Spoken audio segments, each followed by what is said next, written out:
the Princess of Cleves, Madame de la Fayette. Grandeur and gallantry never appeared with more luster in France than in the last years of Henry II's reign. This prince was amorous and handsome, and though his passion for Diana of Poitiers, Duchess of Valentinois, was of above 20 years standing, it was not the less violent, nor did he give less distinguishing proofs of it. As he was happily turned to excel in bodily exercises, he took a particular delight in them, such as hunting, tennis, running at the ring, and the like diversions. Madame de Valentinois gave spirit to all entertainments of this sort, and appeared at them with grace and beauty equal to that of her granddaughter, Madame de Lamarck, who was then unmarried. The Queen's presence seemed to authorize hers.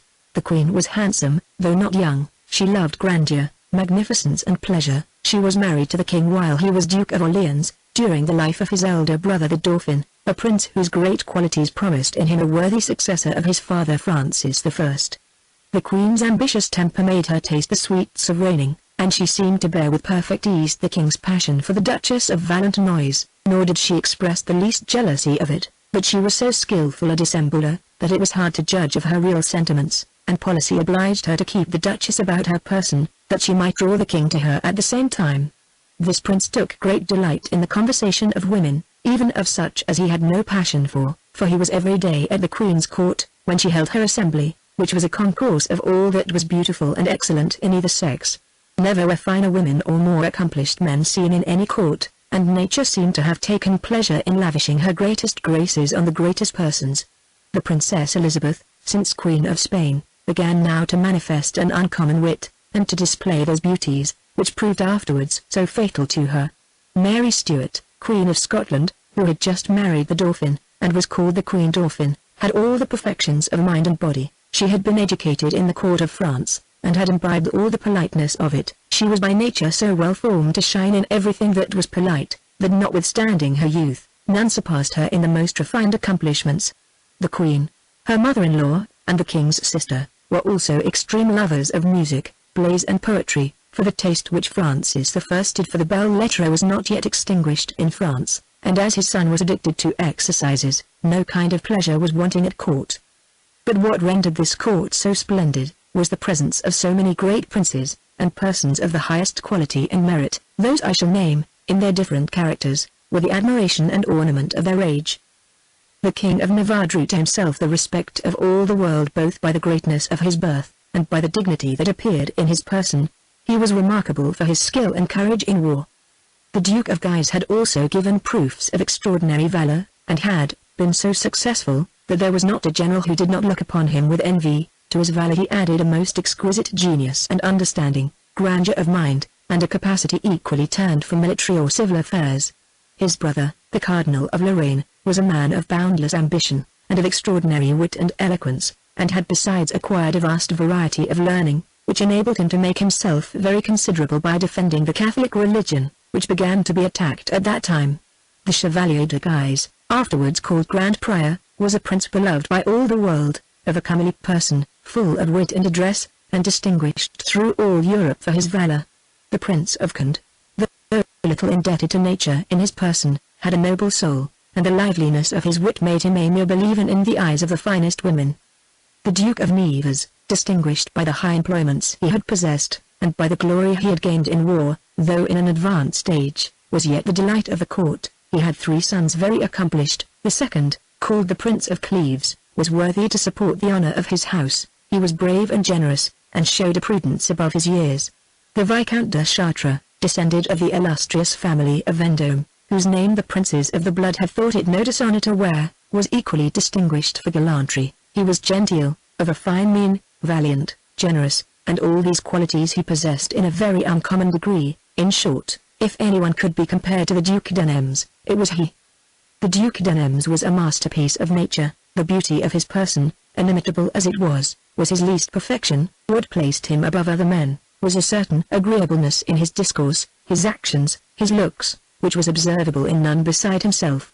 He had in his behavior a gaiety that was equally pleasing to men and women. In his exercises he was very expert, and in dress he had a peculiar manner, which was followed by all the world, but could never be imitated. In fine, such was the air of his whole person, that it was impossible to fix one's eye on anything else, wherever he was. There was not a lady at court, whose vanity would not have been gratified by his address, few of those whom he addressed could boast of having resisted him, and even those for whom he expressed no passion could not forbear expressing one for him. His natural gaiety and disposition to gallantry was so great that he could not refuse some part of his cares and attention to those who made it their endeavor to please him, and accordingly he had several mistresses, but it was hard to guess which of them was in possession of his heart. He made frequent visits to the Queen Dauphin.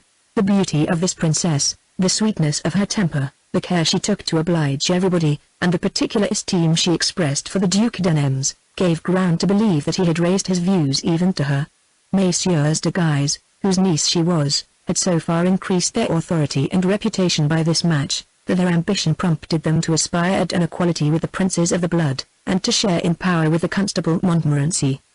The king entrusted the constable with the chief share in the administration of the government, and treated the Duke of Guise and the Marechal d'Estrée André as his favorites, but whether favor or business admitted men to his presence, they could not preserve that privilege without the good liking of the Duchess of Valentinois, for though she was no longer in possession of either of youth or beauty, she yet reigned so absolutely in his heart, that his person and state seemed entirely at her disposal. The king had such an affection for the constable, that he was no sooner possessed of the government, but he recalled him from the banishment he had been sent into by Francis I. Thus was the court divided between Messieurs de Guise and the constable, who was supported by the princes of the blood, and both parties made it their care to gain the Duchess of Valentinois. The Duc d'Aumale, the Duke of Guise's brother, had married one of her daughters, and the constable aspired to the same alliance. He was not contented with having married his eldest son with Madame Diana, the king's daughter, by a Piedmontese lady, who turned nun as soon as she was brought to bed. This marriage had met with a great many obstacles from the promises which Monsieur Montmorency had made to Madame de Pien, one of the maids of honor to the Queen, and though the king had surmounted them with extreme patience and goodness, the constable did not think himself sufficiently established, unless he secured Madame de Valentinois in his interest, and separated her from Messieurs de Guise, whose greatness began to give her uneasiness. The Duchess had obstructed as much as she could the marriage of the Dauphin with the Queen of Scotland. The beauty and forward wit of that young queen, and the credit which her marriage gave to Messieurs de Guise, were insupportable to her. She in particular hated the Cardinal of Lorraine, who had spoken to her with severity, and even with contempt. She was sensible he took the party of the Queen, so that the constable found her very well disposed to unite her interests with his and to enter into alliance with him, by marrying her granddaughter Madame de Lamarck with Monsieur d'Enville, his second son, who succeeded him in his employment under the reign of Charles IX. The constable did not expect to find the same disinclination to marriage in his second son which he had found in his eldest, but he proved mistaken. The Duc d'Anville was desperately in love with the Dauphin Queen, and how little hope soever he might have of succeeding in his passion, he could not prevail with himself to enter into an engagement that would divide his cares. The Marechal d'Estrée André was the only person in the court that had not listed in either party. He was a particular favorite, and the king had a personal affection for him. He had taken a liking to him ever since he was Dauphin, and created him a Marechal of France at an age in which others rarely obtain the least dignities. His favor with the king gave him a luster which he supported by his merit and the agreeableness of his person, by a splendor in his table and furniture, and by the most profuse magnificence that ever was known in a private person, the king's liberality enabling him to bear such an expense. This prince was bounteous even to prodigality to those he favored, and though he had not all the great qualities, he had very many. Particularly he took delight and had great skill in military affairs. He was also successful, and excepting the Battle of Street Quintin, his reign had been a continued series of victory. He won in person the Battle of Rienty, Piedmont was conquered, the English were driven out of France, and the Emperor Charles V found his good fortune decline before the walls of Metz, which he besieged in vain with all the forces of the Empire, and of Spain, for the disgrace received at Street Quintin lessened the hopes we had of extending our conquests. And as fortune seemed to divide herself between two kings, they both found themselves insensibly disposed to peace. The Duchess Dowager of Lorraine had made some overtures about the time of the Dauphin's marriage, since which a secret negotiation had been constantly carried on. In fine, Caron in Artois was the place appointed for the treaty. The Cardinal of Lorraine, the Constable Montmorency, and the Marechal d'Estrée André were plenipotentiaries for the king. The Duke of Alva, and the Prince of Orange for Philip II, and the Duke and Duchess of Lorraine were mediators. The principal articles were the marriage of the Princess Elizabeth of France with Don Carlos the Infante of Spain, and that of His Majesty's sister with the Duke of Savoy. The king, during the treaty, continued on the frontiers, where he received the news of the death of Queen Mary of England, His Majesty dispatched forthwith the Count d'Arandon to Queen Elizabeth, to congratulate her on her accession to the crown, and they received him with great distinction, for her affairs were so precarious at that time, that nothing could be more advantageous to her, than to see her title acknowledged by the king. The Count found she had a thorough knowledge of the interests of the French court, and of the characters of those who composed it, but in particular, she had a great idea of the Duke of Nemours. She spoke to him so often, and with so much earnestness concerning him, that the ambassador upon his return declared to the king, that there was nothing which the Duke of Nemours might not expect from that princess, and that he made no question she might even be brought to marry him. The king communicated it to the Duke the same evening, and caused the Count d'Arandon to relate to him all the conversations he had had with Queen Elizabeth, and in conclusion advised him to push his fortune.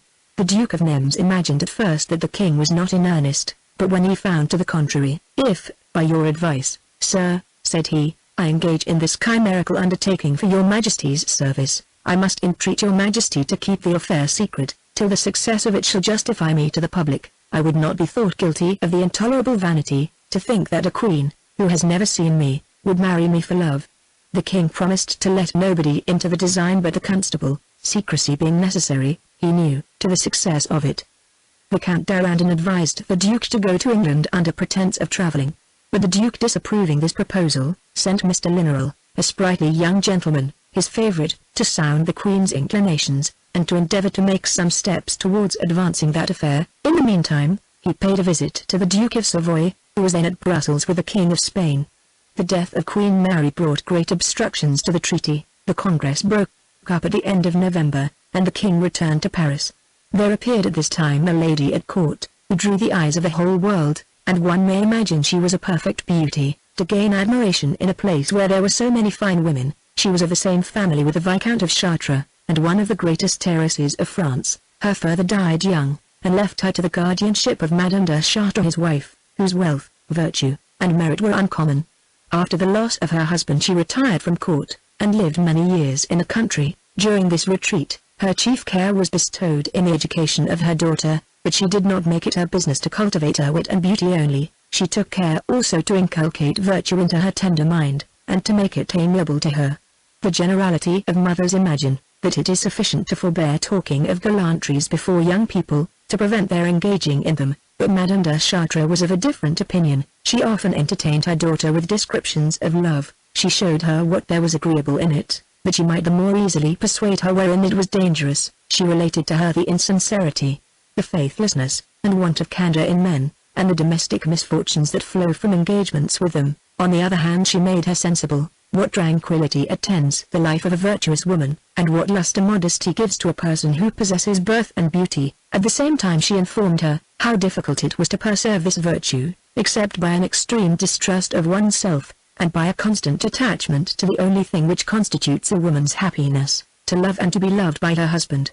This heiress was, at that time, one of the greatest muches in France, and though she was very young several marriages had been proposed to her mother, but Madame de Chartres, being ambitious, hardly thought anything worthy of her daughter, and when she was 16 years of age she brought her to court.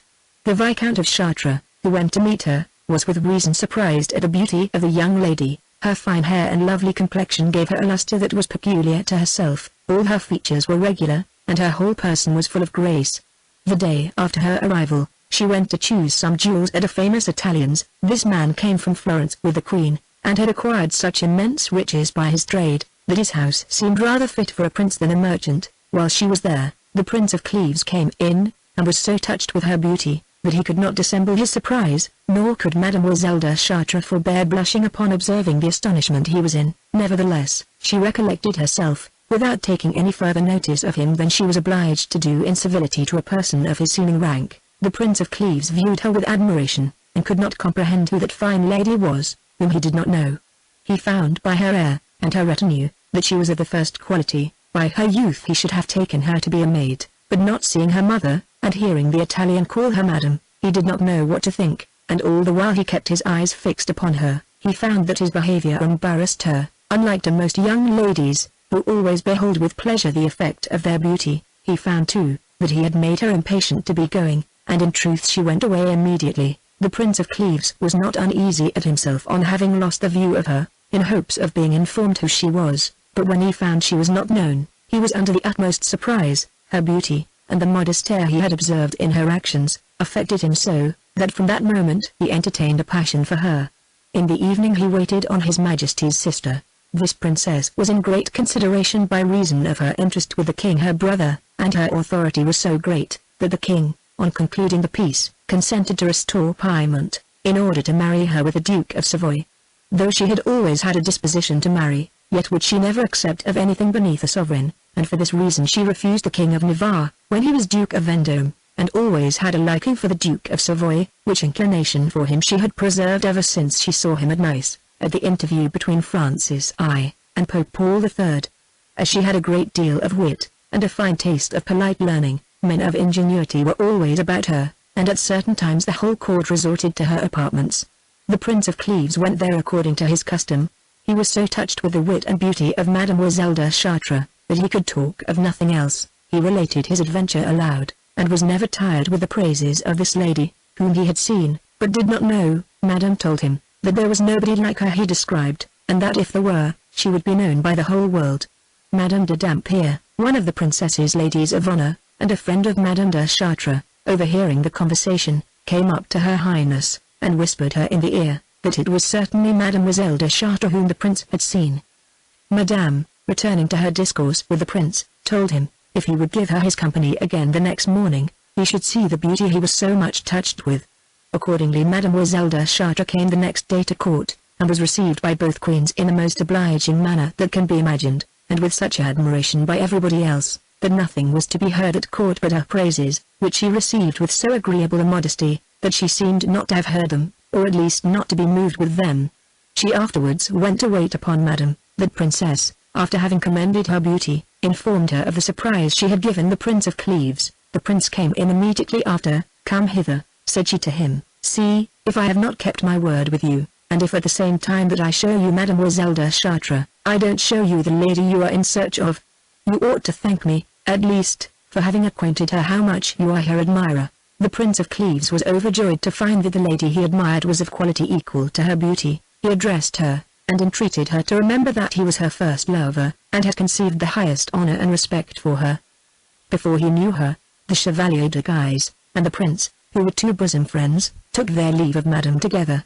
They were no sooner gone but they began to launch out into the praises of Mademoiselle de Chartres, without bounds. They were sensible at length that they had run into excess in her commendation, and so both gave over for that time, but they were obliged the next day to renew the subject, for this new risen beauty long continued to supply a discourse to the whole court. The queen herself was lavish in her praise, and showed her particular marks of favor. The Queen Dauphin made her one of her favorites, and begged her mother to bring her often to her court. The princesses, the king's daughters, made her a party in all their diversions. In short, she had the love and admiration of the whole court, except that of the Duchess of Valentinois. Not that this young beauty gave her umbrage. Long experience convinced her she had nothing to fear on the part of the king, and she had a greater hatred for the Viscount of Chartres, whom she had endeavored to bring into her interest by marrying him with one of her daughters, and who had joined himself to the queen's party, that she could not have the least favorable thought of a person who bore his name, and was a great object of his friendship. The Prince of Cleves became passionately in love with Mademoiselle de Chartres, and ardently wished to marry her, but he was afraid the haughtiness of her mother would not stoop to match her with one who was not the head of his family. Nevertheless his birth was illustrious, and his elder brother, the Count d'En, had just married a lady so nearly related to the royal family, that this apprehension was rather the effect of his love, than grounded on any substantial reason. He had a great number of rivals, the most formidable among them, for his birth, his merit, and the lustre which royal favor cast upon his house, was the Chevalier de Guise. This gentleman fell in love with Mademoiselle de Chartres the first day he saw her, and he discovered the Prince of Cleves's passion as the Prince of Cleves discovered his. Though they were intimate friends, their having the same pretensions gradually created a coolness between them, and their friendship grew into an indifference, without their being able to come to an explanation on the matter. The Prince of Cleves's good fortune in having seen Mademoiselle de Chartres first seemed to be a happy presage, and gave him some advantage over his rivals, but he foresaw great obstructions on the part of the Duke of Nevers, his father. The Duke was strictly attached to the Duchess of Valentinois, and the Viscount de Chartres was her enemy, which was a sufficient reason to hinder the Duke from consenting to the marriage of his son, with a niece of the Viscount's. Madame de Chartres, who had taken so much care to inspire virtue into her daughter, did not fail to continue the same care in a place where it was so necessary. and where there were so many dangerous examples. Ambition and gallantry were the soul of the court, and employed both sexes equally. There were so many different interests and so many cabals, and the ladies had so great a share in them, that love was always mixed with business, and business with love. Nobody was easy, or indifferent. Their business was to raise themselves, to be agreeable, to serve or disserve, and intrigue and pleasure took up their whole time. The care of the ladies was to recommend themselves either to the Queen, the Dauphin Queen, or the Queen of Navarre, or to Madame, or the Duchess of Valentinois. Inclination, reasons of decorum, resemblance of temper made their applications different. Those who found the bloom worn off, and who professed an austerity of virtue, were attached to the Queen. The younger sort, who loved pleasure and gallantry, made their court to the Queen Dauphin, the Queen of Navarre who had her favourites. She was young, and had great power with the king her husband, who was in the interest of the constable, and by that means increased his authority. Madame was still very beautiful, and drew many ladies into her party. And as for the Duchess of Valentinois, she could command as many as she would condescend to smile upon, but very few women were agreeable to her, and excepting some with whom she lived in confidence and familiarity, and whose humour was agreeable to her own, she admitted none but on days when she gratified her vanity in having a court in the same manner the Queen had. All these different cabals were full of emulation and envy towards one another. The ladies, who composed them, had their jealousies also among themselves, either as to favour or lovers. The interests of ambition were often blended with concerns of less importance, but which did not affect less sensibly, so that in this court there was a sort of tumult without disorder, which made it very agreeable, but at the same time very dangerous for a young lady. Madame de Chartres perceived the danger, and was careful to guard her daughter from it. She entreated her, not as a mother, but as her friend, to impart to her all the gallantry she should meet with all, promising her in return to assist her in forming her conduct right, as to things in which young people are oftentimes embarrassed. The Chevalier de Guise was so open and unguarded with respect to his passion for Mademoiselle de Chartres, that nobody was ignorant of it. Nevertheless he saw nothing but impossibilities in what he desired. He was sensible that he was not a proper match for Mademoiselle de Chartres, by reason of the narrowness of his fortune, which was not sufficient to support his dignity, and he was sensible besides, that his brothers would not approve of his marrying, the marriages of younger brothers being looked upon as what tends to the lessening great families. The Cardinal of Lorraine soon convinced him, that he was not mistaken. He condemned his attachment to Mademoiselle de Chartres with warmth, but did not inform him of his true reasons for so doing. The Cardinal, it seems, had a hatred to the Viscount, which was not known at that time, but afterwards discovered itself. He would rather have consented to any other alliance for his brother than to that of the Viscount, and he declared his aversion to it in so public a manner, that Madame de Chartres was sensibly disgusted at it.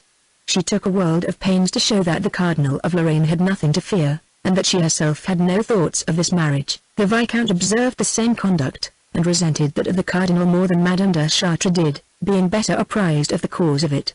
The Prince of Cleves had not given less public proofs of his love, than the Chevalier de Guise had done, which made the Duke of Nevers very uneasy. However, he thought that he needed only to speak to his son, to make him change his conduct, but he was very much surprised to find him in a settled design of marrying Mademoiselle de Chartres, and flew out into such excesses of passion on that subject, that the occasion of it was soon known to the whole court, and among others to Madame de Chartres. She never imagined that the Duke of Nevers would not think her daughter a very advantageous match for his son, nor was she a little astonished to find that the houses both of Cleves and Guise avoided her alliance, instead of courting it. Her resentment on this account put her upon finding out a match for her daughter, which would raise her above those that imagined themselves above her. After having looked about, she fixed upon the Prince Dauphin, son of the Duc de Montpensier, one of the most considerable persons then at court. As Madame de Chartres abounded in wit, and was assisted by the Viscount, who was in great consideration, and as her daughter herself was a very considerable match, she managed the matter with so much dexterity and success, that Monsieur de Montpensier appeared to desire the marriage, and there was no appearance of any difficulties in it.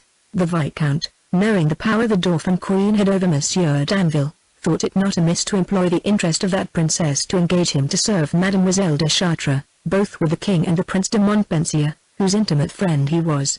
He spoke to the Dauphin Queen about it, and she entered with joy into an affair which concerned the promotion of a lady for whom she had a great affection. She expressed as much to the Viscount, and assured him, that though she knew she should do what was disagreeable to the Cardinal of Lorraine her uncle, she would pass over that consideration with pleasure, because she had reasons of complaint against him, since he every day more and more espoused the interest of the Queen against hers.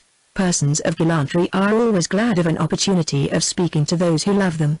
No sooner was the Viscount gone, but the Queen Dauphin sent Chatelet to Monsieur d'Anville, to desire him from her to be at court that evening. Chatelet was his favorite, and acquainted with his passion for this princess, and therefore received her commands with great pleasure and respect. He was a gentleman of a good family in Dauphiny, but his wit and merit distinguished him more than his birth. He was well received at court. He was graceful in his person, perfect at all sorts of exercises.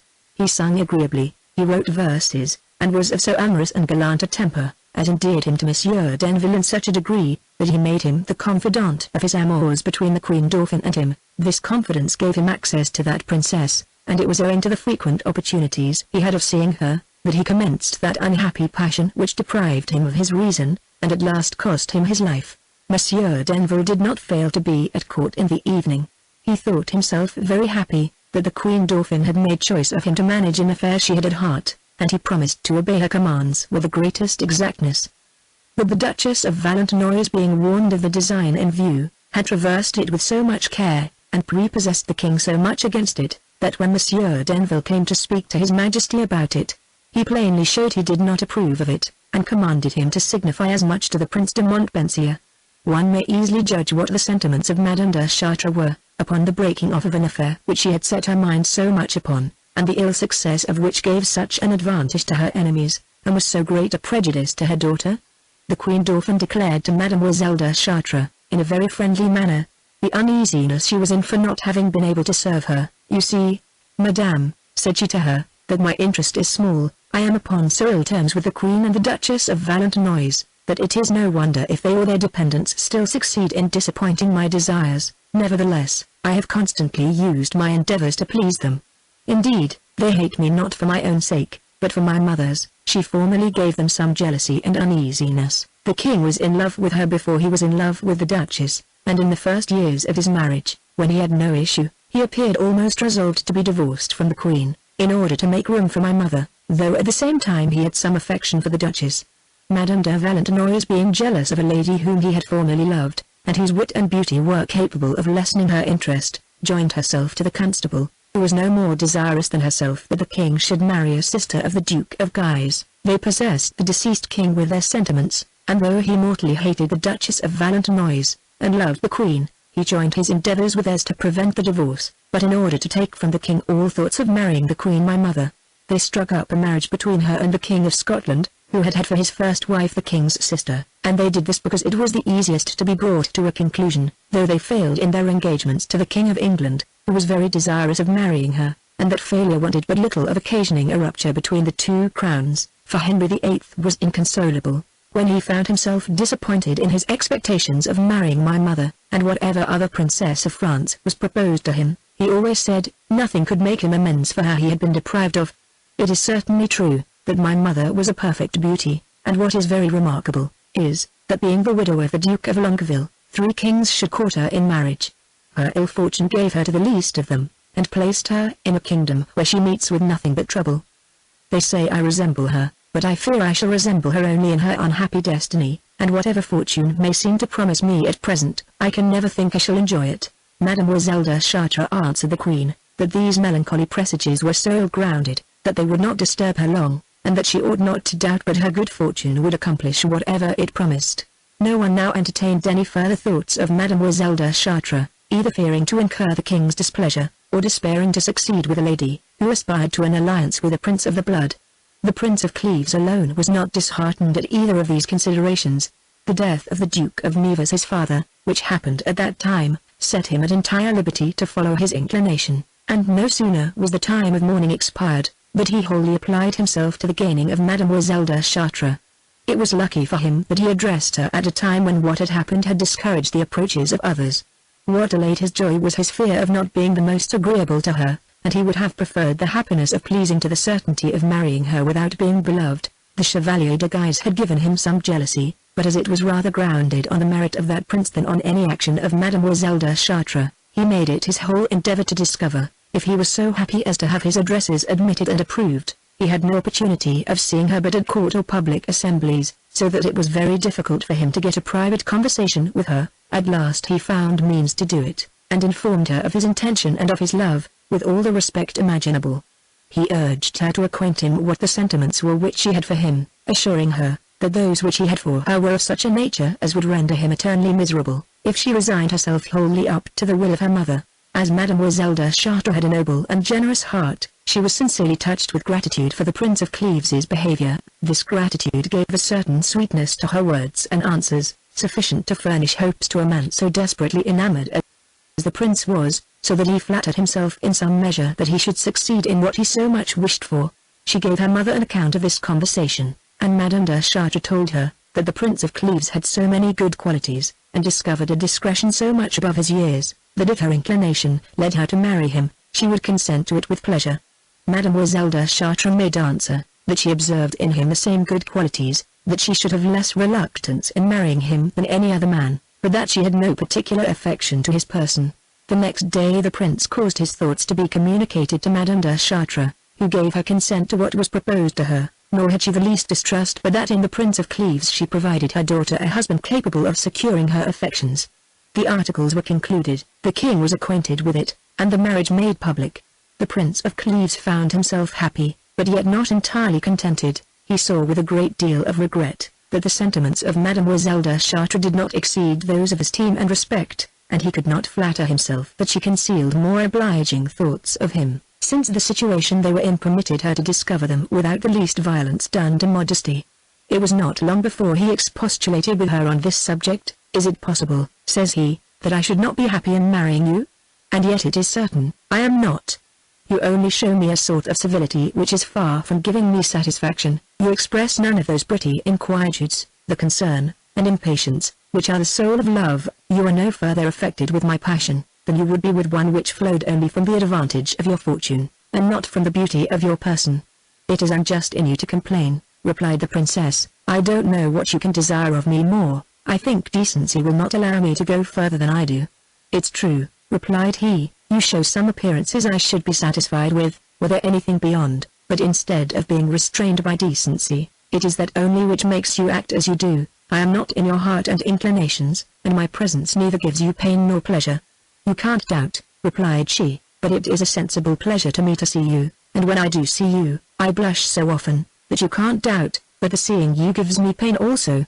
"Your blushes, madame," replied he, "cannot deceive me. They are signs of modesty, but do not prove the heart to be affected, and I shall conclude nothing more from hence than what I ought." Mademoiselle de Chartres did not know what to answer. These distinctions were above her comprehension. The Prince of Cleves plainly saw she was far from having that tenderness of affection for him, which was requisite to his happiness. It was manifest she could not feel a passion which she did not understand. The Chevalier de Guise returned from a journey a few days before the marriage. He saw so many insuperable difficulties in his design of marrying Mademoiselle de Chartres, that he gave over all hopes of succeeding in it, and yet he was extremely afflicted to see her become the wife of another. His grief however did not extinguish his passion, and his love was as great as ever. Mademoiselle de Chartres was not ignorant of it, and he made her sensible at his return, that she was the cause of that deep melancholy which appeared in his countenance. He had so much merit and so much agreeableness, that it was almost impossible to make him unhappy without pitying him, nor could she forbear pitying him, but her pity did not lead to love. She acquainted her mother with the uneasiness which their Chevalier's passion gave her. Madame de Chartres admired the honor of her daughter, and she admired it with reason, for never was anyone more naturally sincere, but she was surprised, at the same time, at the insensibility of her heart, and the more so, when she found that the Prince of Cleves had not been able to affect her any more than others. For this reason, she took great pains to endear her husband to her, and to make her sensible how much she owed to the affection he had for her before he knew her, and to the tenderness he since expressed for her, by preferring her to all other matches, at a time when no one else durst entertain the least thoughts of her. The marriage was solemnized at the Louvre, and in the evening the king and the two queens, with the whole court, supped at Madame de Chartres' house, where they were entertained with the utmost magnificence. There, Chevalier de Guise durst not distinguish himself by being absent from the ceremony, but he was so little master of himself that it was easy to observe his concern. The Prince of Cleves did not find that Mademoiselle de Chartres had changed her mind by changing her name. His quality of a husband entitled him to the largest privileges, but gave him no greater share in the affections of his wife. Hence it was, that though he was her husband, he did not cease to be her lover, because he had always something to wish beyond what he possessed. and though she lived perfectly easy with him, yet he was not perfectly happy. He preserved for her a passion full of violence and inquietude, but without jealousy, which had no share in his griefs. Never was husband less inclined to it, and never was wife farther from giving the least occasion for it. She was nevertheless constantly in view of the court. She frequented the courts of the two queens, and of Madame. All the people of gallantry saw her both there and at her brother-in-law the Duke of Nevers, whose house was open to the whole world, but she had an air which inspired so great respect, and had in it something so distant from gallantry, that the Marechal d'Estrée Tendre, a bold man and supported by the king's favor, became her lover without daring to let her know it any otherwise than by his cares and assiduities. A great many others were in the same condition, and Madame de Chartres had added to her daughter's discretion so exact a conduct with regard to everything of decorum, that everybody was satisfied she was not become at. The Duchess of Lorraine, while she was employed in negotiating the peace, had applied herself to settle the marriage of the Duke her son. A marriage was agreed upon between him and Madame Claude of France, the king's second daughter, and the month of February was appointed for the nuptials. In the meantime the Duke of Nemours continued at Brussels, his thoughts being wholly employed on his design in England. He was continually sending or receiving couriers from thence. His hopes increased every day, and at last Lignerolles sent him word that it was time to finish by his presence what was so well begun. He received this news with all the joy a young ambitious man is capable of, who sees himself advanced to a throne merely by the force of his personal merit. His mind insensibly accustomed itself to the grandeur of a royal state, and whereas he had at first rejected this undertaking as an impracticable thing, the difficulties of it were now worn out of his imagination, and he no longer saw anything to obstruct his way. He sent away in haste to Paris to give the necessary orders for providing a magnificent equipage, that he might make his appearance in England with a splendor suitable to the design he was to conduct, and soon after he followed himself, to assist at the marriage of the Duke of Lorraine. He arrived the evening before the espousals, and that very evening waited on the king to give him an account of his affair, and to receive his orders and advice how to govern himself in it.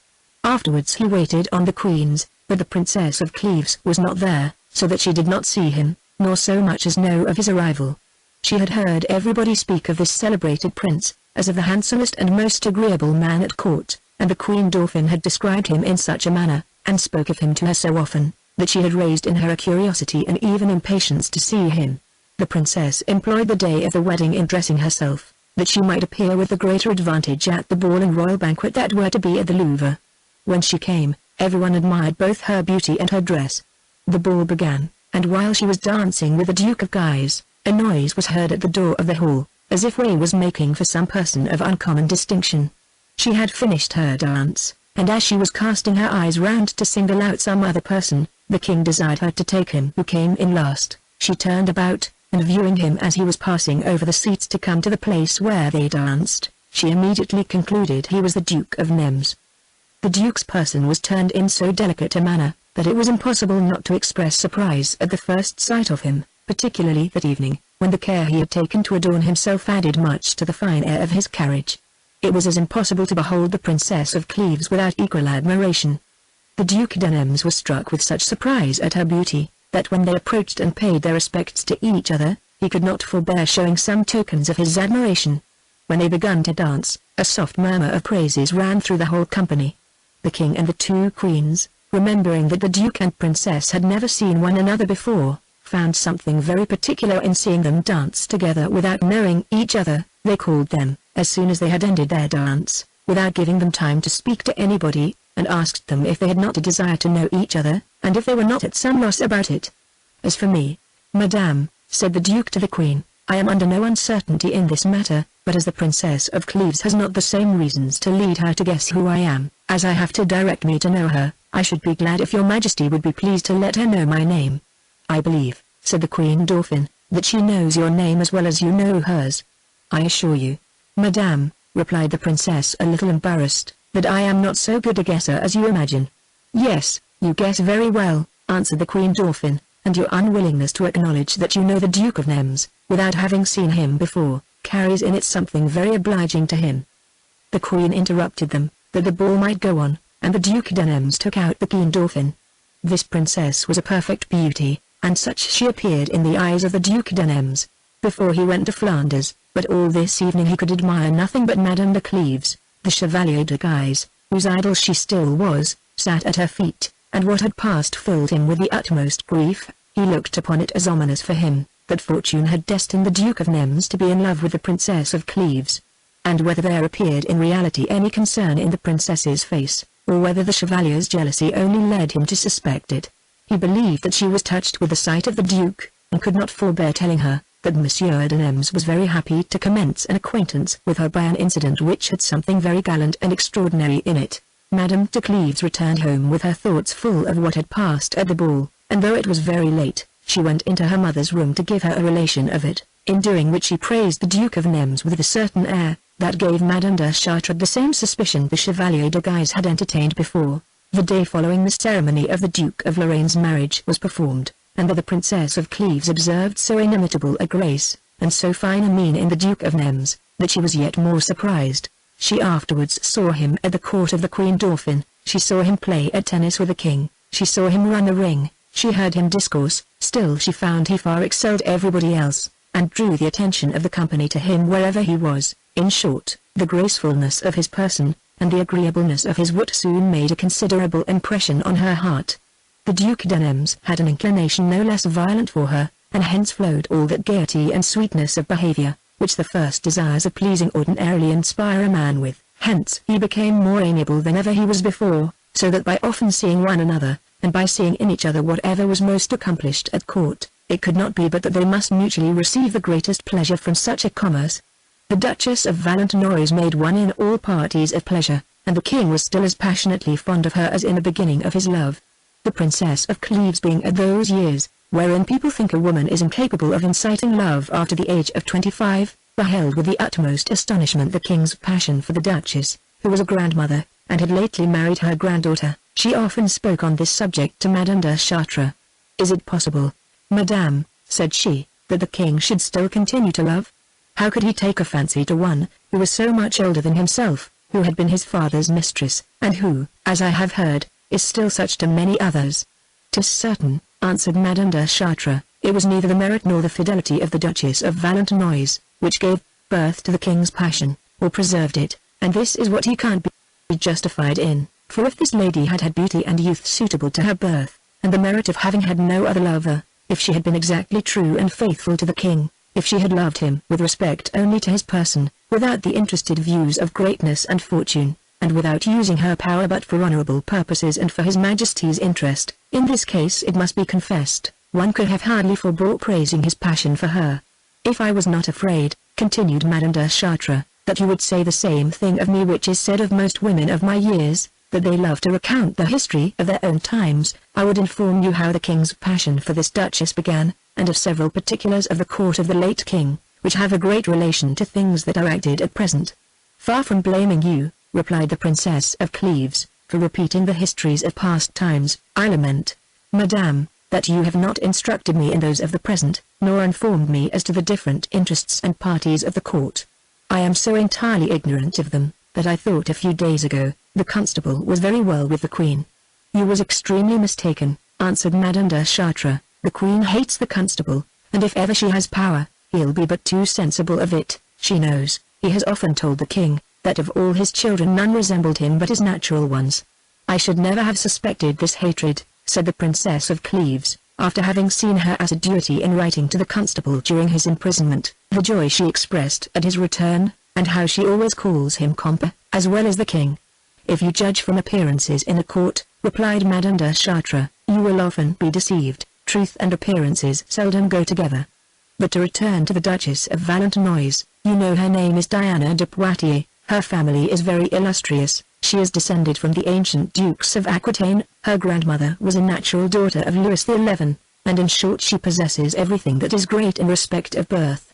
Street Valier, her father, had the unhappiness to be involved in the affair of the Constable of Bourbon, which you have heard of. He was condemned to lose his head, and accordingly was conducted to the scaffold. His daughter, viz., the Duchess, who was extremely beautiful, and who had already charmed the late king, managed so well, I don't know by what means, that she obtained her father's life. The pardon was brought him at the moment he was expecting the fatal blow, but the pardon availed little, for fear had seized him so deeply, that it bereft him of his senses, and he died a few days after. His daughter appeared at court as the king's mistress, but the Italian expedition, and the imprisonment of the present prince, were interruptions to his love affair. When the late king returned from Spain, and Madame the Regent went to meet him at Bayonne, she brought all her maids of honor with her, among whom was Mademoiselle de Bisselin, who was since Duchess d'Etampes. The king fell in love with her, though she was inferior in birth, wit and beauty to the Duchess of Valentinois, and had no advantage above her but that of being very young. I have heard her say several times, that she was born the same day Diana de Poitiers was married, but she spoke this in the malice of her heart, and not as what she knew to be true, for I am much mistaken, if the Duchess of Valentinois did not marry Monsieur de Brise, at the same time that the king fell in love with Madame d'Etampes. Never was a greater hatred than that between these two ladies. The Duchess could not pardon Madame d'Etampes for having taken from her the title of the king's mistress, and Madame d'Etampes was violently jealous of the Duchess, because the king still kept correspondence with her. That prince was by no means constant to his mistresses. There was always one among them that had the title and honors of mistress, but the ladies of the small band, as they were styled, shared his favor by turns. The loss of the Dauphin, his son, who died at Tournon, and was thought to be poisoned, extremely afflicted him. He had not the same affection and tenderness for his second son, the present king. He imagined he did not see in him spirit and vivacity enough, and complained of it one day to the Duchess of Valentinois, who told him she would endeavor to raise a passion in him for her, in order to make him more sprightly and agreeable. She succeeded in it, as you see, and this passion is now of above 20 years' duration, without being changed either by time or incidents. The late king at first opposed it, and whether he had still love enough left for the Duchess of Valentinois to be jealous, or whether he was urged on by the Duchess d'Etampes, who was in despair upon seeing the Dauphin so much attached to her enemy, it is certain he beheld this passion with an indignation and resentment, that showed itself every day by something or other. The Dauphin neither valued his anger or his hatred, nor could anything oblige him either to abate or conceal his flame, so that the king was forced to accustom himself to bear it with patience. This opposition of his to his father's will, withdrew his affections from him more and more, and transferred them to his third son, the Duke of Orleans, who was a prince of a fine person full of fire and ambition, and of a youthful heat which wanted to be moderated. However, he would have made a very great prince, had he arrived to a more ripened age. The rank of eldest, which the Dauphin held, and the king's favor which the Duke of Orleans was possessed of, created between them a sort of emulation, that grew by degrees to hatred. This emulation began from their infancy, and was still kept up in its height. When the emperor passed through France, he gave the preference entirely to the Duke of Orleans, which the Dauphin resented so bitterly, that while the emperor was at Chantilly, he endeavored to prevail with the constable to arrest him without waiting for the king's orders, but the constable refused to do it. However, the king afterwards blamed him for not following his son's advice, and when he banished him the court, that it was one of the principal reasons for it. The discord between the two brothers put Madame d'Etampes upon the thought of strengthening herself with the Duke of Orleans, in order to support her power with the king against the Duchess of Valentinois. Accordingly she succeeded in it, and that young prince, though he felt no emotions of love for her, entered no less into her interest, than the Dauphin was in that of Madame de Valentinois. Hence rose two factions at court, of such a nature as you may imagine, but the intrigues of them were not confined to the quarrels of women. The emperor, who continued to have a great friendship for the Duke of Orleans, had offered several times to make over to him the Duchy of Milan.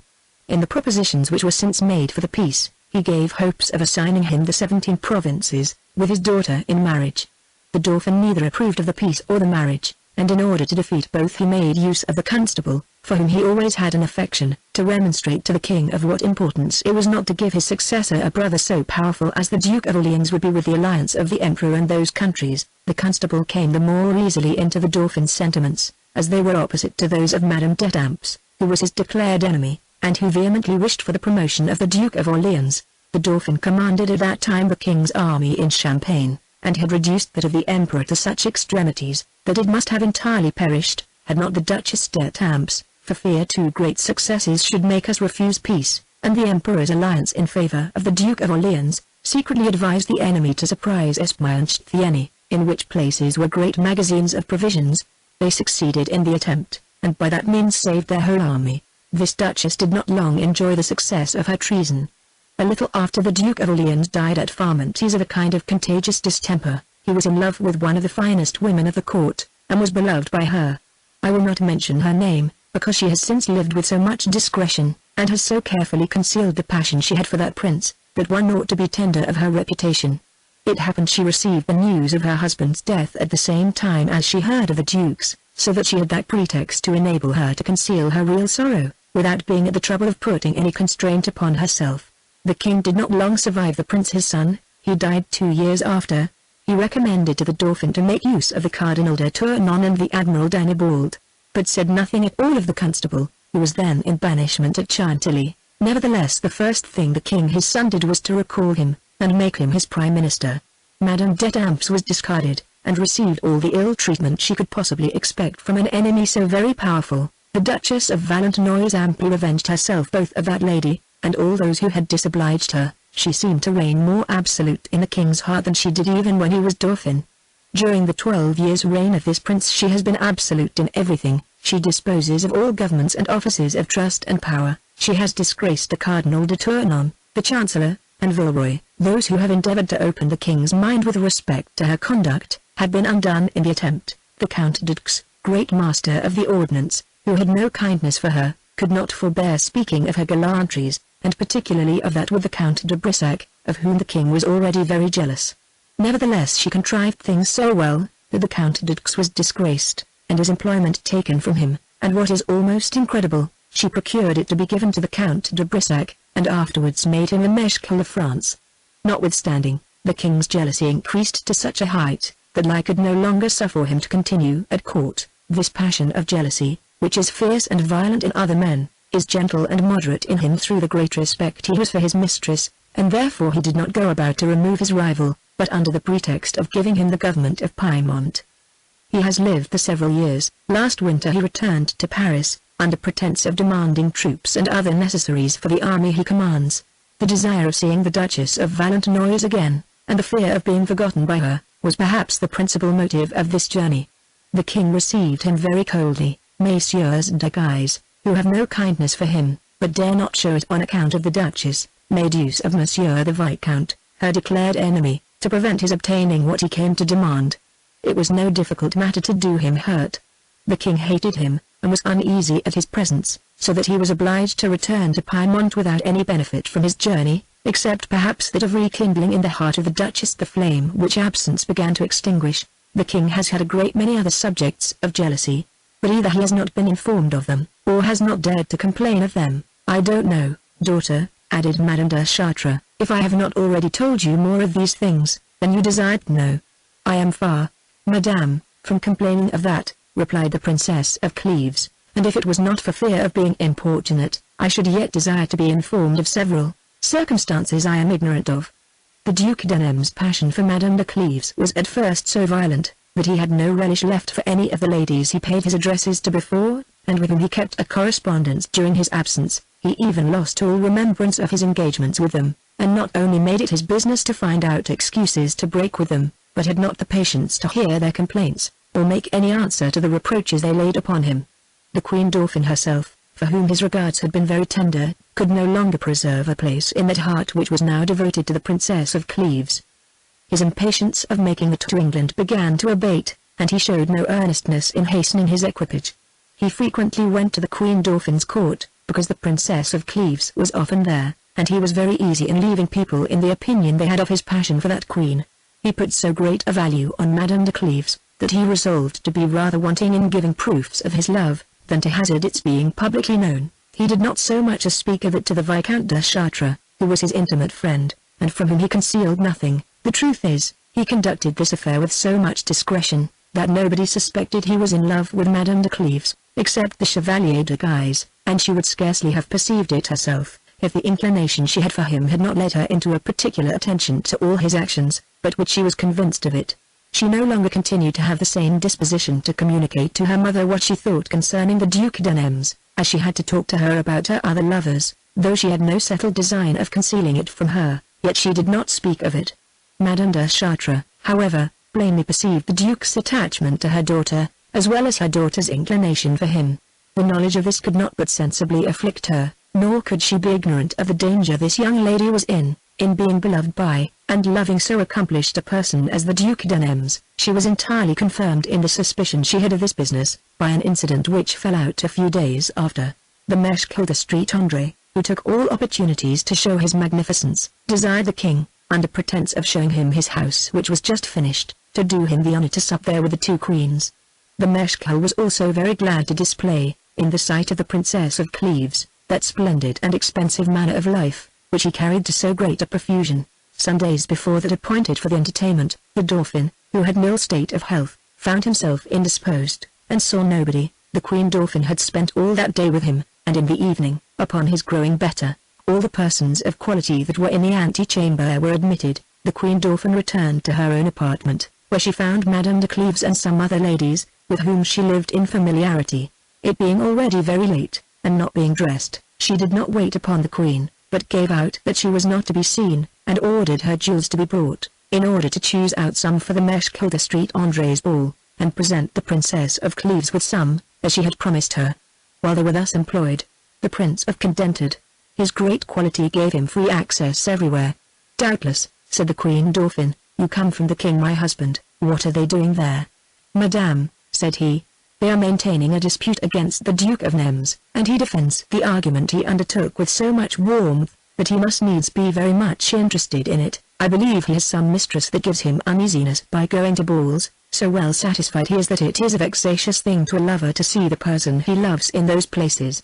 "How," replied the Queen Dauphin, "would not the Duke de Nems have his mistress go to a ball?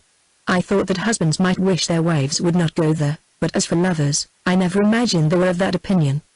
"The Duke de Nems finds," answered the Prince of Conde, "that nothing is so insupportable to lovers as balls, whether they are beloved again, or whether they are not.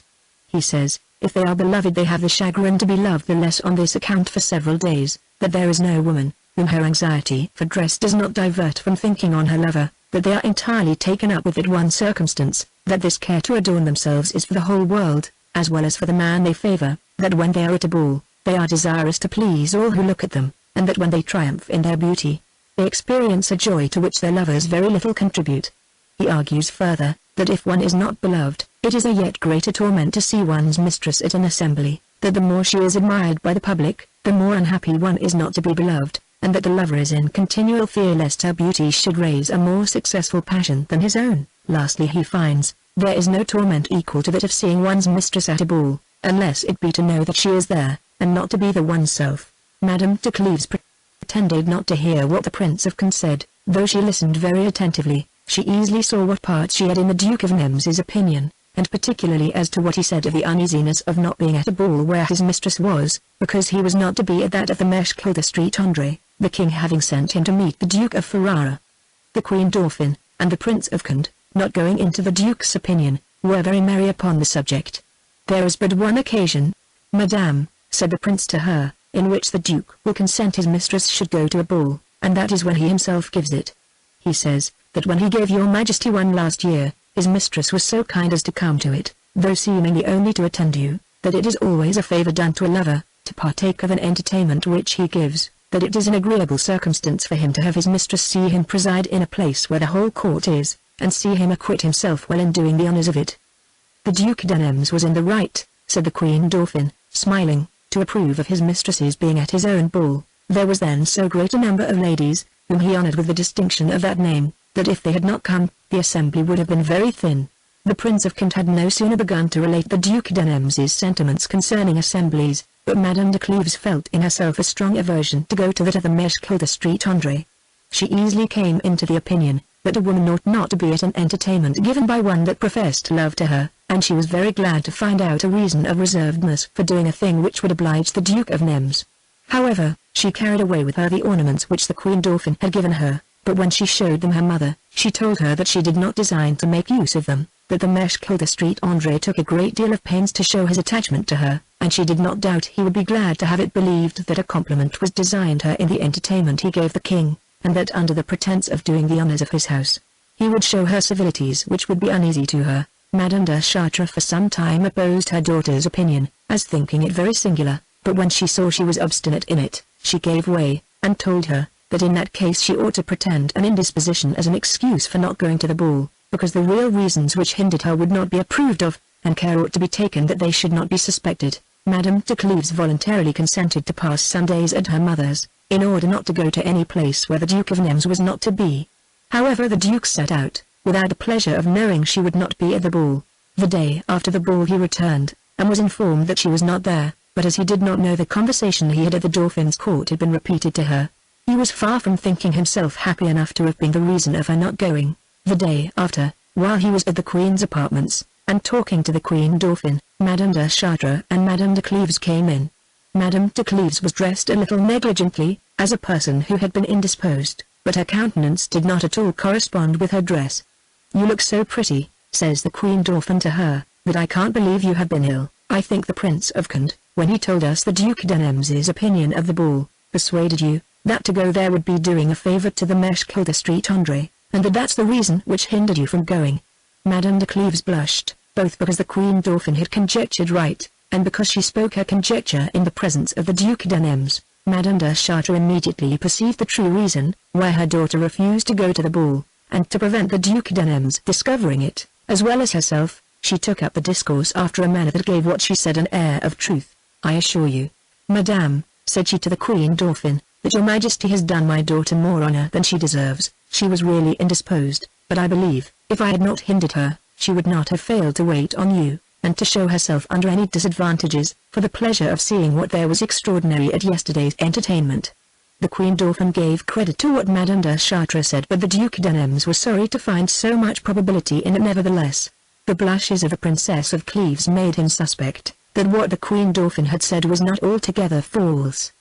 The Princess of Cleves at first was concerned the Duke had any room to believe it was he who had hindered her from going to the Mèche de Street André, but afterwards she was a little chagrined that her mother had entirely taken off the suspicion of it. Though the Congress of Circamp had been broken off, the negotiations for the peace were continued, and things were so disposed, that towards the latter end of February the conferences were reassumed at Chateau Cambresis. The same plenipotentiaries were sent as before, and the Mèche de Street André being one.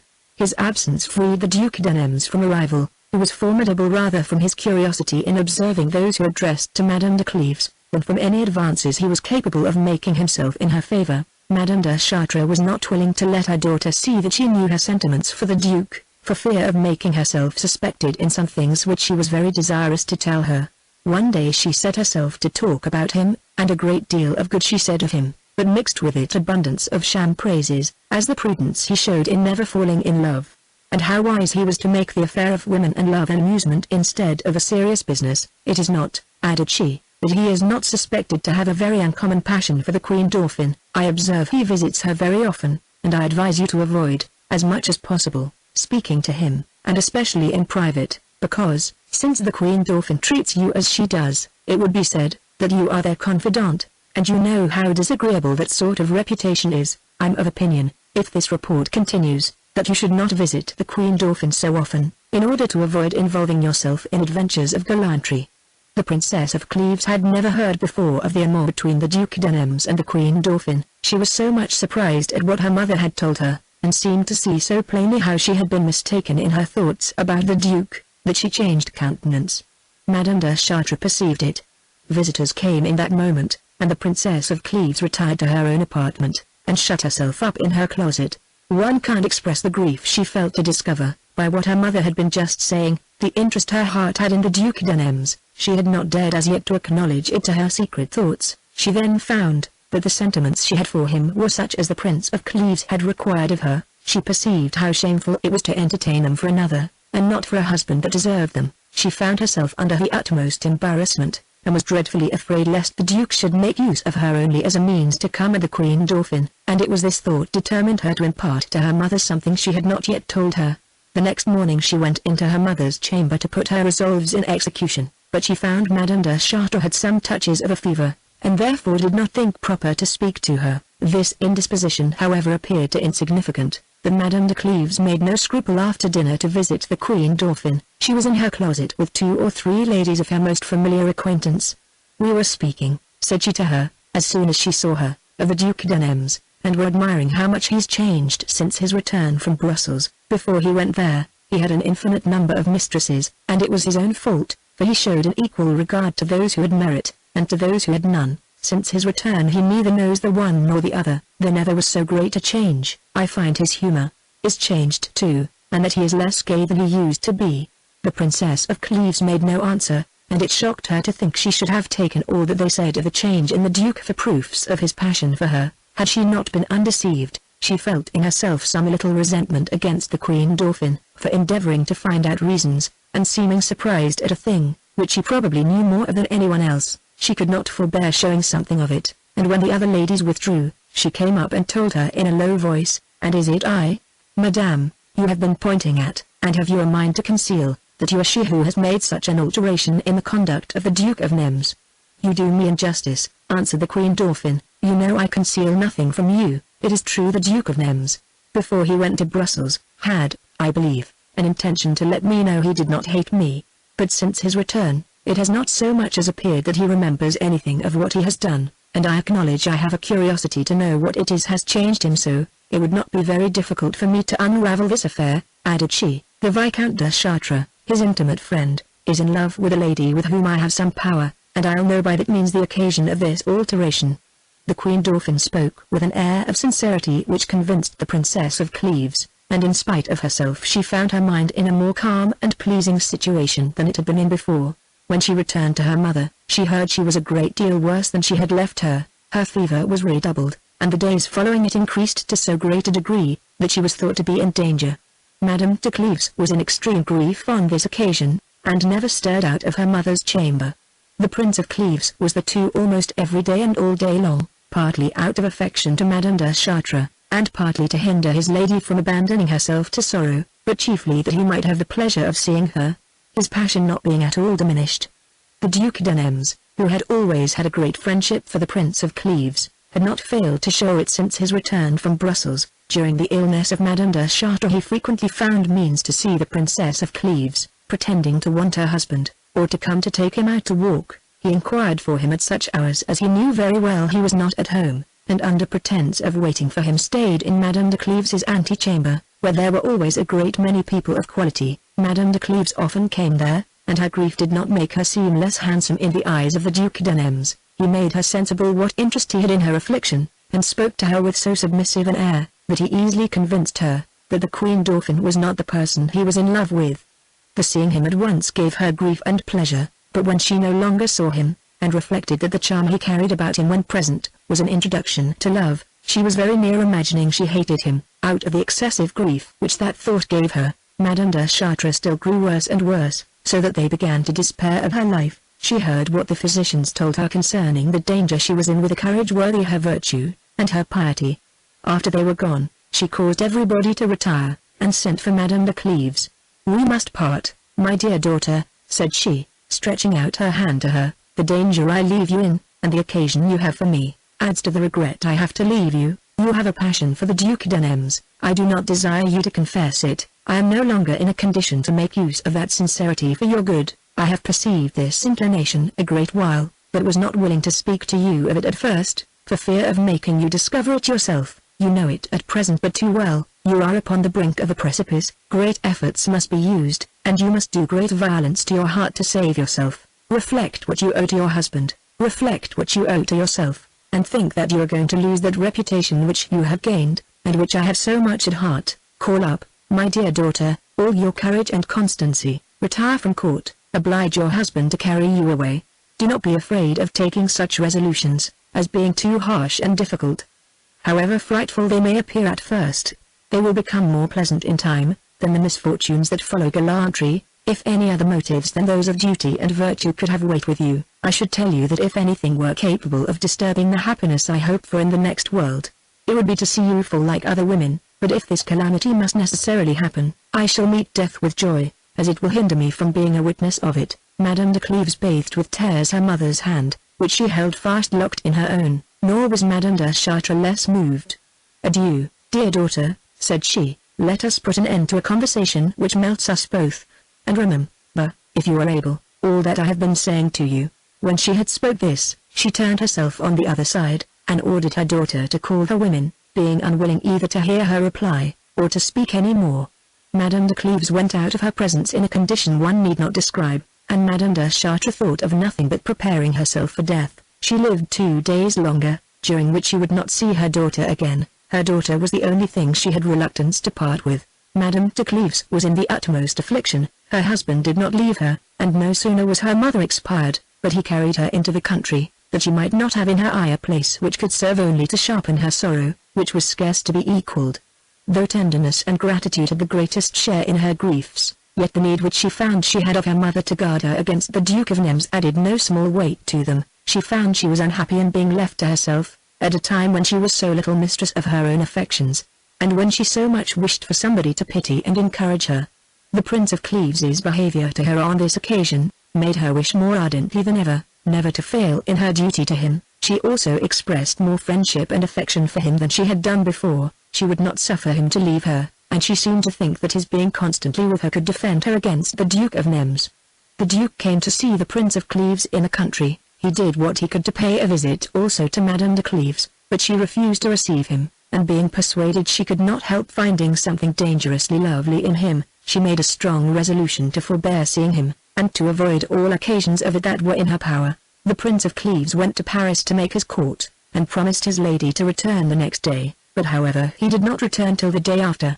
"I expected you yesterday," said Madame de Cleves to him on his arrival, "and I ought to chide you for not having come as you promised. You know, if I was capable of feeling a new affliction in the condition I am in, it would be the death of Madame de Tournon, and I have heard of it this morning. I should have been concerned, though I had not known her. It is a melting consideration to think that a lady so young and handsome as she should be dead in 2 days, but besides, she was the person in the world that pleased me most, and who appeared to have discretion equal to her beauty." "I am sorry I could not return yesterday," replied the Prince of Cleves, "but my presence was so necessary to the consolation of an unhappy man, that it was impossible for me to leave him. As for Madame de Tournon, I do not advise you not to be concerned for her, if you lament her as a woman full of discretion, and worthy of your esteem." "You surprise me," answered Madame de Cleves. "I have heard you say several times, that there was not a lady at court you had a greater respect for." "It is true," replied he, "but women are incomprehensible, and when I have seen them all, I think myself so happy in having you, that I cannot enough admire my good fortune." "You esteem me more than I deserve," answered Madame de Cleves. "You have not had experience enough yet to pronounce me worthy of you, but tell me, I beseech you, what it is has undeceived you with respect to Madame de Tournon." "I have been undeceived a great while," replied he, "and I know that she was in love with the Count de Sancerre, and that she gave him room to hope she would marry him." "I can't believe," said Madame de Cleves, "that Madame de Tournon, after so extraordinary an aversion as she has shown to marriage from the time she became a widow, and after the public declarations she has made that she would never marry again, should give hopes to Sancerre." "If she had given hopes to him only," replied the Prince of Cleves, "the wonder had not been so great, but what is surprising is, that she gave hopes likewise to Eataval at the same time. I'll let you know the whole history of this matter. 2. You know the friendship there is betwixt Sancerre and me. Nevertheless about 2 years ago he fell in love with Madame de Tournon, and concealed it from me with as much care as from the rest of the world. I had not the least suspicion of it. Madame de Tournon as yet appeared inconsolable for the death of her husband, and lived in retirement with great austerity. Sancerre's sister was in a manner the only person she saw, and it was at her lodgings he became in love with her. One evening there was to be play at the Louvre, and the actors only waited for the coming of the king and Madame de Valentinois, when word was brought that she was indisposed, and that the king would not come. It was easy to see that the Duchess's indisposition was nothing but some quarrel with the king. Everyone knew the jealousy he had had of the Marechal de Brissac during his continuance at court, but he had been set out some days on his return to Piedmont, and one could not imagine what was the occasion of this falling out. While I was speaking of this to Sancerre, Monsieur Denville came into the room, and told me in a whisper, that the king was so exasperated and so afflicted at the same time, that one would pity him, that upon a late reconciliation between him and the Duchess, after the quarrel they had had about the Marechal de Brissac, he had given her a ring, and desired her to wear it, and that as she was dressing herself to come to the play, he had missed it on her finger, and asked what was become of it, upon which she seemed in surprise that she had it not, and called to her women for it, who unfortunately, or for want of being better instructed, made answer they had not seen it 4 or 5 days. It was, continued Monsieur Danville, precisely so long, since the Marechal de Brissac left the court, and the king made no doubt but she gave him the ring when she took her leave of him. The thought of this awaked in so lively a manner that jealousy which was not yet extinguished, that he fell into uncommon transports, and loaded her with 1,000 reproaches. He has just gone into her apartment again in great concern, but whether the reason is a more confirmed opinion that the Duchess had made a sacrifice of the ring, or for fear of having disobliged her by his anger, I can't tell. As soon as Monsieur Denville had told me this news, I acquainted Sancerre with it. I told it him as a secret newly entrusted with me, and charged him to say nothing of it. The next day I went early in the morning to my sister-in-law's, and found Madame de Tournon at her bedside, who had no great kindness for the Duchess of Valentinois, and knew very well that my sister-in-law had no reason to be satisfied with her. Sancerre had been with her, after he went from the play, and had acquainted her with the quarrel between the king and the Duchess, and Madame de Tournon was come to tell it to my sister-in-law, without knowing or suspecting that it was I from whom her lover had it. As soon as I advanced toward my sister-in-law, she told Madame de Tournon that they might trust me with what she had been telling her, and without waiting Madame de Tournon's leave she related to me word by word all I had told Sancerre the night before. You may judge what surprise I was in. I looked hard at Madame de Tournon, and she seemed disordered. Her disorder gave me a suspicion.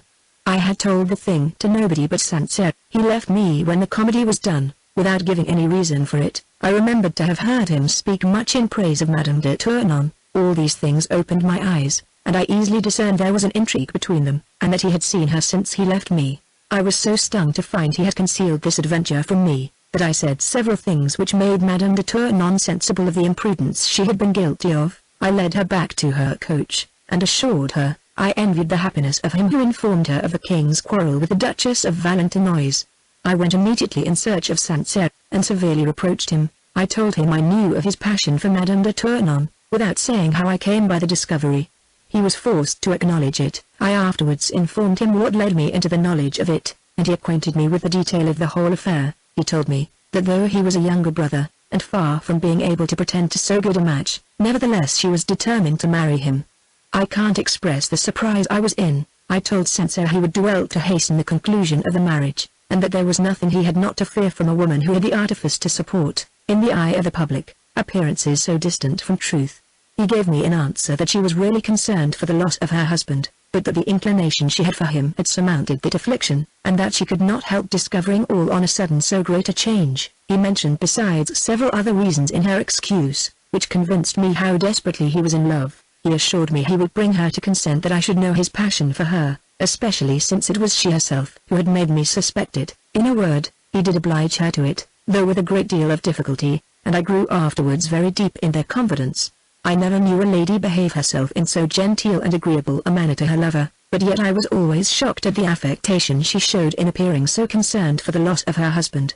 Sancerre was so much in love, and so well pleased with the treatment he received from her, that he scarce durst press her to conclude the marriage, for fear she should think he desired it rather out of interest than love. However, he spoke to her of it, and she seemed fully bent on marrying him. She began also to abandon her reserved manner of life, and to appear again in public. She visited my sister-in-law at hours when some of the court were usually there. Sancerre came but seldom, but those who came every night, and frequently saw her there, thought her extremely beautiful. She had not long quitted her solitude, when Sancerre imagined that her passion for him was cooled. He spoke of it several times to me, but I laid no great stress on the matter. But at last, when he told me that instead of forwarding the marriage, she seemed to put it off, I began to think he was not to blame for being uneasy. I remonstrated to him that if Madame de Tournon's passion was abated after having continued 2 years, he ought not to be surprised at it, and that even supposing it was not abated, possibly it might not be strong enough to induce her to marry him, that he ought not to complain of it, that such a marriage in the judgment of the public would draw censures upon her, not only because he was not a suitable match for her, but also on account of the prejudice it would do her reputation, that therefore all he could desire was, that she might not deceive him, nor lead him into false expectations. I told him further, that if she had not resolution enough to marry him, or if she confessed she liked some other person better, he ought not to resent or be angry at it, but still continue his esteem and regard for her. I give you, said I, the advice which I would take myself, for sincerity has such charms to me, that I believe if my mistress, or even my wife ingenuously confessed, she had a greater affection for another than for me, I might be troubled, but not exasperated. I would lay aside the character of a lover or a husband, to bestow my advice and my pity. This discourse made Madame de Cleves blush, and she found in it a certain similitude of her own condition, which very much surprised her, and gave her a concern, from which she could not recover in a great while. Sancerre spoke to Madame de Tournon, continued Monsieur de Cleves, and told her all I had advised him, but she encouraged him with so many fresh assurances, and seemed so displeased at his suspicions, that she entirely removed them. Nevertheless she deferred the marriage until after a pretty long journey he was to make, but she behaved herself so well until his departure, and appeared so concerned at it, that I believed as well as he, that she sincerely loved him. He set out about 3 months ago. During his absence I have seldom seen Madame de Tournon. You have entirely taken me up, and I only knew that he was speedily expected. The day before yesterday, on my arrival at Paris, I heard she was dead. I sent to his lodgings to inquire if they had any news of him, and word was brought me he came to town the night before, which was precisely the day that Madame de Tournon died. I immediately went to see him, concluding in what condition I should find him, but his affliction far surpassed what I had imagined. Never did I see a sorrow so deep and so tender. The moment he saw me he embraced me with tears. "I shall never see her more," said he, "I shall never see her more. She is dead. I was not worthy of her, but I shall soon follow her." After this he was silent, and then, from time to time, continually repeating "She is dead, I shall never see her more," he returned to lamentations and tears, and continued as a man bereft of reason. He told me he had not often received letters from her during his absence, but that he knew her too well to be surprised at it, and was sensible how shy and timorous she was of writing. He made no doubt but she would have married him upon his return. He considered her as the most amiable and constant of her sex. He thought himself tenderly beloved by her. He lost her the moment he expected to be united to her forever. All these thoughts threw him into so violent an affliction, that I own I was deeply touched with it. Nevertheless I was obliged to leave him to go to the king, but promised to return immediately. Accordingly I did, and I was never so surprised as I was to find him entirely changed from what I had left him. He was standing in his chamber, his face full of fury, sometimes walking, sometimes stopping short, as if he had been distracted. "Come," says he, "and see the most forlorn wretch in the world.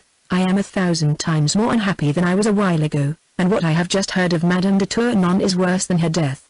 I took what he said to be wholly the effect of grief, and could not imagine that there could be anything worse than the death of a mistress one loves and is beloved by. I told him that so far as he kept his grief within bounds, I approved of it, and bore a part in it, but that I should no longer pity him, if he abandoned himself to despair and flew from reason.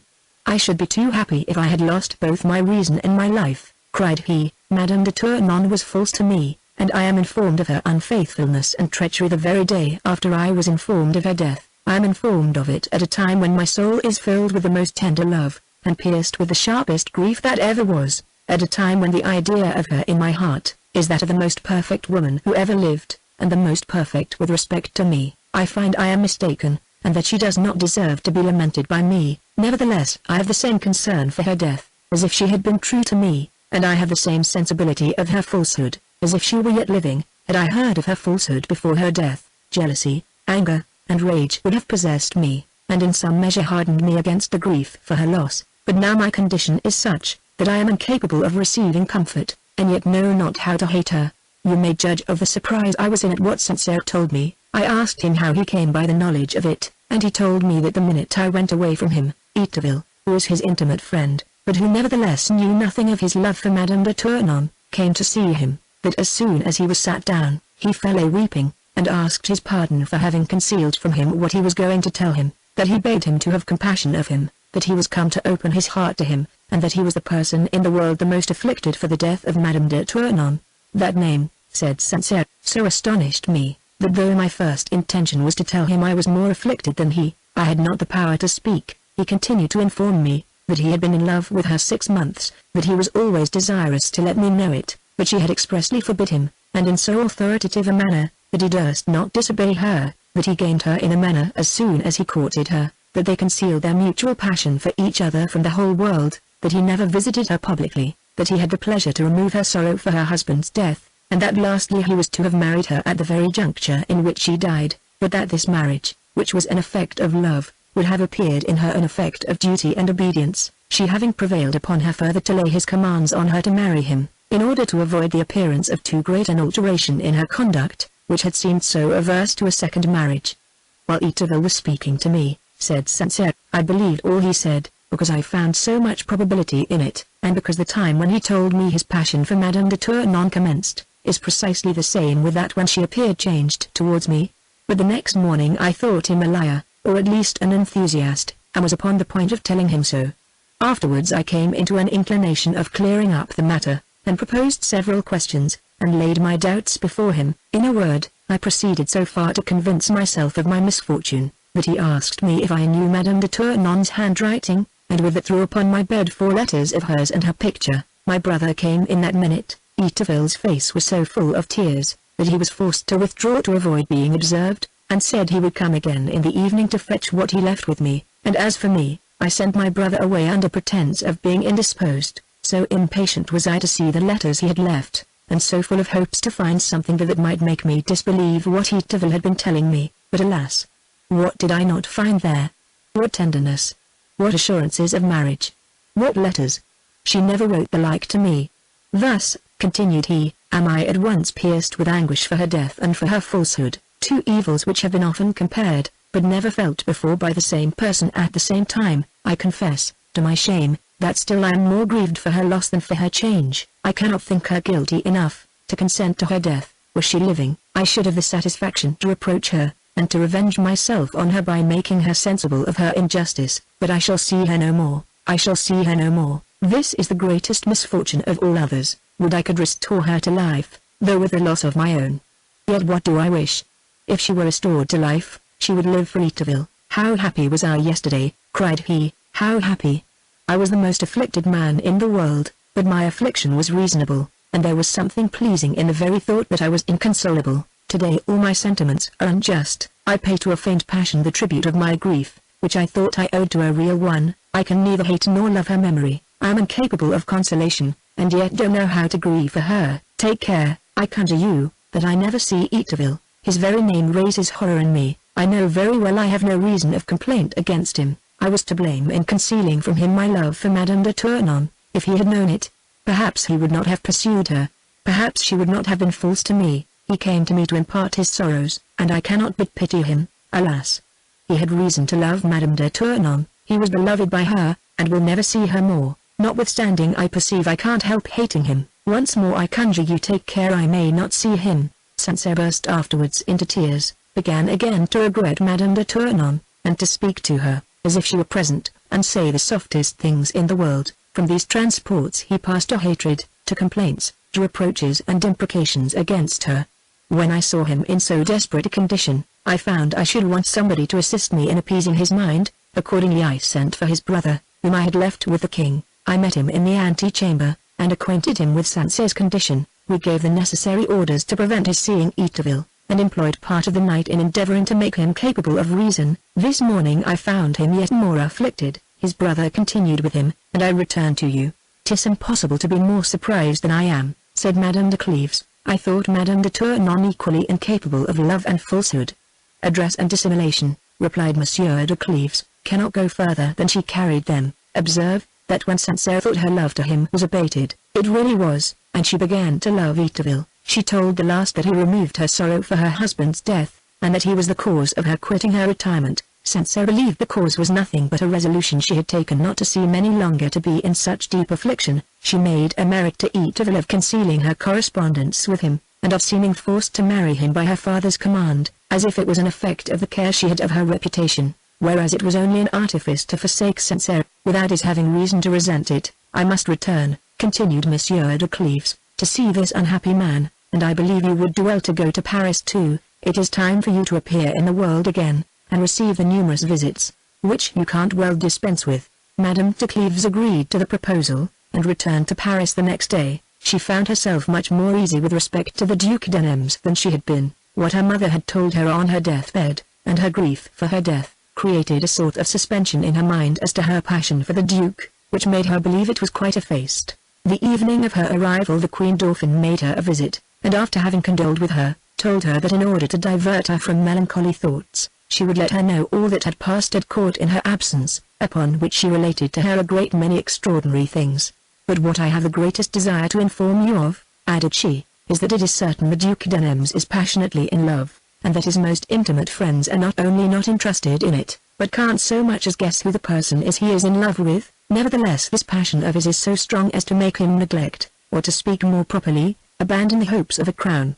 The Queen Dauphin afterwards related whatever had passed in England. What I have just told you, continued she, I had from Monsieur d'Anville, and this morning he informed me, that last night the king sent for the Duc de Nemours upon the subject of Lineral's letters, who desires to return, and wrote to his Majesty that he could no longer excuse to the Queen of England the Duke of Nemours's delay, that she begins to be displeased at it, and though she has not positively given her promise, she has said enough to encourage him to come over. The king showed this letter to the Duke of Nems, who instead of speaking seriously as he had done at the beginning of this affair, only laughed and trifled, and made a jest of Leroy's expectations. He said, the whole world would censure his imprudence, if he ventured to go to England, with the pretensions of marrying the Queen, without being secure of success. I think, added he, I should time my business very ill to go to England now, when the King of Spain uses such pressing instances to obtain the Queen in marriage.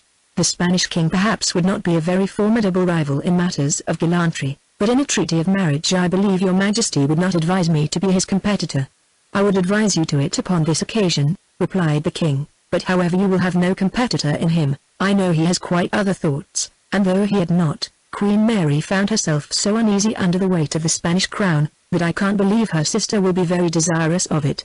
If she should not, replied the Duke of Nems, it is probable she will seek her happiness in love. She has been in love with my Lord Courtenay for several years. Queen Mary too was in love with him, and would have married him with consent of the states of her kingdom, had not she known that the youth and beauty of her sister Elizabeth had more charms for him than her crown. Your Majesty knows that the violence of her jealousy carried her so far, as to imprison them both, and afterwards to banish my Lord Courtenay, and at last determined her to marry the King of Spain. I believe Queen Elizabeth will soon recall that lord, and make choice of a man whom she loves, who deserves her love, and who has suffered so much for her, in preference to another whom she never saw. I should be of that opinion, replied the king, if my Lord Courtenay were living, but I received advice some days ago, that he died at Padua, whither he was banished. I plainly see, added the king, as he left the duke, that your marriage must be concluded the same way the Dauphin's was, and that ambassadors must be sent to marry the Queen of England for you. Monsieur Denville and the Viscount, who were with the king when he spoke to the Duke of Nems, are persuaded that it is the passion he is so deeply engaged in, which diverts him from so great a design. The Viscount, who sees deeper into him than anybody, told Madame de Martigny that he was so changed he did not know him again, and what astonishes him more is, that he does not find he has any private interviews, or that he is ever missing at particular times, so that he believes he has no correspondence with the person he is in love with, and that which surprises him in the Duke is to see him in love with a woman who does not return his love. What poison did this discourse of the Queen Dauphin carry in it for Madame de Cleves?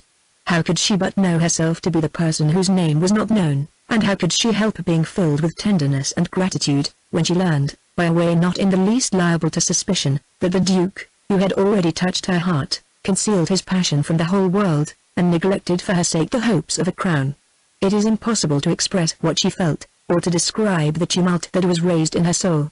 Had the Queen Dauphin observed her closely, she might easily have discerned that what she had been saying was not indifferent to her, but as she had not the least suspicion of the truth, she continued her discourse without minding her. Monsieur Danville, added she, from whom, as I just told you, I had all this, believes I know more of it than himself, and he has so great an opinion of my beauty, that he is satisfied I am the only person capable of creating so great a change in the Duke of Nems. These last words of the Queen Dauphin gave Madame de Cleves a sort of uneasiness very different from that which she had a few minutes before. I can easily come into Monsieur Denville's opinion, answered she, and 'tis very probable, Madame, that nothing less than a princess of your merit could make him despise the Queen of England.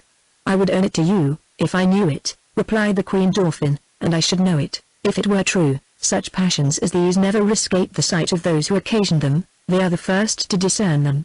The Duke of Nems has never showed me anything but slight complaisances, and yet I find so great a difference betwixt his present and former behavior to me, that I can assure you, I am not the cause of the indifference he expresses for the crown of England.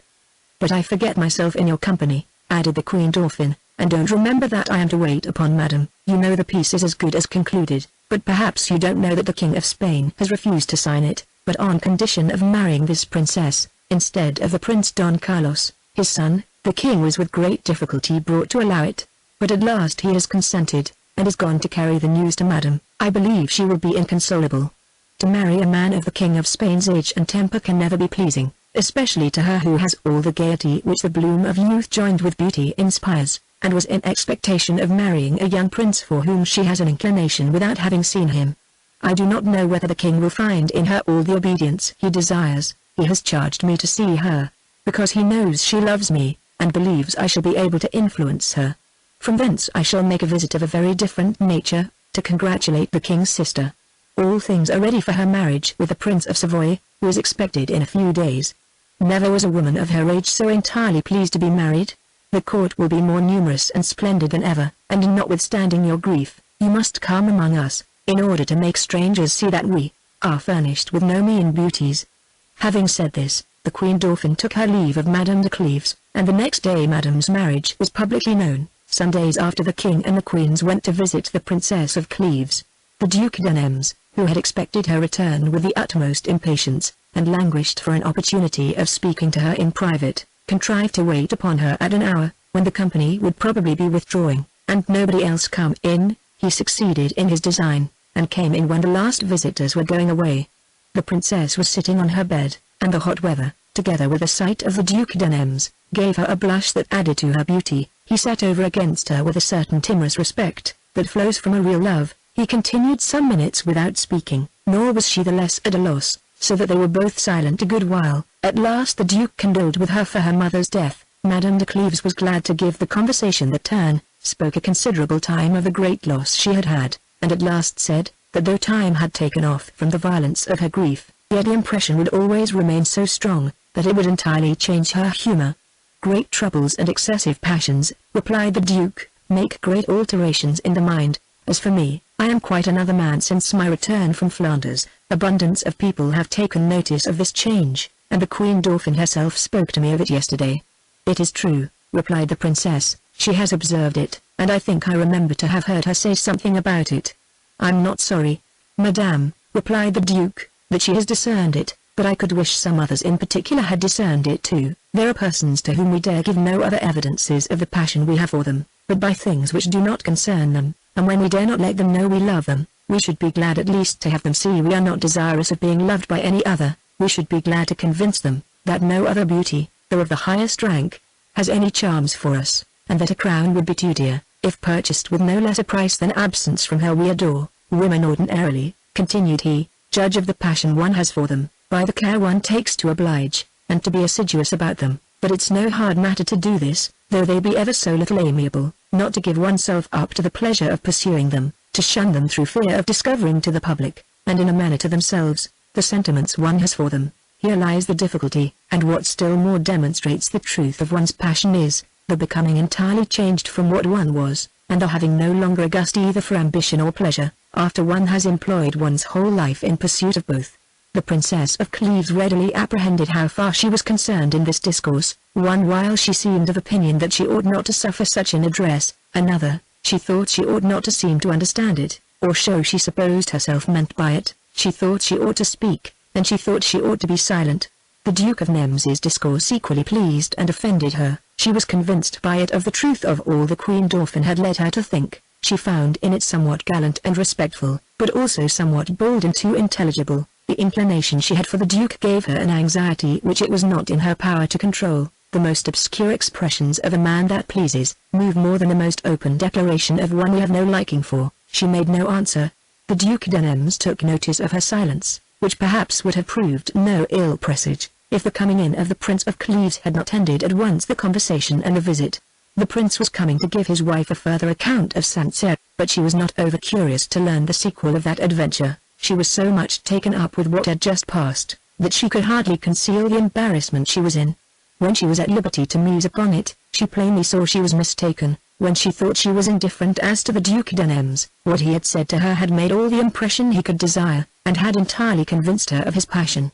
Besides, the Duke's actions agreed too well with his words to leave her the least doubt about it. She no longer flattered herself that she did not love him. All her care was not to let him discover it, a task of which she had already experienced the difficulty. She knew the only way to succeed in it was to avoid seeing him, and as her mourning gave her an excuse for being more retired than usual, she made use of that pretense not to go to places where he might see her. She was full of melancholy. Her mother's death was the seeming cause of it, and no suspicion was had of any other. The Duc de Nemours, not seeing her any more, fell into desperation, and knowing he should not meet with her in any public assembly, or at any diversions the court joined in, he could not prevail upon himself to appear there, and therefore he pretended a great love for hunting, and made matches for that sport on the days when the queens kept their assemblies. A slight indisposition had served him a good while as an excuse for staying at home, and declining to go to places where he knew very well that Madame de Cleves would not be. The Prince of Cleves was ill almost at the same time, and the princess never stirred out of his room during his illness. But when he grew better, and received company, and among others the Duc d'Anems, who under pretense of being yet weak, stayed with him the greatest part of the day, she found she could not continue any longer there, and yet in the first visits he made she had not the resolution to go out. She had been too long without seeing him, to be able to resolve to see him no more. The Duke had the address, by discourses that appeared altogether general, but which she understood very well by the relation they had to what he had said privately to her, to let her know that he went a-hunting only to be more at liberty to think of her, and that the reason of his not going to the assemblies was her not being there. At last she executed the resolution she had taken to go out of her husband's room, whenever he was there, though this was doing the utmost violence to herself. The Duke perceived she avoided him, and the thought of it touched him to the heart. The Prince of Cleves did not immediately take notice of his wife's conduct in this particular, but at last he perceived she went out of the room when there was company there. He spoke to her of it, and she told him that she did not think it consistent with decency to be every evening among the gay young courtiers, that she hoped he would allow her to live in a more reserved manner than she had done hitherto, that the virtue and presence of her mother authorized her in many liberties which could not otherwise be justified in a woman of her age. Monsieur de Cleves, who had a great deal of facility and complaisance for his wife, did not show it on this occasion, but told her he would by no means consent to her altering her conduct. She was upon the point of telling him. It was reported that the Duc d'Anems was in love with her, but she had not the power to name him. Besides, she thought it disingenuous to disguise the truth, and make use of pretenses to a man who had so good an opinion of her. Some days after the king was with the queen at the assembly hour, and the discourse turned upon nativities and predictions, the company were divided in their opinion as to what credit ought to be given to them. The queen professed to have great faith in them, and maintained that after so many things had come to pass as they had been foretold, one could not doubt but there was something of certainty in that science. Others affirmed that of an infinite number of predictions so very few proved true, that the truth of those few ought to be looked upon as an effect of chance.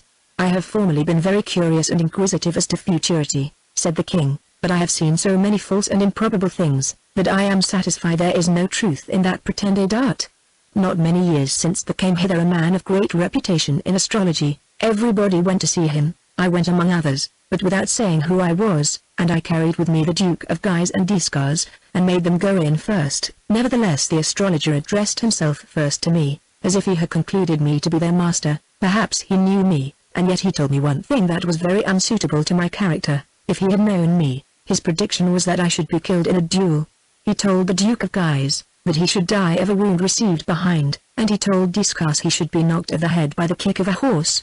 The Duke of Guise was a little angry at the prediction, as if it imported he should run away, nor was Discars better pleased to find he was to make his exit by so unfortunate an accident. In a word, we went away all three of us very much out of humor with the astrologer. I don't know what will happen to the Duke of Guise and Discars, but there is not much probability of my being killed in a duel. The King of Spain and I have just made peace, and if we had not, I question whether we should have fought, or if I should have challenged him, as the king my father did Charles V.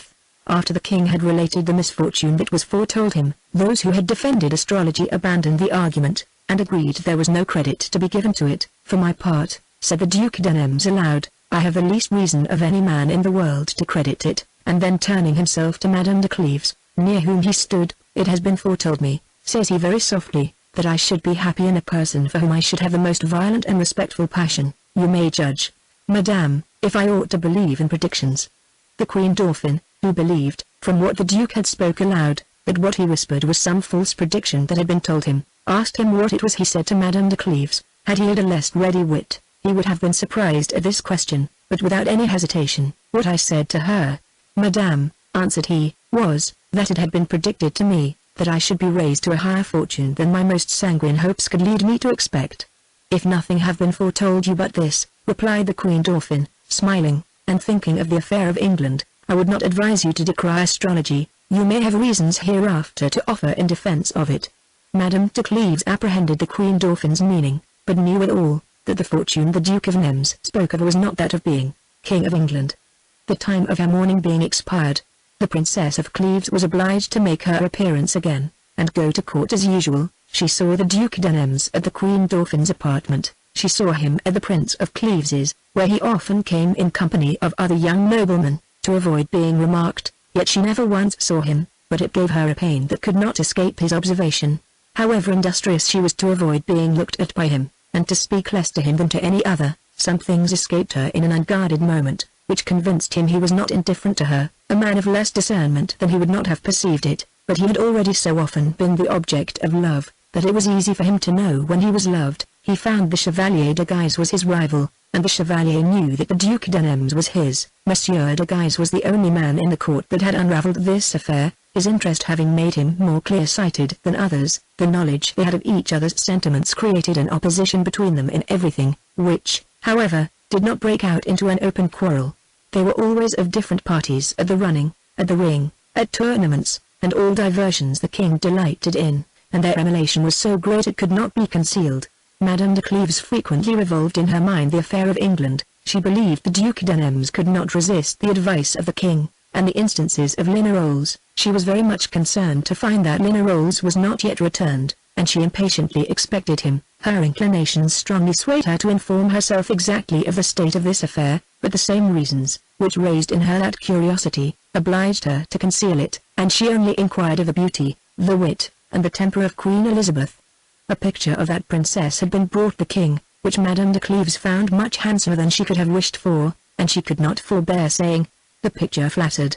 "I don't think so," replied the Queen Dauphin. "That princess has the reputation of being very handsome, and of having a very exalted genius, and I know she has always been proposed to me as a model worthy my imitation. She can't but be very handsome, if she resembles her mother, Anne Boleyn. Never had woman so many charms and allurements both in her person and her humour. I have heard say she had something remarkably lively in her countenance, very different from what is usually found in other English beauties."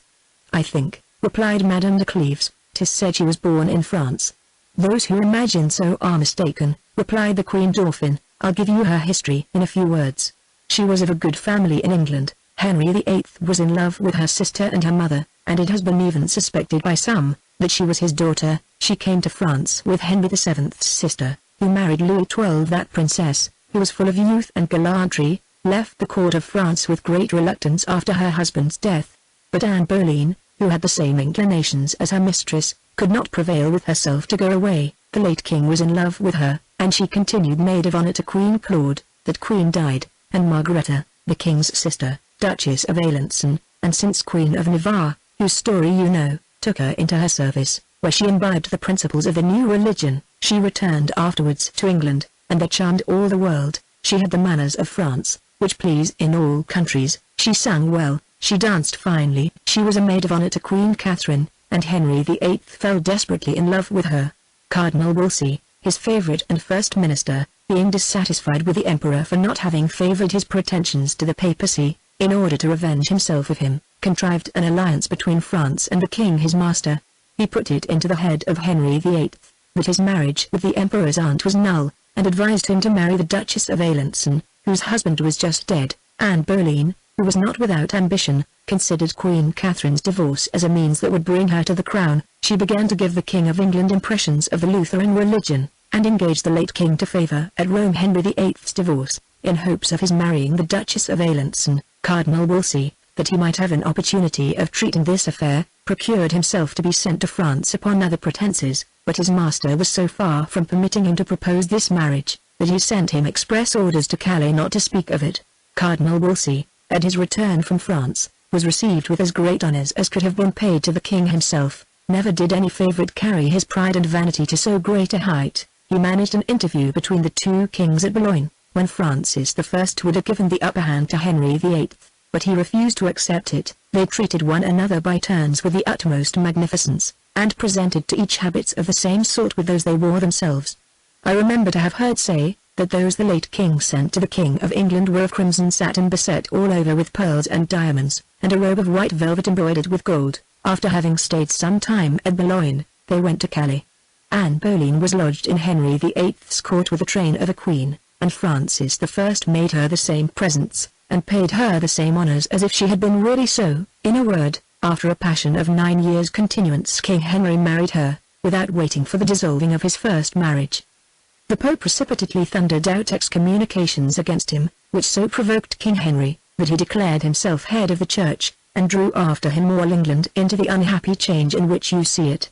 Anne Boleyn did not long enjoy her greatness, for when she thought herself most secure of it by the death of Queen Catherine, one day as she was seeing a match of running at the ring made by the Viscount Rochfort, her brother, the king was struck with such a jealousy, that he abruptly left the show, went away to London, and gave orders for arresting the Queen, the Viscount Rochfort, and several others whom he believed to be the lovers or confidants of that princess. Though this jealousy in appearance had its birth that moment, the king had been long possessed with it by the Viscountess Rochfort, who, not being able to bear the strict intimacy between her husband and the Queen, represented it to the king as a criminal commerce, so that prince, who was besides in love with Jane Seymour, thought of nothing but ridding himself of Anne Boleyn, and in less than 3 weeks he caused the Queen and her brother to be tried, had them both beheaded, and married Jane Seymour. He had afterwards several wives, whom he divorced or put to death, and among others Catherine Howard, whose confidant the Viscountess Rochfort was, and who was beheaded with her. Thus was she punished for having falsely accused Anne Boleyn. And Henry VIII died, being become excessive fat. All the ladies that were present when the Queen Dauphin made this relation, thanked her for having given them so good an account of the court of England, and among the rest Madame de Cleves, who could not forbear asking several questions concerning Queen Elizabeth. The Queen Dauphin caused pictures in miniature to be drawn of all the beauties of the court, in order to send them to the Queen her mother. One day, when that of Madame de Cleves was finishing, the Queen Dauphin came to spend the afternoon with her. The Duc d'Anems did not fail to be there. He let slip no opportunities of seeing Madame de Cleves, yet without appearing to contrive them. She looked so pretty that day, that he would have fell in love with her, though he had not been so before. However, he durst not keep his eyes fixed upon her, while she was sitting for her picture, for fear of showing too much the pleasure he took in looking at her.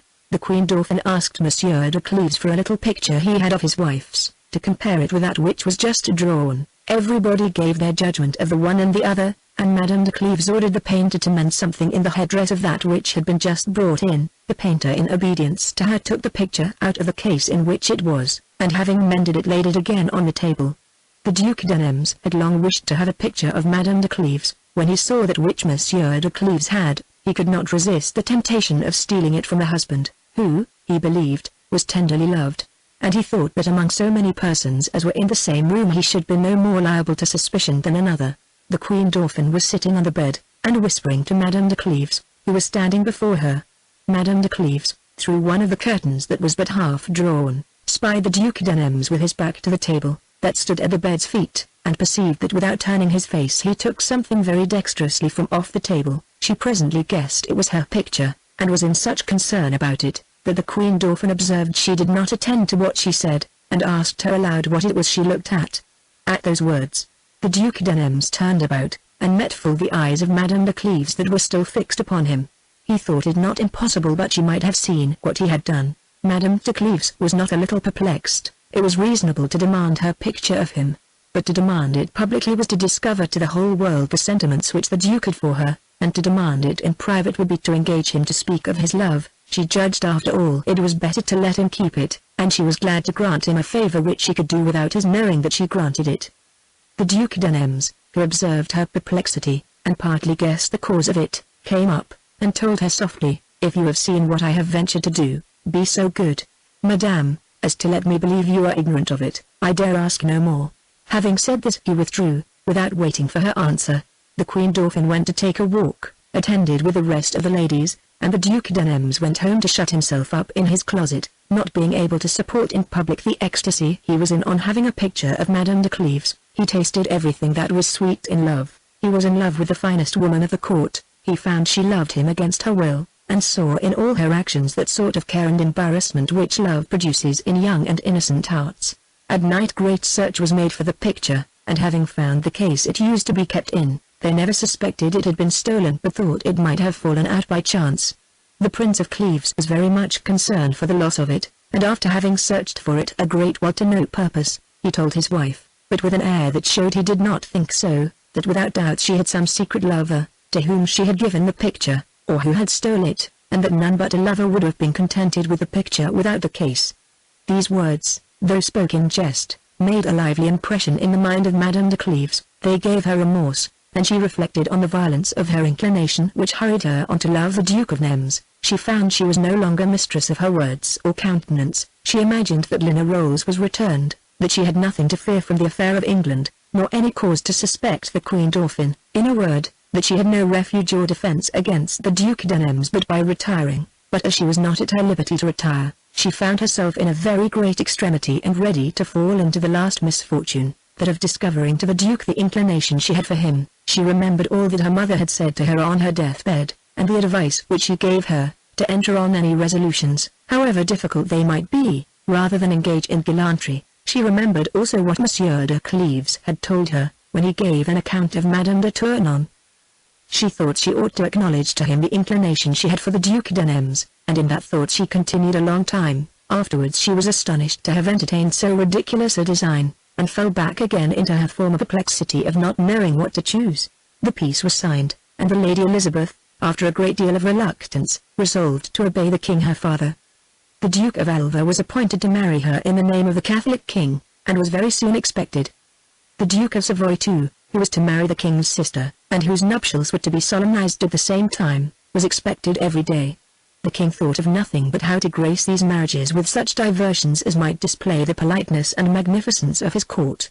Interludes and comedies of the best kind were proposed, but the king thought those entertainments too private, and desired to have somewhat of a more splendid nature. He resolved to make a solemn tournament, to which strangers might be invited, and of which the people might be spectators.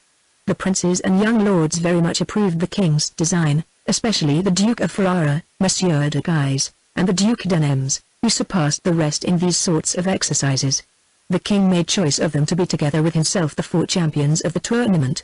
Proclamation was made throughout the kingdom, that on the 15th of June in the city of Paris, His Most Christian Majesty, and the Princes Alfonso de Duke of Ferrara, Francis of Lorraine Duke of Guise, and James of Savoy Duke of Nems would hold an open tournament against all comers. The first combat to be on horseback in the lists, with double armor, to break 4 lances, and 1 for the ladies. The second combat with swords, 1 to 1, or 2 to 2, as the judges of the field should direct. The third combat on foot, 3 pushes of pikes, and 6 hits with the sword. The champions to furnish lances, swords, and pikes, at the choice of the combatants. Whoever did not manage his horse in the career to be put out of the lists, 4 judges of the field to give orders.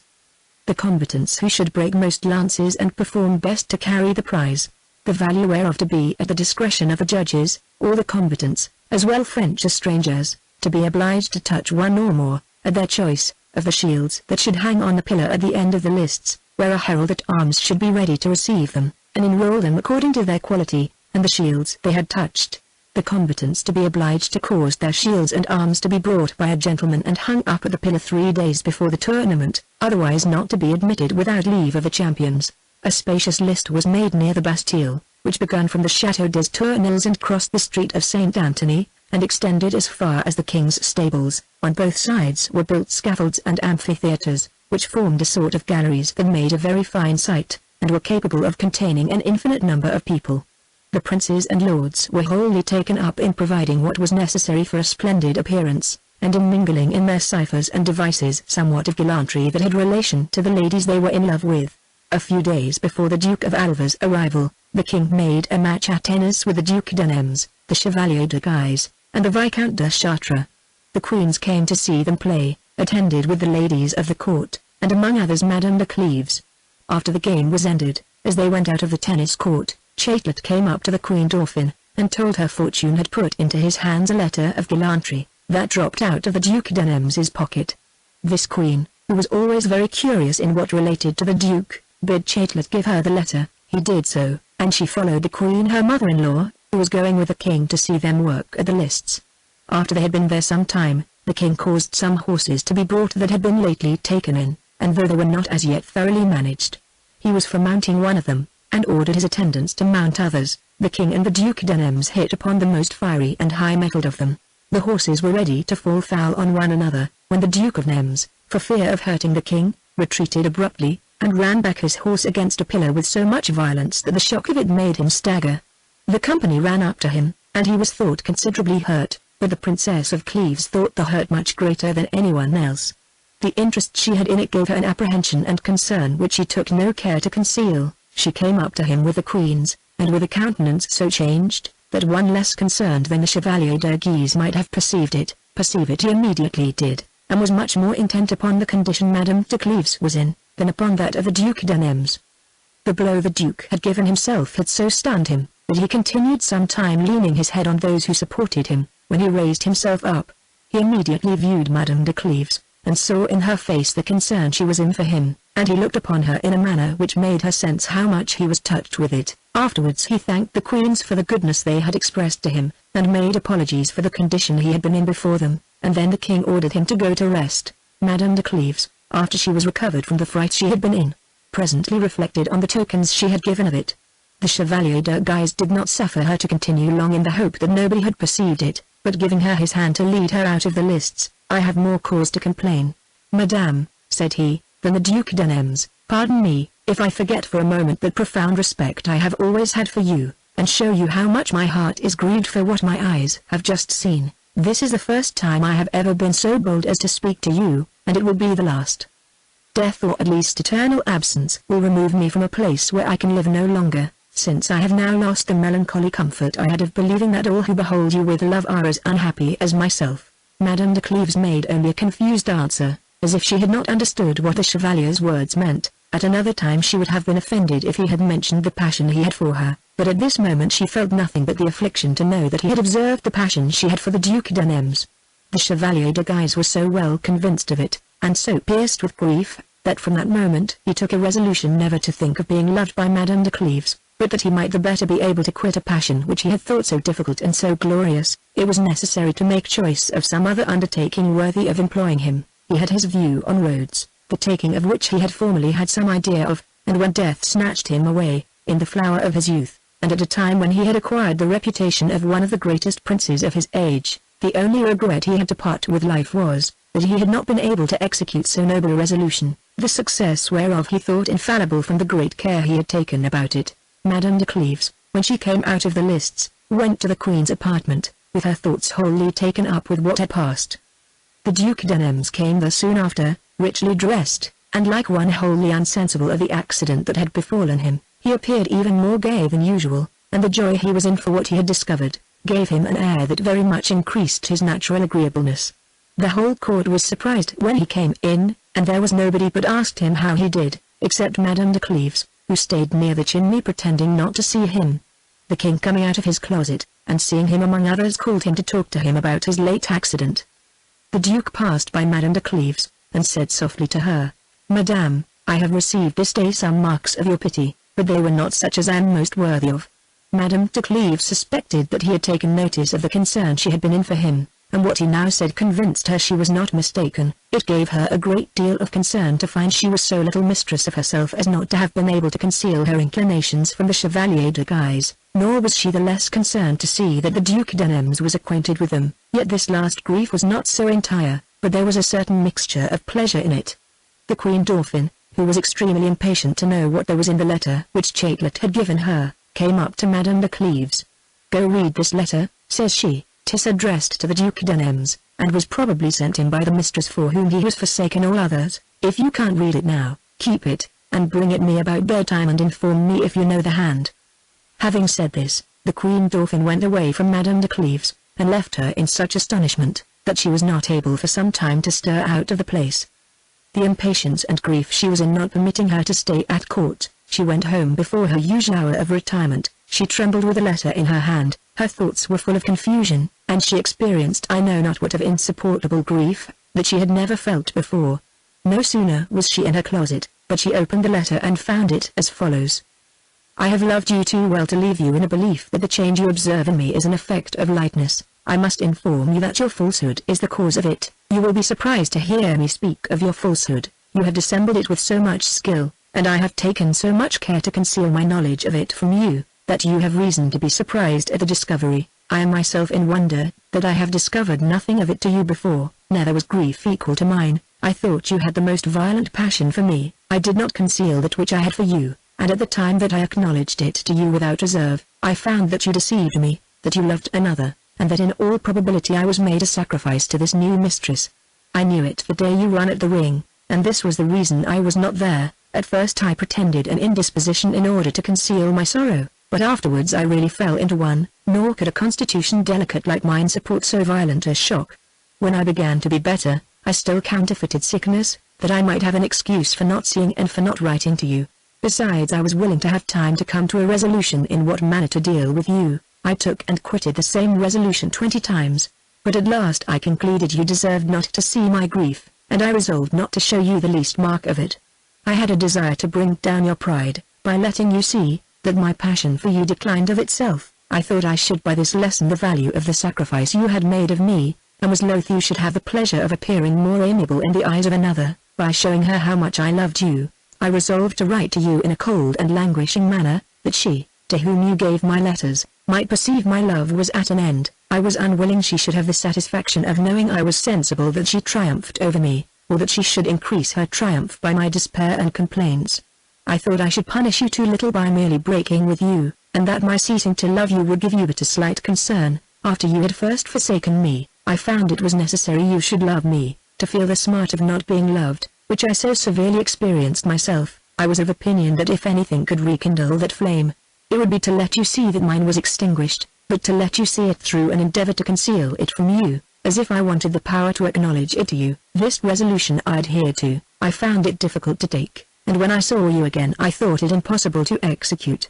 I was ready 100 times to break out into tears and complaints. My ill state of health, which still continued, served as a disguise to hide from you the affliction and trouble I was in. Afterward I was supported by the pleasure of dissembling with you, as you had done with me. However, it was doing so apparent a violence to myself to tell you or to write to you that I loved you, that you immediately perceived I had no mind to let you see my affection was altered. You was touched with this, you complained of it. I endeavored to remove your fears, but it was done in so forced a manner, that you were still more convinced by it. I no longer loved you. In short, I did all I intended to do. The fantasticalness of your heart was such, that you advanced towards me in proportion as you saw I retreated from you. I have enjoyed all the pleasure which can arise from revenge. I plainly saw, that you loved me more than you had ever done, and I showed you I had no longer any love for you. I had even reason to believe that you had entirely abandoned her, for whom you had forsaken me. I had ground too to be satisfied you had never spoken to her concerning me, but neither your discretion in that particular, nor the return of your affection can make amends for your inconstancy. Your heart has been divided between me and another, and you have deceived me. This is sufficient wholly to take from me the pleasure I found in being loved by you, as I thought I deserved to be, and to confirm me in the resolution I have taken never to see you more, which you are so much surprised at. Madame de Cleves read this letter, and read it over again several times, without knowing at the same time what she had read. She saw only that the Duc de Nemours did not love her as she imagined, and that he loved others who were no less deceived by him than she. What a discovery was this for a person in her condition, who had a violent passion, who had just given marks of it to a man whom she judged unworthy of it, and to another whom she used all for his sake. Never was affliction so cutting as hers. She imputed the piercingness of it to what had happened that day, and believed that if the Duc de Nemours had not had ground to believe she loved him she should not have cared whether he loved another or not. But she deceived herself, and this evil which she found so insupportable was jealousy with all the horrors it can be accompanied with. This letter discovered to her a piece of gallantry the Duc de Nemours had been long engaged in. She saw the lady who wrote it was a person of wit and merit, and deserved to be loved. She found she had more courage than herself, and envied her the power she had had of concealing her sentiments from the Duc de Nemours. By the close of the letter, she saw this lady thought herself beloved, and presently suspected that the discretion the Duke had showed in his addresses to her, and which she had been so much taken with, was only an effect of his passion for this other mistress, whom he was afraid of disobliging. In short, she thought of everything that could add to her grief and despair. What reflections did she not make on herself, and on the advices her mother had given her? How did she repent, that she had not persisted in her resolution of retiring, though against the will of Monsieur de Cleves, or that she had not pursued her intentions of acknowledging to him the inclination she had for the Duke of Nemours. She was convinced, she would have done better to discover it to a husband, whose goodness she was sensible of, and whose interest it would have been to conceal it, than to let it appear to a man who was unworthy of it, who deceived her, who perhaps made a sacrifice of her, and who had no view in being loved by her but to gratify his pride and vanity. In a word, she found, that all the calamities that could befall her, and all the extremities she could be reduced to, were less than that single one of having discovered to the Duc de Nemours that she loved him, and of knowing that he loved another. All her comfort was to think, that after the knowledge of this she had nothing more to fear from herself, and that she should be entirely eased of the inclination she had for the Duke. She never thought of the orders the Queen Dauphin had given her, to come to her when she went to rest. She went to bed herself, and pretended to be ill, so that when Monsieur de Cleves came home from the king, they told him she was asleep. but she was far from that tranquility which inclines to sleep. All the night she did nothing but torment herself, and read over and over the letter in her hand. Madame de Cleves was not the only person whom this letter disturbed. The Viscount de Chartres, who had lost it and not the Duc d'Anems, was in the utmost inquietude about it. He had been that evening with the Duke of Guise, who had given a great entertainment to the Duke of Ferrara his brother-in-law, and to all the young people of the court. It happened that the discourse turned upon ingenious letters, and the Viscount de Chartres said he had one about him the finest that ever was writ. They urged him to show it, and on his excusing himself, the Duc d'Anems insisted he had no such letter, and that what he said was only out of vanity. The Viscount made him answer, that he urged his discretion to the utmost, that nevertheless he would not show the letter, but he would read some parts of it, which would make it appear few men received the like. Having said this, he would have taken out the letter, but could not find it. He searched for it to no purpose. The company rallied him about it, but he seemed so disturbed, that they forbore to speak further of it. He withdrew sooner than the others, and went home with great impatience, to see if he had not left the letter there. While he was looking for it, one of the Queen's pages came to tell him, that the Viscountess Duchesse had thought it necessary to give him speedy advice, that it was said at the Queen's court, that he had dropped a letter of gallantry out of his pocket while he was playing at tennis. The great part of what the letter contained had been related, that the Queen had expressed a great curiosity to see it, and had sent to one of her gentlemen for it, but that he answered, he had given it to Chatelet. The page added many other particulars which heightened the Viscount's concern. He went out that minute to go to a gentleman who was an intimate friend of Chatelet's, and though it was a very unseasonable hour, made him get out of bed to go and fetch the letter, without letting him know who it was had sent for it, or who had lost it. Chatelet, who was prepossessed with an opinion that it belonged to the Duke of Nems, and that the Duke was in love with the Queen Dauphin, did not doubt but it was he who had sent to demand it, and so answered with a malicious sort of joy, that he had put the letter into the Queen Dauphin's hands. The gentleman brought this answer back to the Viscount de Chartres, which increased the uneasiness he was under already, and added new vexations to it. After having continued some time in an irresolution what to do, he found that the Duc d'Anems was the only person whose assistance could draw him out of this intricate affair. Accordingly he went to the Duke's house, and entered his room about break of day. What the Duke had discovered the day before with respect to the Princess of Cleves had given him such agreeable ideas, that he slept very sweetly. He was very much surprised to find himself waked by the Viscount de Chartres, and asked him if he came to disturb his rest so early, to be revenged of him for what he had said last night at supper. The Viscount's looks soon convinced him, that he came upon a serious business. I am come, said he, to entrust you with the most important affair of my life. I know very well, you are not obliged to me for the confidence I place in you, because I do it at a time when I stand in need of your assistance, but I know likewise, that I should have lost your esteem, if I had acquainted you with all I am now going to tell you, without having been forced to it by absolute necessity. I have dropped the letter I spoke of last night. It is of the greatest consequence to me, that nobody should know it is addressed to me. It has been seen by abundance of people, who were at the tennis court yesterday when I dropped it. You was there too, and the favor I have to ask you, is, to say it was you who lost it. Sure you think, replied the Duc d'Anems, smiling, that I have no mistress, by making such a proposal, and that I have no quarrels or inconveniences to apprehend by leaving it to be believed that I receive such letters. I beg you, said the Viscount, to hear me seriously. If you have a mistress, as I doubt not you have, though I do not know who she is, it will be easy for you to justify yourself, and I'll put you into an infallible way of doing it. As for you, though you should fail in justifying yourself, it can cost you nothing but a short falling out, but for my part, this accident affects me in a very different manner. I shall dishonor a person who has passionately loved me, and is one of the most deserving women in the world. On the other side, I shall draw upon myself an implacable hatred that will ruin my fortune, and perhaps proceed somewhat further. I do not comprehend what you say, replied the Duc d'Anems, but I begin to see that the reports we have had of your interest in a great princess are not wholly without ground. They are not, replied the Viscount, but I would to God they were. You would not see me in the perplexity I am in, but I must relate the whole affair to you, to convince you how much I have to fear. Ever since I came to court, the Queen has treated me with a great deal of favor and distinction, and I had grounds to believe that she was very kindly disposed towards me. There was nothing, however, particular in all this, and I never presumed to entertain any thoughts of her but what were full of respect. So far from it, that I was deeply in love with Madame de Thémines. Anyone that sees her may easily judge. 'Tis very possible for one to be greatly in love with her, when one is beloved by her, and so I was. About 2 years ago, the court being at Fontainebleau, I was 2 or 3 times in conversation with the Queen, at hours when there were very few people in her apartment. It appeared to me that my turn of wit was agreeable to her, and I observed she always approved what I said. One day among others she fell into a discourse concerning confidence. I said there was nobody in whom I entirely confided, that I found people always repented of having done so, and that I knew a great many things of which I had never spoke. The Queen told me, she esteemed me the more for it, that she had not found in France anyone that could keep a secret, and that this was what had embarrassed her more than anything else, because it had deprived her of the pleasure of having a confidant, that nothing was so necessary in life as to have somebody one could open one's mind to with safety, especially for people of her rank.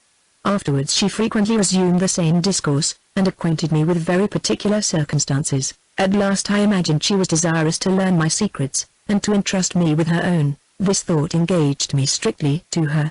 I was so pleased with this distinction that I made my court to her with greater assiduity than usual.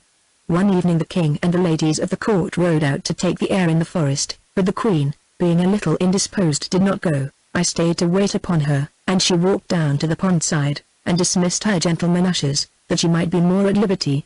After she had taken a few turns she came up to me, and bid me follow her. "I would speak with you," says she, "and by what I shall say you will see I am your friend." She stopped here, and looking earnestly at me, "You are in love," continued she, "and because perhaps you have made nobody your confidant, you think that your love is not known, but it is known, and even by persons who are interested in it. You are observed, the place where you see your mistress is discovered, and there's a design to surprise you. I don't know who she is, nor do I ask you to tell me. I would only secure you from the misfortunes into which you may fall. See, I beseech you, what a snare the Queen laid for me, and how difficult it was for me not to fall into it. She had a mind to know if I was in love, and as she did not ask me who I was in love with, but let me see, her intention was only to serve me. I had no suspicion that she spoke either out of curiosity or by design. Nevertheless, contrary to all probability, I saw into the bottom of the matter. I was in love with Madame de Themines, but though she loved me again, I was not happy enough to have private places to see her in without danger of being discovered there, and so I was satisfied she could not be the person the Queen meant. I knew also that I had an intrigue with another woman less handsome and less reserved than Madame de Themines, and that it was not impossible but the place where I saw her might be discovered. But as this was a business I little cared for, it was easy for me to guard against all sorts of danger by forbearing to see her. I resolved therefore to acknowledge nothing of it to the Queen, but to assure her on the contrary that I had a long time laid aside the desire of gaining women's affections, even where I might hope for success, because I found them all in some measure unworthy of engaging the heart of an honorable man, and that it must be something very much above them which could touch me. "You do not answer me ingenuously," replied the Queen. "I am satisfied of the contrary. The free manner in which I speak to you ought to oblige you to conceal nothing from me. I would have you," continued she, "be of the number of my friends, but I would not, after having admitted you into that rank, be ignorant of your engagements. Consider whether you think my friendship will be too dear at the price of making me your confidant. I give you 2 days to think on it. But then, consider well of the answer you shall make me, and remember that if ever I find hereafter you have deceived me, I shall never forgive you as long as I live." Having said this, the Queen left me without waiting for my answer. You may imagine how full my thoughts were of what she had said to me. The 2 days she had given me to consider of it I did not think too long a time to come to a resolution. I found she had a mind to know if I was in love, and that her desire was I should not be so. I foresaw the consequences of what I was going to do. My vanity was flattered with the thought of having a particular interest with the Queen, and a Queen whose person is still extremely amiable. On the other hand, I was in love with Madame de Themines, and though I had committed a petty treason against her by my engagement with the other woman I told you of, I could not find in my heart to break with her. I foresaw also the danger I should expose myself to, if I deceived the Queen, and how hard it would be to do it. Nevertheless I could not resolve to refuse what fortune offered me, and was willing to run the hazard of anything my ill conduct might draw upon me. I broke with her with whom I kept a correspondence that might be discovered, and was in hopes of concealing that I had with Madame de Themines. At the 2 days' end, as I entered the room where the Queen was with all the ladies about her, she said aloud to me, and with a grave air that was surprising enough, "Have you thought of the business I charged you with, and do you know the truth of it?" "Yes, Madame," answered I, "and 'tis as I told your Majesty." "Come in the evening, when I am writing," replied she, "and you shall have further orders." I made a respectful bow without answering anything, and did not fail to attend at the hour she had appointed me. I found her in the gallery, with her secretary and one of her women. As soon as she saw me she came to me, and took me to the other end of the gallery. "Well," says she, after having considered thoroughly of this matter, "have you nothing to say to me? And as to my manner of treating you, does not it deserve that you should deal sincerely with me?" "It is, madame," answered I, "because I deal sincerely, that I have nothing more to say, and I swear to your majesty with all the respect I owe you, that I have no engagement with any woman of the court." "I will believe it," replied the queen, "because I wish it, and I wish it, because I desire to have you entirely mine, and because it would be impossible for me to be satisfied with your friendship. If you were in love, one cannot confide in those who are, one cannot be secure of their secrecy, they are too much divided, and their mistresses have always the first place in their thoughts, which does not suit at all with the manner in which I would have you live with me. Remember then, it is upon your giving me your word that you have no engagement, that I choose you for my confidant. Remember, I insist on having you entirely to myself, and that you shall have no friend of either sex but such as I shall approve, and that you abandon every care but that of pleasing me. I'll not desire you to neglect any opportunity for advancing your fortune. I'll conduct your interests with more application than you can yourself, and whatever I do for you, I shall think myself more than recompensed, if you answer my expectations. I make choice of you, to open my heart's griefs to you, and to have your assistance in softening them. You may imagine they are not small. I bear in appearance without much concern the king's engagement with the Duchess of Valentinois, but it is insupportable to me. She governs the king, she imposes upon him, she slights me, all my people are at her beck. The queen, my daughter-in-law, proud of her beauty, and the authority of her uncles, pays me no respect. The Constable Montmorency is master of the king and kingdom. He hates me, and has given proofs of his hatred, which I shall never forget. The Meshkilder Street André is a bold young favorite, who uses me no better than the others. The detail of my misfortunes would move your pity. Hitherto I have not dared to confide in anybody. I confide in you. Take care that I never repent it, and be my only consolation. The queen blushed, when she had ended this discourse, and I was so truly touched with the goodness she had expressed to me, that I was going to throw myself at her feet. From that day she has placed an entire confidence in me. She has done nothing without advising with me, and the intimacy and union between us still subsists. 3. In the meantime, however busy and full I was of my new engagement with the queen, I still kept fair with Madame de Themines by a natural inclination which it was not in my power to conquer. I thought she cooled in her love to me, and whereas, had I been prudent, I should have made use of the change I observed in her for my cure, my love redoubled upon it, and I managed so ill that the queen got some knowledge of this intrigue.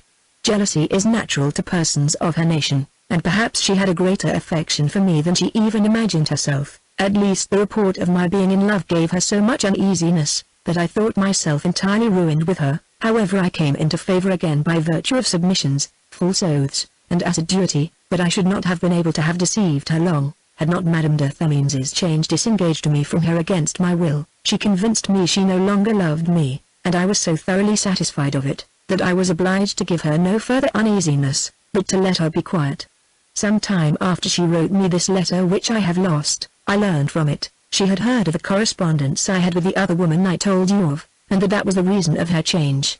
As I had then nothing further left to divide me, the queen was well enough satisfied with me, but the sentiments I have for her not being of a nature to render me incapable of other engagements, and love not being a thing that depends on our will, I fell in love with Madame de Martigues, of whom I was formerly a great admirer, while she was with Villemontais, maid of honor to the Queen Dauphin. I have reason to believe she does not hate me. The discretion I observe towards her, and which she does not wholly know the reasons of, is very agreeable to her. The queen has not the least suspicion on her account, but she has another jealousy which is not less troublesome. As Madame de Martigues is constantly with the Queen Dauphin, I go there much oftener than usual. The queen imagines that 'tis this princess I am in love with. The Queen Dauphin's rank, which is equal to her own, and the superiority of her youth and beauty, create a jealousy that rises even to fury, and fills her with a hatred against her daughter-in-law that cannot be concealed. The Cardinal of Lorraine, who, I believe has been long aspiring to the Queen's favor, and would be glad to fill the place I possess, is, under pretense of reconciling the two queens, become master of the differences between them. I doubt not but he has discovered the true cause of the Queen's anger, and I believe he does me all manner of ill offices, without letting her see that he designs it. This is the condition my affairs are in at present. Judge what effect may be produced by the letter which I have lost, and which I unfortunately put in my pocket with design to restore it to Madame de Themines. If the Queen sees this letter, she will know I have deceived her, and that almost at the very same time that I deceived her for Madame de Themines, I deceived Madame de Themines for another. Judge what an idea this will give her of me, and whether she will ever trust me again. If she does not see the letter, what shall I say to her? She knows it has been given to the Queen Dauphin. She will think Chatelet knew that Queen's hand, and that the letter is from her. She will fancy the person of whom the letter expresses a jealousy, is perhaps herself. In short, there is nothing which she may not think, and there is nothing which I ought not to fear from her thoughts. Add to this, that I am desperately in love with Madame de Martigues, and that the Queen Dauphin will certainly show her this letter, which she will conclude to have been lately writ. Thus shall I be equally embroiled both with the person I love most, and with the person I have most cause to fear. Judge, after this, if I have not reason to conjure you to say the letter is yours, and to beg of you to get it out of the Queen Dauphin's hands. I am very well satisfied, answered the Duc de Nemours, that one cannot be in a greater embarrassment than that you are in, and it must be confessed you deserve it. I have been accused of being inconstant in my amours, and of having had several intrigues at the same time, but you outgo me so far, that I should not so much as have dared to imagine what you have undertaken. Could you pretend to keep Madame de Themines, and be at the same engaged with the Queen? Did you hope to have an engagement with the Queen, and be able to deceive her? She is both an Italian and a Queen, and by consequence full of jealousy, suspicion, and pride. As soon as your good fortune, rather than your good conduct, had set you at liberty from an engagement you was entangled in, you involved yourself in new ones, and you fancied that in the midst of the court you could be in love with Madame de Martigues without the Queen's perceiving it. You could not have been too careful to take from her the shame of having made the first advances. She has a violent passion for you. You have more discretion than to tell it me, and I than to ask you to tell it. It is certain she is jealous of you, and has truth on her side. And does it belong to you, interrupted the Viscount, to load me with reprimands, and ought not your own experience to make you indulgent to my faults? However, I grant I am to blame, but think, I conjure you, how to draw me out of this difficulty. I think you must go to the Queen Dauphin as soon as she is awake, and ask her for the letter, as if you had lost it. I have told you already, replied the Duc de Nemours, that what you propose is somewhat extraordinary, and that there are difficulties in it which may affect my own particular interest. But besides, if this letter has been seen to drop out of your pocket, I should think it would be hard to persuade people that it dropped out of mine. I thought I had told you, replied the Viscount, that the Queen Dauphin had been informed that you dropped it. How, said the Duc de Nemours hastily, apprehending the ill consequence this mistake might be of to him with Madame de Cleves, has the Queen Dauphin been told I dropped the letter? Yes, replied the Viscount, she has been told so, and what occasioned the mistake was, that there were several gentlemen of the two queens in a room belonging to the tennis court, where our clothes were put up, when your servants and mine went together to fetch them. Then it was the letter fell out of the pocket. Those gentlemen took it up, and read it aloud. Some believed it belonged to you, and others to me. Chatelet, who took it, and to whom I have just sent for it, says, he gave it to the Queen Dauphin as a letter of yours, and those who have spoken of it to the Queen have unfortunately told her it was mine, so that you may easily do what I desire of you, and free me from this perplexity.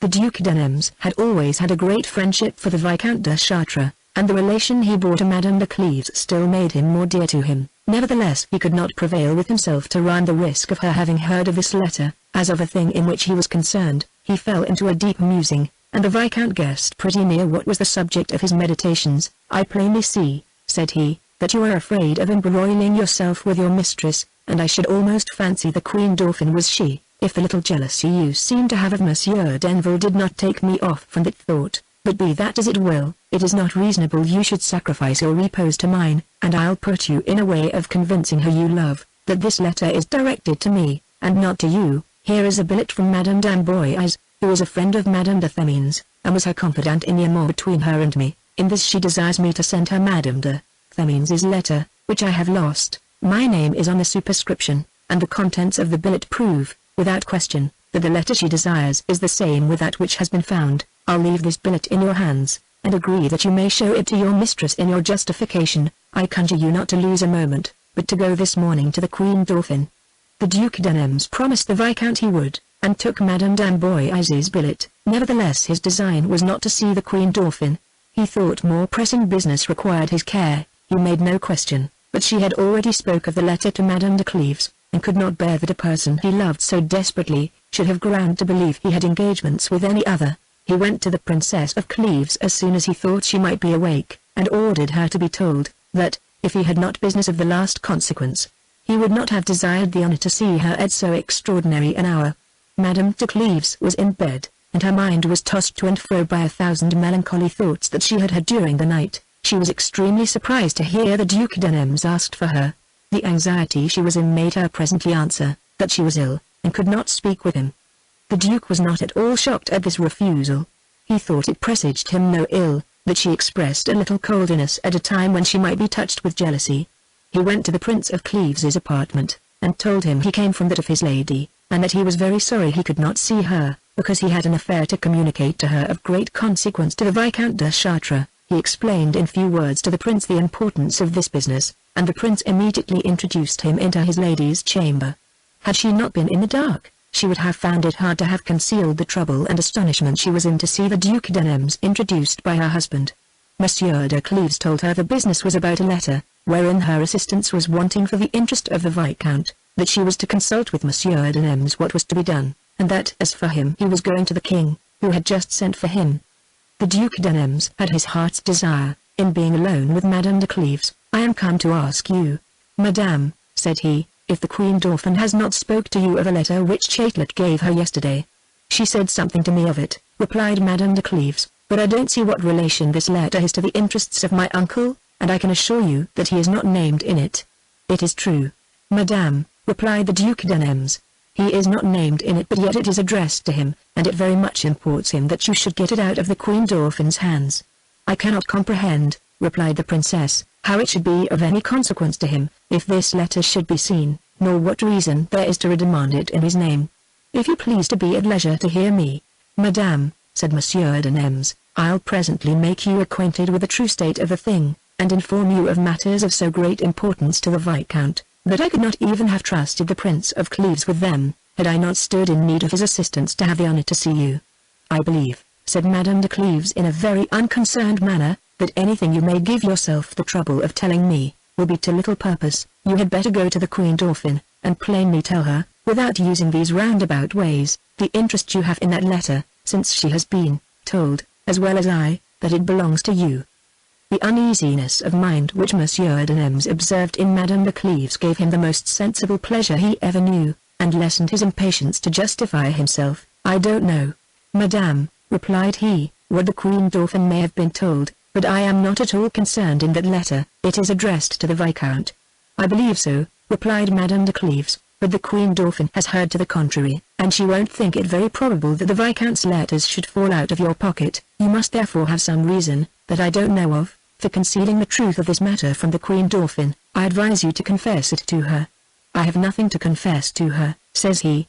"The letter is not directed to me, and if there be anyone that I would have satisfied of it, it is not the Queen Dauphin, but, Madame, since the Viscount's interest is nearly concerned in this, be pleased to let me acquaint you with some matters that are worthy of your curiosity." Madame de Cleves by her silence showed her readiness to hear him, and he as succinctly as possible related to her all he had just heard from the Viscount.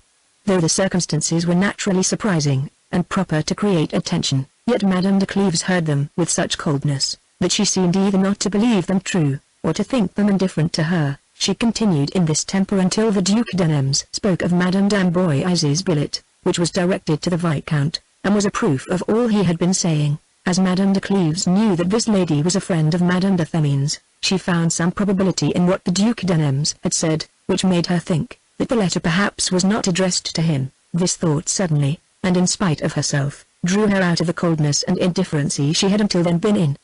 The Duke, having read the billet, which fully justified him, presented it to her to read, and told her she might possibly know the hand.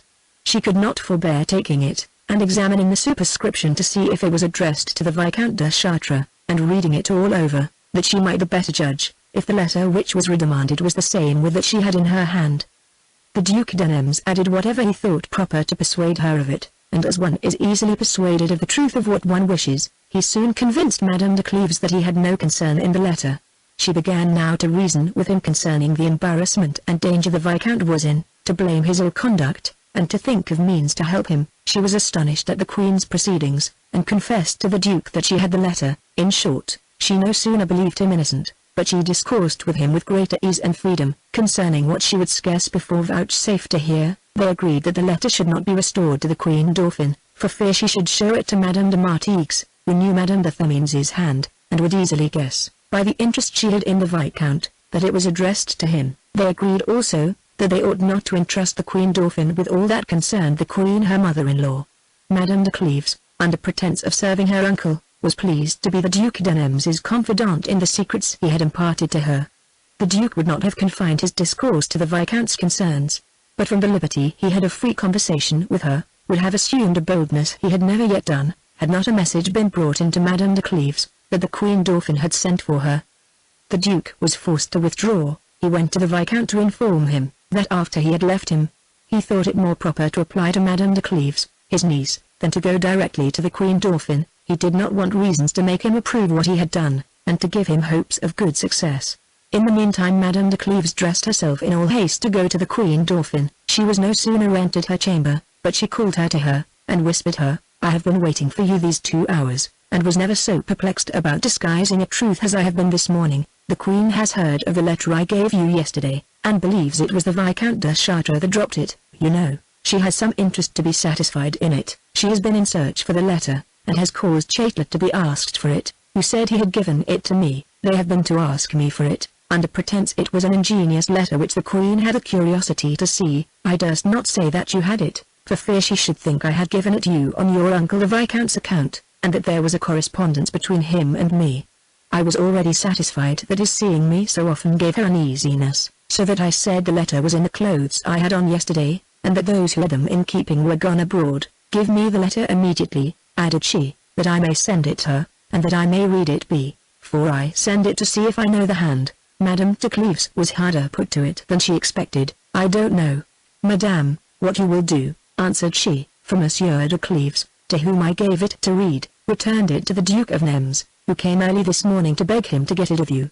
Monsieur de Cleves had the imprudence to tell him he had it, and the weakness to yield to the entreaties the Duc de Nems made that he would restore it him." "You throw me into the greatest embarrassment I can possibly be in," replied the Queen Dauphin, "and you have given this letter to the Duc de Nems. Since it was I that gave it you, you ought not to have restored it without my leave. What would you have me say to the Queen, and what can she imagine? She will think, and not without reason, that this letter concerns myself, and that there is something between the Viscount and me. She will never be persuaded the letter belonged to the Duc de Nems." "I am very much concerned," replied Madame de Cleves, "for the misfortune I have occasioned, and I believe the difficulty I have brought you into is very great, but 'twas Monsieur de Cleves's fault, and not mine." "You are in fault," replied the Queen Dauphin, "for having given him the letter, and I believe you are the only woman in the world that acquaints her husband with all she knows." "I acknowledge myself in fault, Madame," replied the Princess of Cleves, "but let us rather think of preventing the consequences of what I have done, than insist on the fault itself." "Do you remember, pretty near, what the letter contains?" says the Queen Dauphin. "Yes, Madame, I do," replied she, "for I have read it over more than once." "If so," said the Queen Dauphin, "you must immediately get it written out in an unknown hand, and I'll send it to the Queen. She'll not show it those who have seen it already, and though she should, I'll stand in it, that it is the same Chatelet gave me, and he'll not dare to say otherwise." Madame de Cleves approved of this expedient, and the more because it gave her an opportunity of sending for the Duc de Nems, to have the letter itself again, in order to have it copied word for word, imitating as near as may be the hand it was written in, and she thought this would effectually deceive the Queen. As soon as she was got home, she informed her husband of what had passed between her and the Queen Dauphin, and begged him to send for the Duc de Nems. The Duke was sent for, and came immediately. Madame de Cleves told him all she had told her husband, and asked for the letter, but the Duke answered, that he had already returned it to the Viscount de Chartres, who was so overjoyed upon having it again, and being freed from the danger he was in, that he sent it immediately to Madame de Themines's friend. Madame de Cleves was in a new embarrassment on this occasion. In short, after having consulted together, they resolved to form the letter by memory, and, in order to go about it, they locked themselves up, and left orders that nobody should be admitted, and that all the Duc de Nems's attendants should be sent away. Such an appearance of secret confidence was no small charm to Monsieur de Nems, and even to Madame de Cleves. Her husband's presence, and the interests of her uncle the Viscount de Chartres, were considerations which in great measure removed her scruples, and made this opportunity of seeing and being with the Duc de Nems so agreeable to her, that she never before experienced a joy so pure and free from allay. This threw her into a freedom and gaiety of spirit which the Duke had never observed in her till now, and which made him still more passionately in love with her, as he had never known such agreeable moments. His vivacity was much heightened, and whenever Madame de Cleves was beginning to recollect and write the letter, instead of assisting her seriously, did nothing but interrupt her with wit and pleasantry. Madame de Cleves was as gay as he, so that they had been locked up a considerable time, and 2 messages had come from the Queen Dauphin to hasten Madame de Cleves, before they had half finished the letter. The Duc d'Anems was glad to prolong the time that was so agreeable to him, and neglected the concerns of his friend. Madame de Cleves was not at all tired, and neglected also the concerns of her uncle. At last, with much ado, about 4 o'clock the letter was finished, and was so ill done, and the copy so unlike the original, as to the handwriting, that the Queen must have taken very little care to come at the truth of the matter, if she had been imposed on by so ill a counterfeit. Accordingly she was not deceived, and however industrious they were to persuade her, that this letter was addressed to the Duc d'Anems, she remained satisfied not only that it was addressed to the Viscount de Chartres, but that the Queen Dauphin was concerned in it, and that there was a correspondence between them. This heightened her hatred against that princess to such a degree, that she never forgave her, and never ceased persecuting her till she had driven her out of France. As for the Viscount de Chartres, his credit was entirely ruined with her, and whether the Cardinal of Lorraine had already insinuated himself so far into her esteem as to govern her, or whether the accident of this letter, which made it appear that the Viscount had deceived her, enabled her to discover the other tricks he had played her, it is certain he could never after entirely reconcile himself to her. Their correspondence was broke off, and at length she ruined him by means of the conspiracy of Amboise, in which he was involved. After the letter was sent to the Queen Dauphin, Monsieur de Cleves and Monsieur d'Anems went away. Madame de Cleves continued alone, and being no longer supported by the joy which the presence of what one loves gives one, she seemed like one newly waked from a dream. She beheld, with astonishment, the difference between the condition she was in the night before, and that she was in at this time. She called to mind how cold and sullen she was to the Duc d'Anems, while she thought Madame de Themines's letter was addressed to him, and how calm and sweet a situation of mind succeeded that uneasiness, as soon as he was satisfied he was not concerned in that letter. When she reflected, that she reproached herself as guilty for having given him the foregoing day only some marks of sensibility, which mere compassion might have produced, and that by her peevish humour this morning, she had expressed such a jealousy as was a certain proof of passion, she thought she was not herself. When she reflected further, that the Duc d'Anems saw plainly that she knew he was in love with her, and that, notwithstanding her knowing it, she did not use him the worse for it, even in her husband's presence, but that, on the contrary, she had never behaved so favourably to him. When she considered, she was the cause of Monsieur de Cleves's sending for him, and that she had just passed an afternoon in private with him. When she considered all this, she found there was something within her that held intelligence with the Duc d'Anems, and that she deceived a husband who least deserved it, and she was ashamed to appear so little worthy of esteem, even in the eyes of her lover. But what she was able to support less than all the rest was the remembrance of the condition in which she spent the last night, and the pricking griefs she felt from a suspicion that the Duc d'Anems was in love with another, and that she was deceived by him. Never till then was she acquainted with the dreadful inquietudes that flow from jealousy and distrust. She had applied all her cares to prevent herself from falling in love with the Duc d'Anems, and had not before had any fear of his being in love with another, though the suspicions which this letter had given her were effaced, where they left her sensible of the hazard there was of being deceived, and gave her impressions of distrust and jealousy which she had never felt till that time. She was surprised that she had never yet reflected how improbable it was that a man of the Duc d'Anems's turn, who had showed so much inconstancy towards women, should be capable of a lasting and sincere passion. She thought it next to impossible for her to be convinced of the truth of his love, but though I could be convinced of it, says she, what have I to do in it? Shall I permit it? Shall I make a return? Shall I engage in gallantry, be false to Monsieur de Cleves, and be false to myself? In a word, shall I go to expose myself to the cruel remorses and deadly griefs that rise from love? I am subdued and vanquished by a passion, which hurries me away in spite of myself.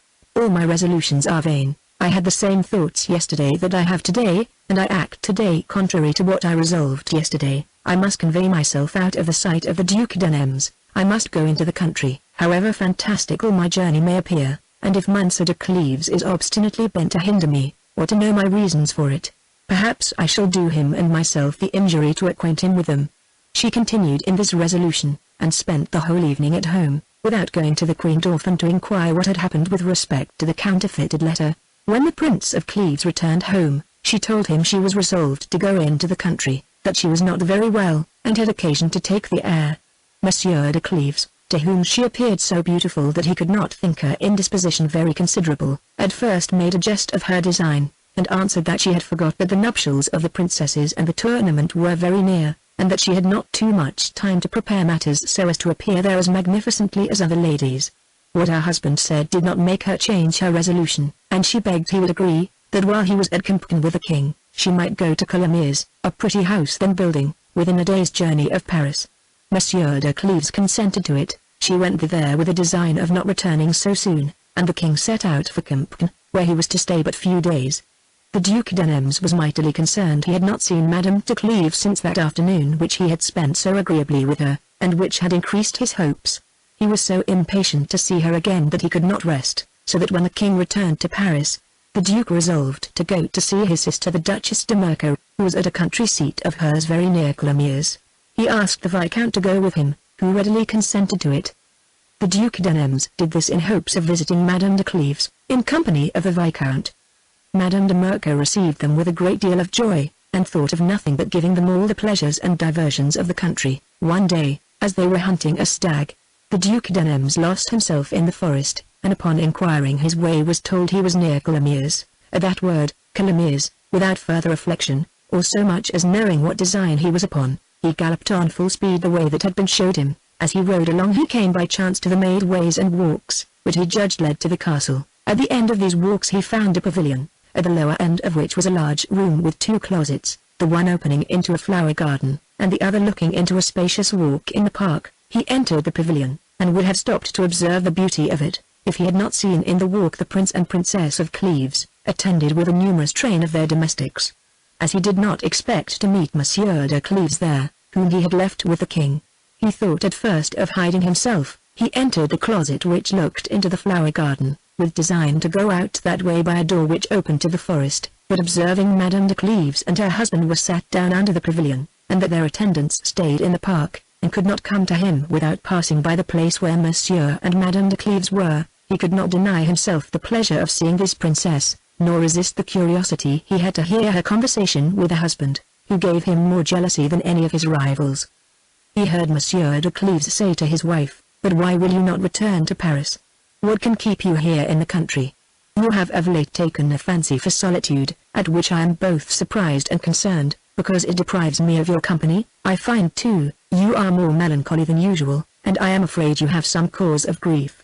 "I have nothing to trouble my mind," answered she with an air of confusion, "but there is such a bustle at court, and such a multitude of people always at your house, that it is impossible but both body and mind should be fatigued, and one cannot but desire repose." "Repose," answered he, "is not very proper for one of your age. You are at home, and at court, in such a manner as cannot occasion weariness, and I am rather afraid you desire to live apart from me." "You would do me great wrong to think so," replied she with yet more confusion, "but I beg you to leave me here. If you could stay here, and without company, I should be very glad of it. Nothing would be more agreeable to me than your conversation in this retirement, provided you would approve not to have about you that infinite number of people, who in a manner never leave you." "Ah, Madame," cries Monsieur de Cleves, "both your looks and words convince me that you have reasons to desire to be alone, which I don't know. I conjure you to tell them me." He urged her a great while to inform him, without being able to oblige her to it, and after she had excused herself in a manner which still increased her husband's curiosity, she continued in a deep silence, with her eyes cast down. Then, taking up the discourse on a sudden, and looking upon him, "Force me not," said she, "to confess a thing to you which I have not the power to confess, though I have often designed it. Remember only, that it is not prudent a woman of my years, and mistress of her own conduct, should remain exposed in the midst of a court." "What is it, Madame," cried Monsieur de Cleves, "that you lead me to imagine? I dare not speak it, for fear of offending you." Madame de Cleves making no answer, her silence confirmed her husband in what he thought. "You say nothing to me," says he, "and that tells me clearly, that I am not mistaken." "Alas, sir," answered she, falling on her knees, "I am going to make a confession to you, such as no woman ever yet made to her husband, for the innocence of my intentions, and of my conduct. Give me power to do it. It is true, I have reasons to absent myself from court, and I would avoid the dangers persons of my age are sometimes liable to. I have never shown any mark of weakness, and I cannot apprehend I ever shall, if you will permit me to retire from court, since now I have not Madame de Chartres to assist me in my conduct. However dangerous a step I am taking, I take it with pleasure to preserve myself worthy of you. I ask you 1,000 pardons, if I have sentiments which displease you. At least I will never displease you by my actions. Consider, that to do what I do, requires more friendship and esteem for a husband than ever wife had. Direct my conduct, have pity on me, and if you can still love me. Monsieur de Cleves, all the while she spoke, continued leaning his head on his hand, almost beside himself, and never thought of raising her up. When she had done speaking, and he cast his eyes upon her, and saw her on her knees with her face drowned in tears, inimitably beautiful, he was ready to die for grief, and taking her up in his arms, "Have you pity on me, Madame," says he, "for I deserve it, and pardon me, if in the first moments of an affliction so violent as mine, I do not answer as I ought to so generous a proceeding as yours. I think you more worthy of esteem and admiration than any woman that ever was, but I find myself also the most unfortunate of men. You inspired me with passion the first moment I saw you, and that passion has never decayed. Not your coldness, nor even enjoyment itself, has been able to extinguish it. It still continues in its first force, and yet it has not been in my power to kindle in your breast any spark of love for me, and now I find you fear you have an inclination for another. And who is he, Madame, this happy man that gives you such apprehensions? How long has he charmed you? What has he done to charm you? What method has he taken to get into your heart? When I could not gain your affections myself, it was some comfort to me to think that no other could gain them. In the meantime, another has effected what I could not, and I have at once the jealousy of a husband and lover. But it is impossible for me to retain that of a husband after such a proceeding on your part, which is too noble and ingenuous not to give me an entire security. It even comforts me as a lover. The sincerity you have expressed, and the confidence you have placed in me are of infinite value. You have esteem enough for me to believe I shall not abuse the confession you have made to me. You are in the right, Madame, I will not abuse it, all love you the less for it. You make me unhappy by the greatest mark of fidelity ever woman gave her husband. But go on, Madame, and inform me who he is whom you would avoid. I beg you not to ask me, replied she. I am resolved not to tell you, nor do I think it prudent to name him. Fear not, Madame, replied Monsieur de Cleves. I know the world too well to be ignorant that a woman's having a husband does not hinder people from being in love with her. Such lovers may be the objects of one's hatred, but we are not to complain of it. Once again, Madame, I conjure you to tell me what I so much desire to know. It is in vain to press me, replied she. I have the power to be silent in what I think I ought not to tell. The confession I made to you was not owing to any weakness, and it required more courage to declare such a truth than it would have done to conceal it. The Duc d'Anems did not lose a word of this conversation, and what Madame de Cleves had said gave him no less jealousy than her husband. He was so desperately in love with her, that he believed all the world was so too. It is true, he had many rivals, yet he fancied them still more, and his thoughts wandered to find out who it was Madame de Cleves meant. He had often thought he was not disagreeable to her, but the grounds of his judgment on this occasion appeared so slight, that he could not imagine he had raised in her heart a passion violent enough to oblige her to have recourse to so extraordinary a remedy. He was so transported, that he scarce knew what he saw, and he could not pardon Monsieur de Cleves for not having pressed his wife enough to tell him the name of the person she concealed from him. Monsieur de Cleves nevertheless used his utmost endeavours to know it, and having urged her very much on the subject, I think, answered she, that you ought to be satisfied with my sincerity. Ask me no more about it, and don't give me cause to repent of what I have done. Content yourself with the assurance which I once more give you, that my sentiments have never appeared by any of my actions, and that no address hath been made to me that could give me offence. Ah, Madame, replied Monsieur de Cleves on a sudden, I cannot believe it. I remember the confusion you was in when your picture was lost. You were given away. Madame, you have given away that picture, which was so dear to me, and which I had so just a right to. You have not been able to conceal your inclinations. You are in love, it is known. Your virtue has hitherto saved you from the rest. Is it possible, cried Madame de Cleves, you can imagine there was any reserve or disguise in a confession like mine, which I was no way obliged to? Take my word, I purchase dearly the confidence I desire of you. I conjure you to believe I have not given away my picture. It is true, I saw it taken, but I could not seem to see it, for fear of subjecting myself to hear such things as no one has yet dared to mention to me. How do you know then that you are loved? said Monsieur de Cleves. "What mark, what proof of it has been given you?" "Spare me the pain," replied she, "of repeating to you circumstances which I am ashamed to have observed, and which have convinced me but too much of my own weakness." "You are in the right, madame," answered he. "I am unjust. Always refuse me when I ask you such things, and yet don't be angry with me for asking them." Just then several of the servants, who had stayed in the walks, came to acquaint Monsieur de Cleves that a gentleman was arrived from the king, with orders for him to be at Paris that evening. Monsieur de Cleves was obliged to go, and had only time to tell his wife that he desired her to come to Paris the next day, and that he conjured her to believe that however afflicted he was, he had a tenderness and esteem for her, with which she ought to be satisfied. When he was gone, and Madame de Cleves being alone, considered what she had done, she was so frightened at the thought of it, she could hardly believe it to be true. She found she had deprived herself of the heart and esteem of her husband, and was involved in a labyrinth she should never get out of. She asked herself why she had ventured on so dangerous a step, and perceived she was engaged in it almost without having designed it. The singularity of such a confession, for which she saw no precedent, made her fully sensible of her danger.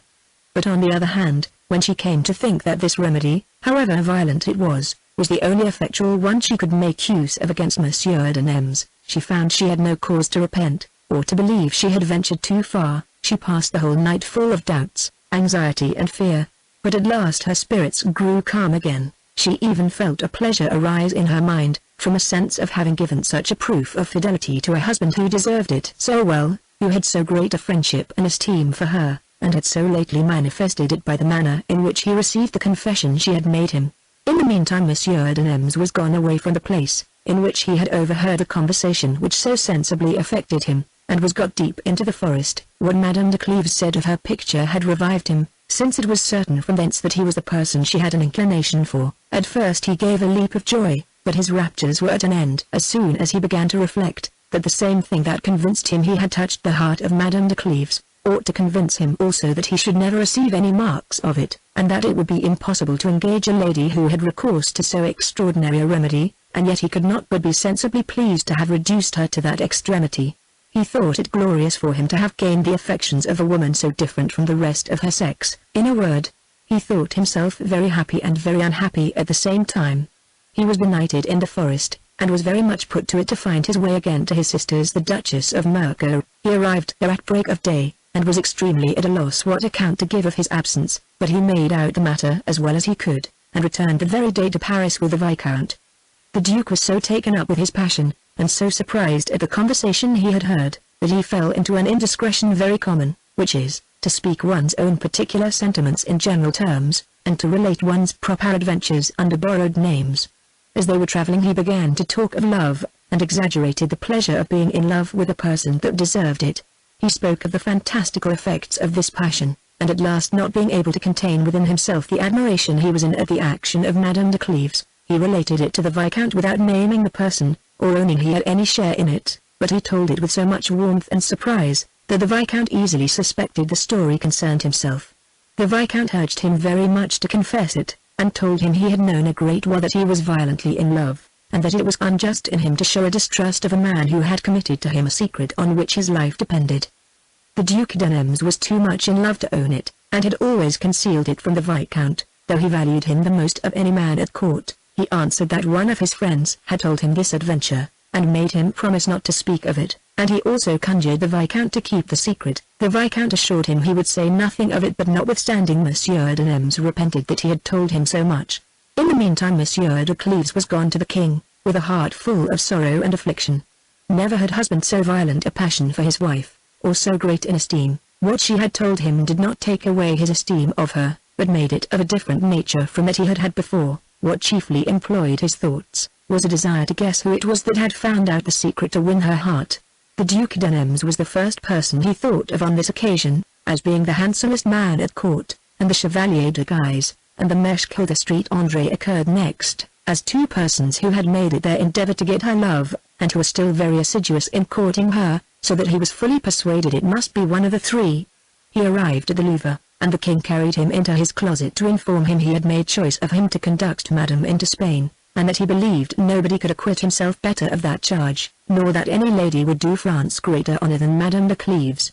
Monsieur de Cleves received the honor the king had done him by this choice with the respect he ought, and he considered it also as what would take his wife from court, without leaving room to suspect any change in her conduct. But the embarrassment he was under required a speedier remedy than that journey, which was to be deferred a great while, could afford. He immediately wrote to Madame de Cleves to acquaint her with what the king had told him, and gave her to understand he absolutely expected she should return to Paris. She returned according to his orders, and when they met, they found one another overwhelmed with melancholy.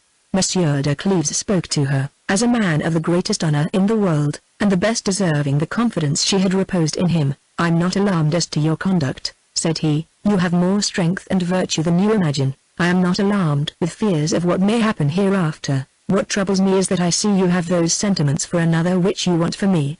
"I don't know what to answer you," said she. "I die with shame when I speak of this subject. Spare me, I conjure you, such cruel conversations. Regulate my conduct, and never let me see anybody. This is all I desire of you, but take it not ill of me, if I speak no more of a thing which makes me appear so little worthy of you, and which I think so unbecoming me." "You are in the right, madame," replied he. "I abuse your goodness and your confidence in me, but have some compassion also on the condition you have brought me to, and think that whatever you have told me, you conceal from me a name, which creates in me a curiosity I cannot live without satisfying, and yet I ask you not to satisfy it. I cannot, however, forbear telling you, that I believe the man I am to envy is the Marechal de Street André, the Duc de Nems, or the Chevalier de Guise." "I shall make you no answer," says she blushing, "nor give you any ground from what I say, either to lessen or strengthen your suspicions, but if you endeavor to inform yourself by observing me, you will throw me into a confusion all the world will take notice of. For God's sake," continued she, "allow me under pretence of an indisposition to see nobody." "No, madame," said he, "it will quickly be discovered to be a feigned business, and besides, I am unwilling to trust you to anything but yourself. My heart tells me this is the best way I can take, and my reason tells me so also. Considering the temper of mind you are in, I cannot put a greater restraint upon you than by leaving you to your liberty." Monsieur de Cleves was not mistaken. The confidence he showed he had in his wife, fortified her the more against Monsieur de Nems, and made her take more severe resolutions than any restraint could have brought her to. She went to wait on the Queen Dauphin at the Louvre as she used to do, but avoided the presence and eyes of Monsieur de Nems with so much care, that she deprived him of almost all the joy he had in thinking she loved him. He saw nothing in her actions but what seemed to show the contrary. He scarcely knew if what he had heard was not a dream, so very improbable it seemed to him. The only thing which assured him that he was not mistaken, was Madame de Cleves's extreme melancholy, which appeared, whatever pains she took to hide it, and perhaps kind words and looks would not have increased the Duke of Nems's love so much as this severe conduct did. One evening, as Monsieur and Madame de Cleves were at the Queen's apartment, it was said there was a report that their King would name another great lord to wait on Madame into Spain. Monsieur de Cleves had his eye fixed on his wife. When it was further said, the Chevalier de Guise, or the Marechal de Street André, was the person, he observed she was not at all moved at either of those names, nor the discourse of their going along with her. This made him believe it was not either of them whose presence she feared. In order to clear up his suspicions, he went into the Queen's closet, where the King then was, and after having stayed there some time came back to his wife, and whispered her that he had just heard the Duc de Nems was the person designed to go along with them to Spain. The name of the Duc de Nems, and the thought of being exposed to see him every day, during a very long journey, in her husband's presence, so affected Madame de Cleves, that she could not conceal her trouble, and being willing to give her the reasons for it, "No choice," says she, "could have been made more disagreeable for you. He will share all honors with you, and I think you ought to endeavor to get some other chosen." "It is not honor, madame," replied Monsieur de Cleves, "that makes you apprehensive of the Duc de Nems's going with me. The uneasiness you are in proceeds from another cause, and from this uneasiness of yours I learn, that which I should have discovered in another woman, by the joy she would have expressed on such an occasion. But be not afraid, what I have told you is not true. It was an invention of mine to assure myself of a thing which I already believed but too much." Having said this, he went out, being unwilling to increase, by his presence, the concern he saw his wife in. The Duc de Nems came in that instant, and presently observed Madame de Cleves's condition. He came up to her, and told her softly, he had that respect for her. He durst not ask what it was made her more pensive than usual. The voice of the Duc de Nems brought her to herself again, and looking at him, without having heard what he had said to her, full of her own thoughts, and afraid lest her husband should see him with her, "For God's sake," says she, "leave me to myself in quiet." "Alas, madame," answered he, "I disturb you too little. What is it you can complain of? I dare not speak to you, I dare not look upon you, I tremble whenever I approach you. How have I drawn upon myself what you have said to me, and why do you show me that I am in part the cause of the trouble I see you in?" Madame de Cleves was very sorry to have given the Duke an opportunity of explaining himself more clearly than ever he had done before. She left him without making any answer, and went home with her mind more agitated than ever. Her husband perceived her concern was increased, and that she was afraid he would speak to her of what had passed, and followed her into her closet. "Do not shun me, madame," says he, "I will say nothing to you that shall displease you. I ask pardon for the surprise I gave you a while ago. I am sufficiently punished by what I have learned from it. The Duc d'Anems was of all men he whom I most feared. I see the danger you are in. Command yourself for your own sake, and, if it is possible, for mine. I do not ask this of you as a husband, but as a man whose happiness wholly depends on you, and who loves you more violently and more tenderly than he whom your heart prefers to me." Monsieur de Cleves was melted upon speaking these words, and could scarce make an end of them. His wife was so moved, she burst into tears, and embraced him with a tenderness and sorrow that put him into a condition not very different from her own. They continued silent a while, and parted without having the power to speak to one another. All things were ready for the marriage of Madame, and the Duke of Alva was arrived to espouse her. He was received with all the ceremony and magnificence that could be displayed on such an occasion. The king sent to meet him the Prince of Conde, the Cardinals of Lorraine and Guise, the Dukes of Lorraine and Ferrara, d'Aumale, de Brion, de Guise, and de Nems. They had a great number of gentlemen, and a great many pages in livery. The king himself, attended with 200 gentlemen, and the constable at their head, received the Duke of Alva at the first gate of the Louvre. The Duke would have kneeled down, but the king refused it, and made him walk by his side to the Queen's apartment, and to Madame's, to whom the Duke of Alva had brought a magnificent present from his master. He went thence to the apartment of Madame Margaret the King's sister, to compliment her on the part of the Duke of Savoy, and to assure her he would arrive in a few days. There were great assemblies at the Louvre, to show the Duke of Alva, and the Prince of Orange who accompanied him, the beauties of the court. Madame de Cleves could not dispense with going to these assemblies, however desirous she was to be absent, for fear of disobliging her husband, who absolutely commanded her to be there, and what yet more induced her to it, was the absence of the Duc d'Anems. He was gone to meet the Duke of Savoy, and after the arrival of that prince, he was obliged to be almost always with him, to assist him in everything relating to the ceremonies of the nuptials. For this reason Madame de Cleves did not meet him so often as she used to do, which gave her some sort of ease.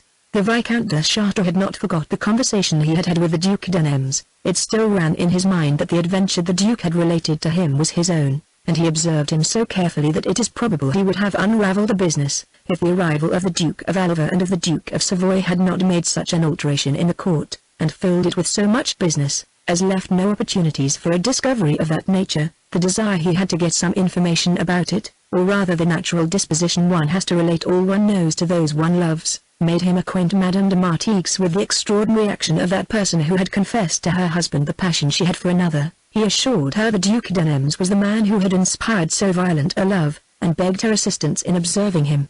Madame de Martigues was glad to hear what the Viscount told her, and the curiosity she had always observed in the Queen Dauphin for what concerned the Duc d'Anems made her yet more desirous to search into the bottom of the affair. A few days before that which was fixed for the ceremony of the marriage, the Queen Dauphin entertained at supper the king her father-in-law, and the Duchess of Valentinois. Madame de Cleves, who had been busy in dressing herself, went to the Louvre later than ordinary. As she was going, she met a gentleman that was coming from the Queen Dauphin to fetch her. As soon as she entered the room, the princess, who was sitting upon her bed, told her aloud, that she had expected her with great impatience. "I believe, madame," answered she, "that I am not obliged to you for it, and that your impatience was caused by something else, and not your desire to see me." "You are in the right," answered the Queen Dauphin, "but, nevertheless, you are obliged to me, for I'll tell you an adventure, which I am sure you'll be glad to know." Madame de Cleves kneeled at her bedside, and, very luckily for her, with her face from the light. "You know," said the Queen, "how desirous we have been to find out what had caused so great a change in the Duc d'Anems. I believe I know it, and it is what will surprise you. He is desperately in love with, and as much beloved by, one of the finest ladies of the court." It is easy to imagine the grief Madame de Cleves felt upon hearing these words, which she could not apply to herself, since she thought nobody knew anything of her passion for the Duke. "I see nothing extraordinary in that," replied she, "considering how young and handsome a man the Duke d'Anems is." "No," replied the Queen Dauphin, "there is nothing extraordinary in it. But what will surprise you is, that this lady, who is in love with the Duke d'Anems, has never given him any mark of it, and that the fear she was in lest she should not always be mistress of her passion, has made her confess it to her husband, that he may take her away from court, and it is the Duke d'Anems himself who has related what I tell you." If Madame de Cleves was grieved at first through the thought that she had no concern in this adventure, the Queen Dauphin's last words threw her into an agony, by making it certain she had too much in it. She could not answer, but continued leaning her head on the bed. Meanwhile the Queen went on, and was so intent on what she was saying, that she took no notice of her embarrassment. When Madame de Cleves was a little come to herself, "This story, Madame," says she, "does not seem very probable to me, and I should be glad to know who told it you." "It was Madame de Martigues," replied the Queen Dauphin, "and she heard it from the Viscount de Chartres. You know the Viscount is in love with her. He entrusted this matter to her as a secret, and he was told it by the Duke d'Anems himself. It is true the Duke did not tell the lady's name, nor acknowledge that he was the person she was in love with, but the Viscount makes no manner of question of it." When the Queen Dauphin had done speaking, somebody came up to the bed. Madame de Cleves was so placed that she could not see who it was, but she was presently convinced, when the Queen Dauphin cried out with an air of gaiety and surprise, "Here he is himself, I'll ask him what there is in it." Madame de Cleves knew very well it was the Duke d'Anems, without turning herself, as it really was, upon which she went up hastily to the Queen Dauphin, and told her softly, that she ought to be cautious of speaking to him of this adventure, which he had entrusted to the Viscount de Chartres as a secret, and that it was a thing which might create a quarrel between them. "You are too wise," said the Queen Dauphin smiling, and turned to the Duke d'Anems. He was dressed for the evening assembly, and taking up the discourse with that grace which was natural to him. "I believe, Madame," says he, "I may venture to think you were speaking of me as I came in, that you had a design to ask me something, and that Madame de Cleves is against it." "It is true," replied the Queen Dauphin, "but I shall not be so complaisant to her on this occasion as I was used to be. I would know of you, whether a story I have been told is true, and whether you are not the person who is in love with, and beloved by a lady of the court, who endeavors to conceal her passion from you, and has confessed it to her husband." The concern and confusion Madame de Cleves was in was above all that can be imagined, and if death itself could have drawn her out of this condition, she would have gladly embraced it.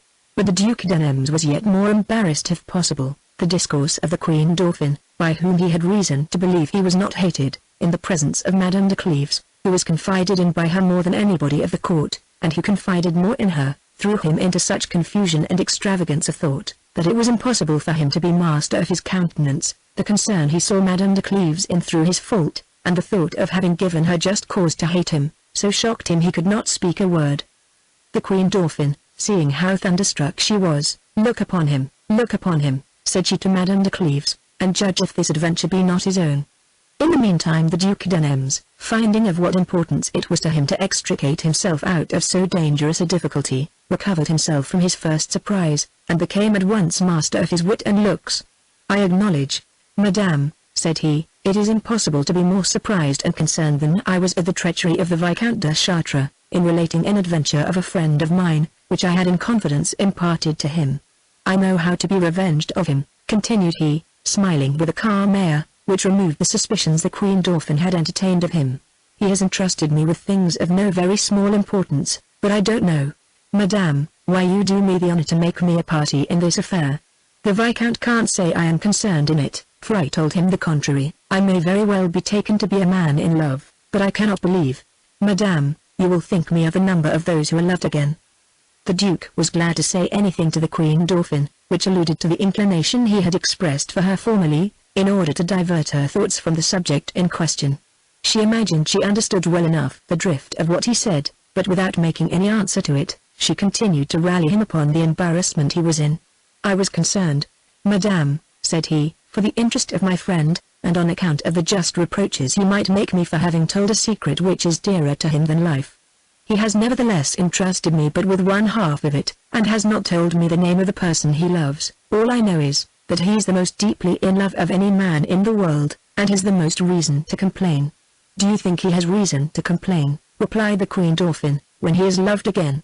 "Do you believe he is, Madame?" replied he, and that a person who had a real passion could discover it to her husband? That lady, doubtless, is not acquainted with love, and has mistaken for it a slight acknowledgment of the fondness her lover had for her. My friend can't flatter himself with the lent hopes, but, unfortunate as he is, he thinks himself happy at least in having made her afraid of falling in love with him, and he would not change his condition for that of the happiest lover in the world. Your friend has a passion very easy to be satisfied, said the Queen Dauphin, and I begin to believe it is not yourself you are speaking of. I'm almost, continued she, of the opinion of Madame de Cleves, who maintains that this story cannot be true. I don't really believe it can be true, answered Madame de Cleves, who had been silent hitherto, and though it were possible to be true, how should it have been known? It is very unlikely that a woman, capable of so extraordinary a resolution, would have the weakness to publish it, and surely her husband would not have told it neither, or he must be a husband very unworthy to have been dealt with in so generous a manner. The Duc d'Anems, who perceived the suspicions Madame de Cleves had of her husband, was glad to confirm her in them, knowing he was the most formidable rival he had to overcome. Jealousy, said he, and a curiosity perhaps of knowing more than a wife has thought fit to discover, may make a husband do a great many imprudent things. Madame de Cleves was put to the last proof of her power and courage, and not being able to endure conversation any longer, she was going to say she was not well, when by good fortune for her the Duchess of Valentinois came in, and told the Queen Dauphin that the king was just coming. The Queen Dauphin went into the closet to dress herself, and the Duc d'Anems came up to Madame de Cleves as she was following her. I would give my life, Madame, said he, to have a moment's conversation with you, but though I have a world of important things to say to you, I think nothing is more so, than to entreat you to believe, that if I have said anything in which the Queen Dauphin may seem concerned, I did it for reasons which do not relate to her. Madame de Cleves pretended not to hear him, and left him without giving him a look, and went towards the king, who was just come in. As there were abundance of people there, she trod upon her gown, and made a false step, which served her as an excuse to go out of a place she had not the power to stay in, and so pretending to have received some hurt she went home. Monsieur de Cleves came to the Louvre, and was surprised not to find his wife there. They told him of the accident that had befallen her, and he went immediately home to inquire after her. He found her in bed, and perceived her hurt was not considerable. When he had been some time with her, he found her so excessive melancholy that he was surprised at it. What ails you, madam, says he, you seem to have some other grief than that which you complain of. I feel the most sensible grief I can ever experience, answered she. What use have you made of that extraordinary, or rather foolish confidence which I placed in you? Did not I deserve to have my secret kept? And though I had not deserved it, did not your own interest engage you to it? Should your curiosity to know a name it was not reasonable for me to tell you have obliged you to make a confidant to assist you in the discovery? Nothing but that curiosity could have made you guilty of so cruel an indiscretion. The consequences of it are as bad as they possibly can be. This adventure is known, and I have been told it by those who are not aware that I am principally concerned in it. What do you say, madam? Answered he, you accuse me of having told what passed between you and me, and you inform me that the thing is known. I don't go about to clear myself from this charge. You can't think me guilty of it. Without doubt you have applied to yourself what was told you of some other. Ah, sir, replied she, the world has not an adventure like mine. There is not another woman capable of such a thing. The story I have heard could not have been invented by chance. Nobody could imagine any like it. An action of this nature never entered any thoughts but mine. The Queen Dauphin has just told me the story. She had it from the Viscount de Chartres, and the Viscount from the Duc d'Anems. The Duc d'Anems, cried Monsieur de Cleves, like a man transported and desperate. How? Does the Duc d'Anems know that you are in love with him, and that I am acquainted with it? You are always for singling out the Duc d'Anems rather than any other, replied she. I have told you I will never answer you concerning your suspicions. I am ignorant whether the Duc d'Anems knows the part one have in this adventure, and that which you have ascribed to him, but he told it to the Viscount de Chartres, and said he had it from one of his friends. He did not name the lady. This friend of the Duc d'Anems must needs be one of yours, whom you entrusted the secret to, in order to clear up your suspicions. Can one have a friend in the world, in whom one would repose such a confidence, replied Monsieur de Cleves, and would a man clear his suspicions at the price of informing another with what one would wish to conceal from oneself? Think rather, madame, to whom you have spoken. It is more probable this secret should have escaped from you than from me. You was not able alone to support the trouble you found yourself in, and you endeavored to comfort yourself by complaining to some confidant who has betrayed you. Do not wholly destroy me, cried she, and be not so hard-hearted as to accuse me of a fault you have committed yourself. Can you suspect me of it? And do you think, because I was capable of informing you of this matter, I was therefore capable of informing another? The confession which Madame de Cleves has made to her husband was so great a mark of her sincerity, and she so strongly denied that she had entrusted it to any other, that Monsieur de Cleves did not know what to think. On the other hand, he was sure he had never said anything of it. It was a thing that could not have been guessed, and yet it was known. It must therefore come from one of them too. But what grieved him most was to know that the secret was in the hands of somebody else, and that in all probability it would be soon divulged. Madame de Cleves thought much after the same manner. She found it equally impossible that her husband should, or should not have spoken of it. What the Duc d'Anems had said to her, that curiosity might make a husband do indiscreet things, seemed so justly applicable to Monsieur de Cleves's condition, that she could not think he said it by chance, and the probability of this made her conclude that Monsieur de Cleves had abused the confidence she had placed in him. They were so taken up, the one and the other, with their respective thoughts, that they continued silent a great while, and when they broke from this silence, they only repeated the same things they had already said very often. Their hearts and affections grew more and more estranged from each other. It is easy to imagine how they passed the night. Monsieur de Cleves could no longer sustain the misfortune of seeing a woman whom he adored in love with another. He grew quite heartless, and thought he had reason to be so in an affair where his honor and reputation were so deeply wounded. He knew not what to think of his wife, and was at a loss what conduct he should prescribe to her, or what he should follow himself. He saw nothing on all sides but precipices and rocks. At last, after having been long tossed to and fro in suspense, he considered he was soon to set out for Spain, and resolved to do nothing which might increase the suspicion or knowledge of his unfortunate condition. He went to his wife, and told her that what they had to do was not to debate between themselves who had discovered the secret, but to make it appear that the story which was got abroad was a business in which she had no concern, that it depended upon her to convince the Duc d'Anems and others of it, that she had nothing to do but to behave herself to him with that coldness and reserve which she ought to have for a man who professed love to her, that by this proceeding she would easily remove the opinion he entertained of her being in love with him, and therefore she needed not to trouble herself as to what he might hitherto have thought, since if for the future she discovered no weakness, his former thoughts would vanish of themselves, and that especially she ought to frequent the Louvre and the assemblies as usual. Having said this, Monsieur de Cleves left his wife without waiting her answer. She thought what he said very reasonable, and the resentment she had against the Duc d'Anems made her believe she should be able to comply with it with a great deal of ease, but it seemed a hard task to her to appear at the marriage with that freedom and tranquillity of spirit as the occasion required. Nevertheless, as she was to carry the Queen Dauphin's train, and had been distinguished with that honor in preference to a great many other princesses, it was impossible to excuse herself from it without making a great deal of noise and putting people upon inquiring into the reasons of it. She resolved therefore to do her utmost, and employed the rest of the day in preparing herself for it, and in endeavoring to forget the thoughts that gave her so much uneasiness, and to this purpose she locked herself up in her closet. Of all her griefs the most violent was that she had reason to complain of the Duc d'Anems, and could find no excuse to urge in his favor. She could not doubt but he had related this adventure to the Viscount de Chartres. He had owned it himself, nor could she any more doubt from his manner of speaking of it. But that he knew the adventure related to her, how could she excuse so great an imprudence? And what was become of that extreme discretion which she had so much admired in this prince? He was discreet, said she, while he was unhappy, but the thought of being happy, though on uncertain grounds, has put an end to his discretion. He could not consider that he was beloved, without desiring to have it known. He said everything he could say. I never acknowledged it was he I was in love with. He suspected it, and has declared his suspicions. If he had been sure of it, he might have acted as he has. I was to blame for thinking him a man capable of concealing what flattered his vanity, and yet it is for this man, whom I thought so different from other men, that I am become like other women, who was so unlike them before.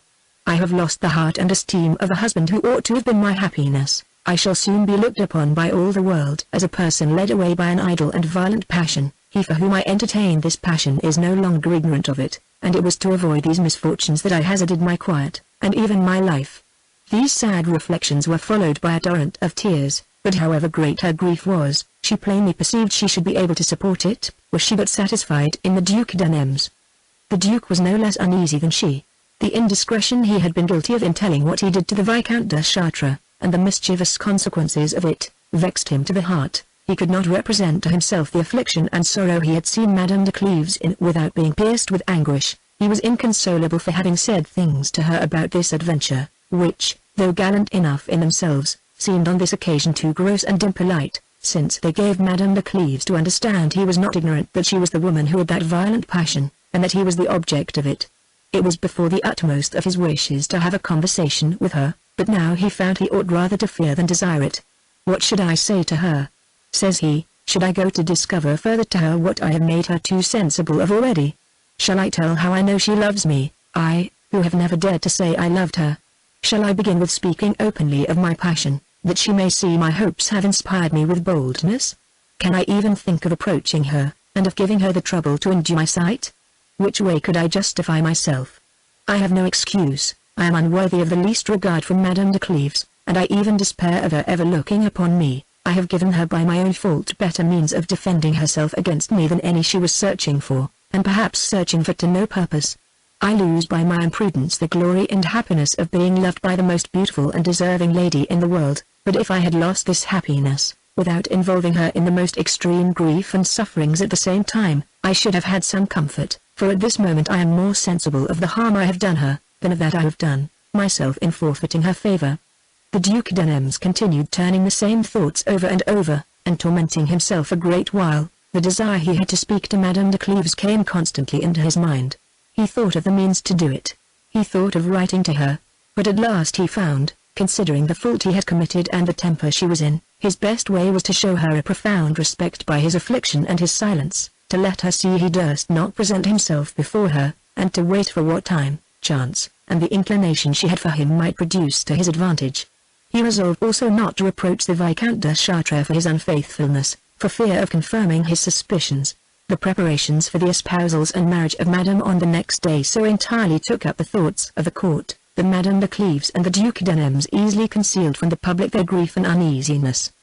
The Queen Dauphin spoke but slightly to Madame de Cleves of the conversation they had had with the Duc d'Anems, and Monsieur de Cleves industriously shunned speaking to his wife of what was past, so that she did not find herself under so much embarrassment as she had imagined. The espousals were solemnized at the Louvre, and after the feast and ball all the royal family went to lie at the bishop's palace, according to custom. In the morning, the Duke of Alva, who always had appeared very plainly dressed, put on a habit of cloth of gold, mixed with flame color, yellow and black, all covered over with jewels, and wore a close crown on his head.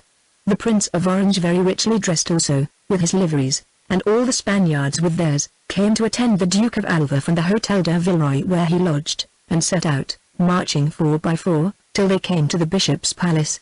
As soon as he was arrived, they went in order to the church. The king led Madame, who wore also a close crown, her train being borne by Mademoiselles de Montpensier and Longueville. The queen came next, but without a crown. After her followed the Queen Dauphin, Madame the king's sister, the Duchess of Lorraine, and the Queen of Navarre, their trains being home by the princesses. The queens and the princesses were all of them attended with their maids of honor, who were richly dressed in the same color which they wore themselves, so that it was known by the color of their habits whose maids they were. They mounted the place that was prepared in the church, and though the marriage ceremonies were performed, they returned afterwards to dine at the bishop's palace, and went from thence about 5 o'clock to the palace where the feast was, and where the parliament, the sovereign courts, and the corporation of the city were desired to assist. The king, the queens, the princes and princesses sat at the marble table in the great hall of the palace. The Duke of Alva sat near the new Queen of Spain, below the steps of the marble table, and at the king's right hand was a table for the ambassadors, the archbishops, and the knights of the order, and on the other side one for the parliament. The Duke of Guise, dressed in a robe of cloth of gold frieze, served the king as great chamberlain, the Prince of Conde as steward of the household, and the Duc d'Anems as cupbearer. After the tables were removed the ball began, and was interrupted by interludes and a great deal of extraordinary machinery. Then the ball was resumed, and after midnight the king and the whole court returned to the Louvre. However full of grief Madame de Cleves was, she appeared in the eyes of all beholders, and particularly in those of the Duc d'Anems, incomparably beautiful. He durst not speak to her, though the hurry of the ceremony gave him frequent opportunities, but he expressed so much sorrow and so respectful a fear of approaching her, that she no longer thought him to blame. Though he had said nothing in his justification, his conduct was the same the following days, and wrought the same effect on the heart of Madame de Cleves. At last the day of the tournament came. The queens were placed in the galleries that were prepared for them. The 4 champions appeared at the end of the lists with a number of horses and liveries. the most magnificent sight that ever was seen in France. The king's colors were white and black, which he always wore in honor of the Duchess of Valentinois, who was a widow. The Duke of Ferrara and his retinue had yellow and red. Monsieur de Guise's carnation and white. It was not known at first for what reason he wore those colors, but it was soon remembered that they were the colors of a beautiful young lady whom he had been in love with, while she was a maid, and whom he yet loved though he durst not show it. The Duc d'Anems had yellow and black. Why he had them could not be found out. Madame de Cleves only knew the reason of it. She remembered to have said before him she loved yellow, and that she was sorry her complexion did not suit that color. As for the Duke, he thought he might take that color without any indiscretion, since not being worn by Madame de Cleves it could not be suspected to be hers. The 4 champions showed the greatest address that can be imagined. Though the king was the best horseman in his kingdom, it was hard to say which of them most excelled. The Duc d'Anems had a grace in all his actions which might have inclined to his favor persons less interested than Madame de Cleves. She no sooner saw him appear at the end of the lists, but her heart felt uncommon emotions, and every course he made she could scarce hide her joy when he had successfully finished his career. In the evening, when all was almost over, and the company ready to break up, so it was for the misfortune of the state, that the king would needs break another lance, he sent orders to the Count de Montgomery, who was a very dexterous combatant, to appear in the lists. The count bade the king to excuse him, and alleged all the reasons for it he could think of, but the king, almost angry, sent him word he absolutely commanded him to do it. The queen conjured the king not to run any more, told him he had performed so well that he ought to be satisfied, and desired him to go with her to her apartments. He made answer, it was for her sake that he would run again, and entered the barrier. She sent the Duke of Savoy to him to entreat him a second time to return, but to no purpose. He ran. The lances were broke, and a splinter of the Count de Montgomery's lance hit the king's eye, and stuck there. The king fell. His gentleman and Monsieur de Montmorency, who was one of the marshals of the field, ran to him. They were astonished to see him wounded, but the king was not at all disheartened. He said that it was but a slight hurt, and that he forgave the Count de Montgomery. One may imagine what sorrow and affliction so fatal an accident occasioned on a day set apart to mirth and joy. The king was carried to bed, and the surgeons having examined his wound found it very considerable. The constable immediately called to mind the prediction which had been told the king, that he should be killed in single fight, and he made no doubt but the prediction would be now accomplished. The King of Spain, who was then at Brussels, being advertised of this accident, sent his physician, who was a man of great reputation, but that physician judged the king past hope. A court so divided, and filled with so many opposite interests, could not but be in great agitation on the breaking out of so grand an event. Nevertheless all things were kept quiet, and nothing was seen but a general anxiety for the king's health. The queens, the princes and princesses hardly ever went out of his antechamber. Madame de Cleves, knowing that she was obliged to be there, that she should see the Duc d'Anems, and that she could not conceal from her husband the disorder she should be in upon seeing him, and being sensible also that the mere presence of that prince would justify him in her eyes and destroy all her resolutions, thought proper to feign herself ill. The court was too busy to give attention to her conduct, or to inquire whether her illness was real or counterfeit. Her husband alone was able to comment the truth of the matter, but she was not at all averse to his knowing it. Thus she continued at home, altogether heedless of the great change that was soon expected, and full of her own thoughts, which she was at full liberty to give herself up to. Everyone went to court to inquire after the king's health, and Monsieur de Cleves came home at certain times to give her an account of it. He behaved himself to her in the same manner he used to do, except when they were alone, and then there appeared something of coldness and reserve. He had not spoke to her again concerning what had passed, nor had she power, nor did she think it convenient to resume the discourse of it. The Duc d'Anems, who had waited for an opportunity of speaking to Madame de Cleves, was surprised and afflicted not to have had so much as the pleasure to see her. The king's illness increased so much, that the 7th day he was given over by the physicians. He received the news of the certainty of his death with an uncommon firmness of mind, which was the more to be admired, considering that he lost his life by so unfortunate an accident, that he died in the flower of his age, happy, adored by his people, and beloved by a mistress he was desperately in love with. The evening before his death he caused Madame his sister to be married to the Duke of Savoy without ceremony. One may judge what condition the Duchess of Valentinois was in. The Queen would not permit her to see the king, but sent to demand of her the king's signets, and the jewels of the crown which she had in her custody. The Duchess inquired if the king was dead, and being answered, "No, I have then as yet no other matter," said she, "and nobody can oblige me to restore what he has trusted in my hands." As soon as the king expired at Château de Tumulz, the Duke of Ferrara, the Duke of Guise, and the Duc d'Anems conducted the Queen Mother, the new king and the Queen Consort to the Louvre. The Duc d'Anems led the Queen Mother. As they began to march, she stepped back a little, and told the Queen her daughter-in-law, it was her place to go first, but it was easy to see, that there was more of spleen than decorum in this compliment. 4. The Queen Mother was now wholly governed by the Cardinal of Lorraine. The Viscount de Chartres had no interest with her, and the passion he had for Madame de Martigues and Philippity hindered him from feeling this loss as it deserved to be felt.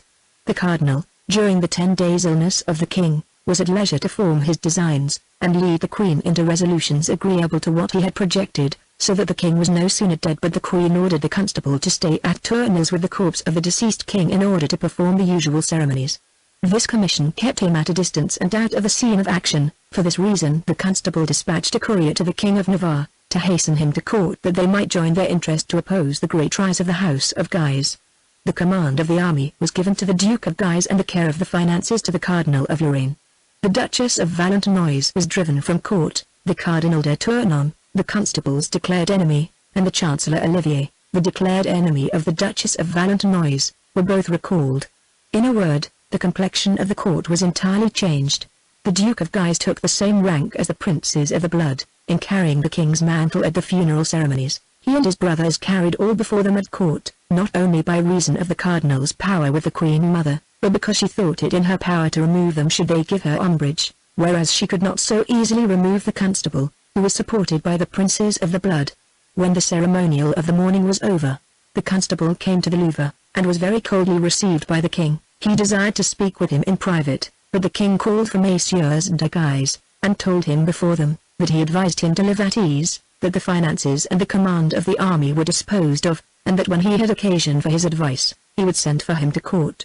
The queen received him in yet colder manner than the king, and she even reproached him for having told the late king, that his children by her did not resemble him. The King of Navarre arrived, and was no better received. The Prince of Conde, more impatient than his brother, complained aloud, but to no purpose. He was removed from court, under pretence of being sent to Flanders to sign the ratification of the peace. They showed the King of Navarre a forged letter from the King of Spain, which charged him with the design of seizing that king's fortresses. They put him in fear for his dominions, and made him take a resolution to go to Bern. The Queen furnished him with an opportunity, by appointing him to conduct Madame Elizabeth, and obliged him to set out before her, so that there remained nobody at court that could balance the power of their House of Guise. Though it was a mortifying circumstance for Monsieur de Cleves not to conduct Madame Elizabeth, yet he could not complain of it, by reason of the greatness of the person preferred before him. He regretted the loss of this employment not so much on account of the honor he should have received from it, as because it would have given him an opportunity of removing his wife from court without the appearance of design in it. A few days after the king's death, it was resolved the new king should go to Reims to be crowned. As soon as this journey was talked of, Madame de Cleves, who had stayed at home all this while under pretence of illness, entreated her husband to dispense with her following the court, and to give her leave to go to take the air at Colomiers for her health. He answered, that whether her health was the reason or not of her desire, however he consented to it, nor was it very difficult for him to consent to a thing he had resolved upon before, as good an opinion as he had of his wife's virtue. He thought it imprudent to expose her any longer to the sight of the man she was in love with. The Duc d'Anems was soon informed that Madame de Cleves was not to go along with the court. He could not find in his heart to set out without seeing her, and therefore the night before his journey he went to her house as late as decency would allow him, in order to find her alone. Fortune favored his intention, and Madame de Nevers and Madame de Martigues, whom he met in the court as they were coming out, informed him they had left her alone.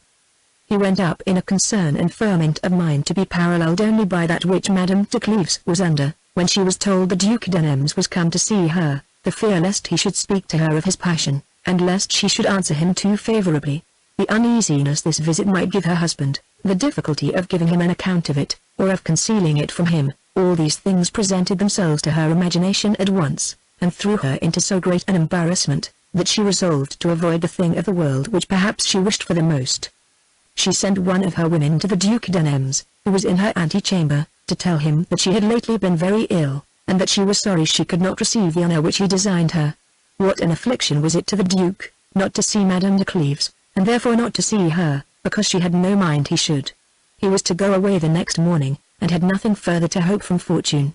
He had said nothing to her since that conversation at the Queen Dauphin's apartments, and he had reason to believe that his imprudence in telling the Viscount his adventure had destroyed all his expectations. In a word, he went away with everything that could exasperate his grief. No sooner was Madame de Cleves recovered from the confusion which the thought of receiving a visit from the Duke had given her, but all the reasons which had made her refuse it vanished. She was even satisfied she had been to blame, and had she dared, or had it not been too late, she would have had him called back. Madame de Nevers and Madame de Martigues went from the Princess of Cleves to the Queen Dauphin's, where they found Monsieur de Cleves. The Queen Dauphin asked them from whence they came. They said they came from Madame de Cleves, where they had spent part of the afternoon with a great deal of company, and that they had left nobody there but the Duc d'Anems. These words, which they thought so indifferent, were not such with Monsieur de Cleves, though he might well imagine the Duc d'Anems had frequent opportunities of speaking to his wife. Yet the thought that he was now with her, that he was there alone, and that he might speak to her of his life, appeared to him at this time a thing so new and insupportable, that jealousy kindled in his heart with greater violence than ever. It was impossible for him to stay at the Queen's. He returned from thence, without knowing why he returned, or if he designed to go and interrupt the Duc d'Anems. He was no sooner come home, but he looked about him to see if there was anything by which he could judge if the Duke was still there. It was some comfort to him to find he was gone, and it was a pleasure to reflect that he could not have been long there. He fancied that, perhaps, it was not the Duc d'Anems of whom he had reason to be jealous, and though he did not doubt of it, yet he endeavored to doubt of it, but he was convinced of it by so many circumstances, that he continued not long in that pleasing uncertainty. He immediately went into his wife's room, and after having talked to her for some time about indifferent matters, he could not forbear asking her what she had done, and who she had seen, and accordingly she gave him an account. When he found she did not name the Duc d'Anems, he asked her trembling, if those were all she had seen, in order to give her an occasion to name the Duke, and that he might not have the grief to see she made use of any evasion. As she had not seen him, she did not name him. When Monsieur de Cleves with accents of sorrow, said, "And have you not seen the Duc d'Anems, or have you forgot him?" "I have not seen him indeed," answered she. "I was ill, and I sent one of my women to make my excuses." "You was ill then only for him," replied Monsieur de Cleves, "since you admitted the visits of others. Why this distinction with respect to the Duc d'Anems? Why is not he to you as another man? Why should you be afraid of seeing him? Why do you let him perceive that you are so? Why do you show him that you make use of the power which his passion gives you over him? Would you dare refuse to see him, but that you knew he distinguishes your rigor from incivility? But why should you exercise that rigor towards him? From a person like you, all things are favors, except indifference." "I did not think," replied Madame de Cleves, "whatever suspicions you have of the Duc d'Anems, that you could reproach me for not admitting a visit from him." "But I do reproach you, Madame," replied he, "and I have good ground for so doing. Why should you not see him, if he has said nothing to you?" "But Madame, he has spoke to you. If his passion had been expressed only by silence, it would not have made so great an impression upon you. You have not thought fit to tell me the whole truth. You have concealed the greatest part from me. You have repented even of the little you have acknowledged, and you have not the resolution to go on. I am more unhappy than I imagined, more unhappy than any other man in the world. You are my wife, I love you as my mistress, and I see you at the same time in love with another, with the most amiable man of the court, and he sees you every day, and knows you are in love with him. Alas! I believed that you would conquer your passion for him, but sure I had lost my reason when I believed it was possible." "I don't know," replied Madame de Cleves very sorrowfully, "whether you was to blame in judging favorably of so extraordinary a proceeding as mine, nor do I know if I was not mistaken when I thought you would do me justice." "Doubt it not, Madame," replied Monsieur de Cleves. "You was mistaken. You expected from me things as impossible as those I expected from you. How could you hope I should continue master of my reason? Had you forgot that I was desperately in love with you, and that I was your husband? Either of these two circumstances is enough to hurry a man into extremities. What may they not do both together? Alas! What do they not do? My thoughts are violent and uncertain, and I am not able to control them. I no longer think myself worthy of you, nor do I think you are worthy of me. I adore you, I hate you, I offend you, I ask your pardon, I admire you, I blush for my admiration. In a word, I have nothing of tranquility or reason left about me. I wonder how I have been able to live since you spoke to me at Guillemier's, and since you learned, from what the Queen Dauphin told you, that your adventure was known. I can't discover how it came to be known, nor what passed between the Duc d'Anems and you upon the subject. You will never explain it to me, nor do I desire you to do it. I only desire you to remember that you have made me the most unfortunate, the most wretched of men." Having spoke these words, Monsieur de Cleves left his wife, and set out the next day without seeing her, but he wrote her a letter full of sorrow, and at the same time very kind and obliging. She gave an answer to it so moving and so full of assurances both as to her past and future conduct, that as those assurances were granted in truth, and with a real effect of her sentiments, the letter made great impressions on Monsieur de Cleves, and gave him some tranquillity. Add to this that the Duc d'Anem's going to the king as well as himself. He had the satisfaction to know that he would not be in the same place with Madame de Cleves. Every time that lady spoke to her husband, the passion he expressed for her, the handsomeness of his behavior, the friendship she had for him, and the thought of what she owed him, made impressions in her heart that weakened the idea of the Duc d'Anem's, but it did not continue long. That idea soon returned more lively than before. For a few days after the Duke was gone, she was hardly sensible of his absence. Afterwards it tortured her, ever since she had been in love with him. There did not pass a day, but she either feared or wished to meet him, and it was a wounding thought to her to consider that it was no more in the power of fortune to contrive their meeting. She went to Colomiers, and ordered to be carried thither the large pictures she had caused to be copied from the originals which the Duchess of Valentinois had procured to be drawn for her fine house of Annette. All the remarkable actions that had passed in the late king's reign were represented in these pieces, and among the rest was the siege of Metz, and all those who had distinguished themselves at that siege were painted much to the life. The Duc d'Anem's was of this number, and it was that perhaps which had made Madame de Cleves desirous of having the pictures. Madame de Martigues, not being able to go along with the court, promised her to come and pass some days at Colomiers. Though they divided the queen's favor, they lived together without envy or coldness. They were friends, but not confidants. Madame de Cleves knew that Madame de Martigues was in love with the Viscount, but Madame de Martigues did not know that Madame de Cleves was in love with the Duc d'Anem's, nor that she was beloved by him. The relation Madame de Cleves had to the Viscount made her more dear to Madame de Martigues, and Madame de Cleves was also fond of her as a person who was in love as well as herself, and with an intimate friend of her own lover. Madame de Martigues came to Colomiers according to her promise, and found Madame de Cleves living in a very solitary manner. The princess affected a perfect solitude, and passed the evenings in her garden without being accompanied even by her domestics. She frequently came into the pavilion where the Duc d'Anem's had overheard her conversation with her husband. She delighted to be in the bower that was open to the garden, while her women and attendants waited in the other bower under the pavilion, and never came to her but when she called them. Madame de Martigues, having never seen Colomiers, was surprised at the extraordinary beauty of it, and particularly with the pleasantness of the pavilion. Madame de Cleves and she usually passed the evenings there. The liberty of being alone in the night in so agreeable a place would not permit the conversation to end soon between two young ladies, whose hearts were inflamed with violent passions, and they took great pleasure in conversing together, though they were not confidants. Madame de Martigues would have left Colomiers with great reluctance had she not quitted it to go to a place where their Viscount was. She set out for Chambord, the court being there. The king had been anointed at Reims by the Cardinal of Lorraine, and the design was to pass the rest of the summer at the castle of Chambord, which was newly built. The queen expressed a great deal of joy upon seeing Madame de Martigues again at court, and after having given her several proofs of it, she asked her how Madame de Cleves did, and in what manner she passed her time in the country. The Duc d'Anem's and the Prince of Cleves were with the queen at that time. Madame de Martigues, who had been charmed with Colomiers, related all the beauties of it, and enlarged extremely on the description of the pavilion in the forest, and on the pleasure Madame de Cleves took in walking there alone part of the night. The Duc d'Anem's, who knew the place well enough to understand what Madame de Martigues said of it, thought it was not impossible to see Madame de Cleves there, without being seen by anybody but her. He asked Madame de Martigues some questions to get further lights, and the Prince of Cleves, who had eyed him very strictly while Madame de Martigues was speaking, thought he knew what his design was.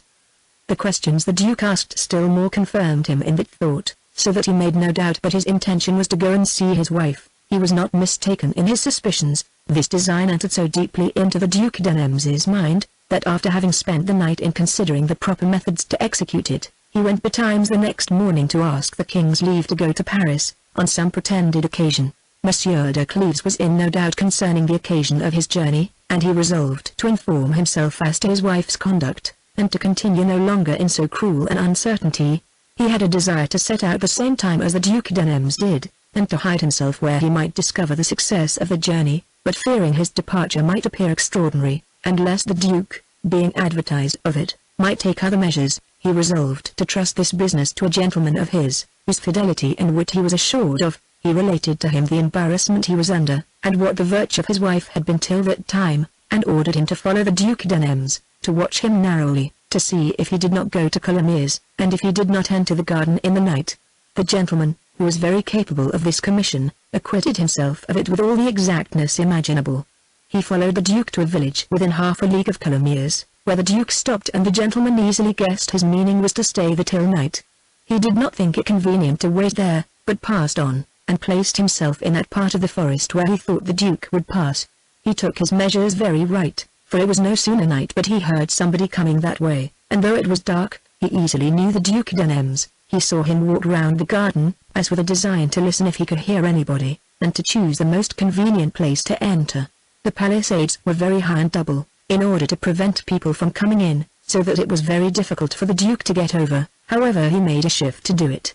He was no sooner in the garden but he discovered where Madame de Cleves was. He saw a great light in the bower, all the windows of it were open. Upon this, slipping along by the side of the palisades, he came up close to it, and one may easily judge what were the emotions of his heart at that instant. He took his station behind one of the windows, which served him conveniently to see what Madame de Cleves was doing. He saw she was alone. He saw her so inimitably beautiful, that he could scarce govern the transports which that sight gave him. The weather was hot, her head and neck were uncovered, and her hair hung carelessly about her. She lay on a couch with a table before her, on which were several baskets full of ribbons, out of which she chose some, and he observed she chose those colors which he wore at the tournament. He saw her make them up into knots for an Indian cane, which had been his, and which he had given to his sister. Madame de Cleves took it from her, without seeming to know it had belonged to the Duke. After she had finished her work with the sweetest grace imaginable, the sentiments of her heart showing themselves in her countenance, she took a wax candle and came to a great table over against the picture of the Siege of Metz, in which was the portrait of the Duc d'Anems. She sat down and set herself to look upon that portrait, with an attention and thoughtfulness which love only can give. It is impossible to express what Monsieur d'Anems felt at this moment, to see, at midnight, in the finest place in the world, a lady he adored, to see her without her knowing that he saw her, and to find her wholly taken up with things that related to him, and to the passion which she concealed from him. This is what was never tasted nor imagined by any other lover. The Duke was so transported and beside himself, that he continued motionless, with his eyes fixed on Madame de Cleves, without thinking how precious his time was. When he was a little recovered, he thought it best not to speak to her till she came into the garden, and he imagined he might do it there with more safety, because she would be at a greater distance from her women, but finding she stayed in the bower, he resolved to go in. When he was upon the point of doing it, what was his confusion, how fearful was he of displeasing her, and of changing that countenance, where so much sweetness dwelt, into looks of anger and resentment. To come to see Madame de Cleves without being seen by her had no impudence in it, but to think of showing himself appeared very unwise. 1,000 things now came into his mind which he had not thought of before. It carried in it somewhat extremely bold and extravagant, to surprise in the middle of the night a person to whom he had never yet spoke of his passion. He thought he had no reason to expect she would hear him, but that she would justly resent the danger to which he exposed her, by accidents which might rise from this attempt. All his courage left him, and he was several times upon the point of resolving to go back again without showing himself, yet urged by the desire of speaking to her, and heartened by the hopes which everything he had seen gave him, he advanced some steps, but in such disorder, that a scarf he had on entangled in the window, and made a noise. Madame de Cleves turned about, and whether her fancy was full of him, or that she stood in a place so directly to the light that she might know him, she thought it was he, and without the least hesitation or turning towards the place where he was, she entered the bower where her women were. On her entering she was in such disorder, that to conceal it she was forced to say she was ill. She said it too in order to employ her people about her, and to give the Duke time to retire. When she had made some reflection, she thought she had been deceived, and that her fancying she saw Monsieur d'Anems was only the effect of imagination. She knew he was at Chambert. She saw no probability of his engaging in so hazardous an enterprise. She had a desire several times to re-enter the bower, and to see if there was anybody in the garden. She wished perhaps as much as she feared to find the Duc d'Anems there, but at last reason and prudence prevailed over her other thoughts, and she found it better to continue in the doubt she was in, than to run the hazard of satisfying herself about it. She was a long time ere she could resolve to leave a place to which she thought the Duke was so near, and it was almost daybreak when she returned to the castle. The Duc d'Anems stayed in the garden, as long as there was any light, he was not without hopes of seeing Madame de Cleves again, though he was convinced that she knew him, and that she went away only to avoid him. But when he found the doors were shut, he knew he had nothing more to hope. He went to take horse near the place where Monsieur de Cleves's gentleman was watching him. This gentleman followed him to the same village, where he had left him in the evening. The Duke resolved to stay there all the day, in order to return at night to Colomiers, to see if Madame de Cleves would yet have the cruelty to shun him or not expose herself to view. Though he was very much pleased to find himself so much in her thoughts, yet was he extremely grieved at the same time to see her so naturally bent to avoid him. Never was passion so tender and so violent as that of Monsieur de Nemes. He walked under the willows, along a little brook which ran behind the house, where he lay concealed. He kept himself as much out of the way as possible, that he might not be seen by anybody.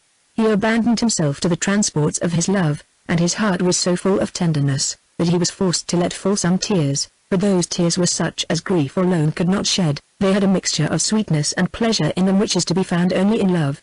He set himself to recall to mind all the actions of Madame de Cleves ever since he had been in love with her, her cruelty and rigor, and that modesty and decency of behavior she had always observed towards him, though she loved him. For, after all, she loves me, said he, she loves me, I cannot doubt of it. The deepest engagements and the greatest favors are not more certain proofs than those I have had. In the meantime, I am treated with the same rigor as if I were hated. I hoped something from time, but I have no reason to expect it any longer. I see her always equally on her guard against me and against herself. If I were not loved, I should make it my business to please, but I do please. She loves me, and tries to hide it from me. What have I then to hope, and what change am I to expect in my fortune? Though I am loved by the most amiable person in the world, I am under that excess of passion which proceeds from the first certainty of being loved by her, only to make me more sensible of being ill-used. Let me see that you love me, fair princess, cried he, make me acquainted with your sentiments, provided I know them once in my life from you. I am content that you resume forever the cruelties with which you oppress me. Look upon me at least with the same eyes with which I saw you look that night upon my picture. Could you behold that with such sweet complacency, and yet avoid me with so much cruelty? What are you afraid of? Why does my love appear so terrible to you? You love me, and you endeavor in vain to conceal it. You have even given me involuntary proofs of it. I know my happiness, permit me to enjoy it, and cease to make me unhappy. Is it possible I should be loved by the Princess of Cleves, and yet be unhappy? How beautiful was she last night! How could I forbear throwing myself at her feet? If I had done it, I might perhaps have hindered her from shunning me. My respectful behavior would have removed her fears, but perhaps, after all, she did not know it was I. I afflict myself more than I need. She was only frightened to see a man at so unseasonable an hour. These thoughts employed the Duc de Nemes all the day. He wished impatiently for the night, and as soon as it came he returned to Colomiers. Monsieur de Cleves's gentleman, who was disguised that he might be less observed, followed him to the place to which he had followed him the evening before, and saw him enter the garden again. The Duke soon perceived that Madame de Cleves had not run the risk of his making another effort to see her. The doors being all shut, he looked about on all sides to see if he could discover any light, but he saw none. Madame de Cleves, suspecting he might return, continued in her chamber. She had reason to apprehend she should not always have the power to avoid him, and she would not submit herself to the hazard of speaking to him in a manner that would have been unsuitable to the conduct she had hitherto observed. Monsieur de Nemes, though he had no hopes of seeing her, could not find in his heart soon to leave a place where she so often was. He passed the whole night in the garden, and found some pleasure at least in seeing the same objects which he saw every day. It was near sunrise before he thought of retiring, but at last the fear of being discovered obliged him to go away. It was impossible for him to return to court without seeing Madame de Cleves. He made a visit to his sister the Duchess of Mercœur, at her house near Colomiers. She was extremely surprised at her brother's arrival, but he invented so probable a pretence for his journey, and conducted his plot so skillfully, that he drew her to make the first proposal herself of visiting Madame de Cleves. This proposal was executed that very day, and Monsieur de Nemes told his sister that he would leave her at Colomiers, in order to go directly to the king. He formed this pretence of leaving her at Colomiers in hopes she would take her leave before him, and he thought he had found out by that means an infallible way of speaking to Madame de Cleves. The Princess of Cleves, when they arrived, was walking in her garden. The sight of Monsieur de Nemes gave her no small uneasiness, and put her out of doubt that it was he she had seen the foregoing night. The certainty of his having done so bold and imprudent a thing gave her some little resentment against him, and the Duke observed an air of coldness in her face, which sensibly grieved him. The conversation turned upon indifferent matters, and yet he had the skill all the while to show so much wit, complaisance, and admiration for Madame de Cleves, that part of the coldness she expressed towards him at first left her in spite of herself. When his fears were over and he began to take heart, he showed an extreme curiosity to see the pavilion in the forest.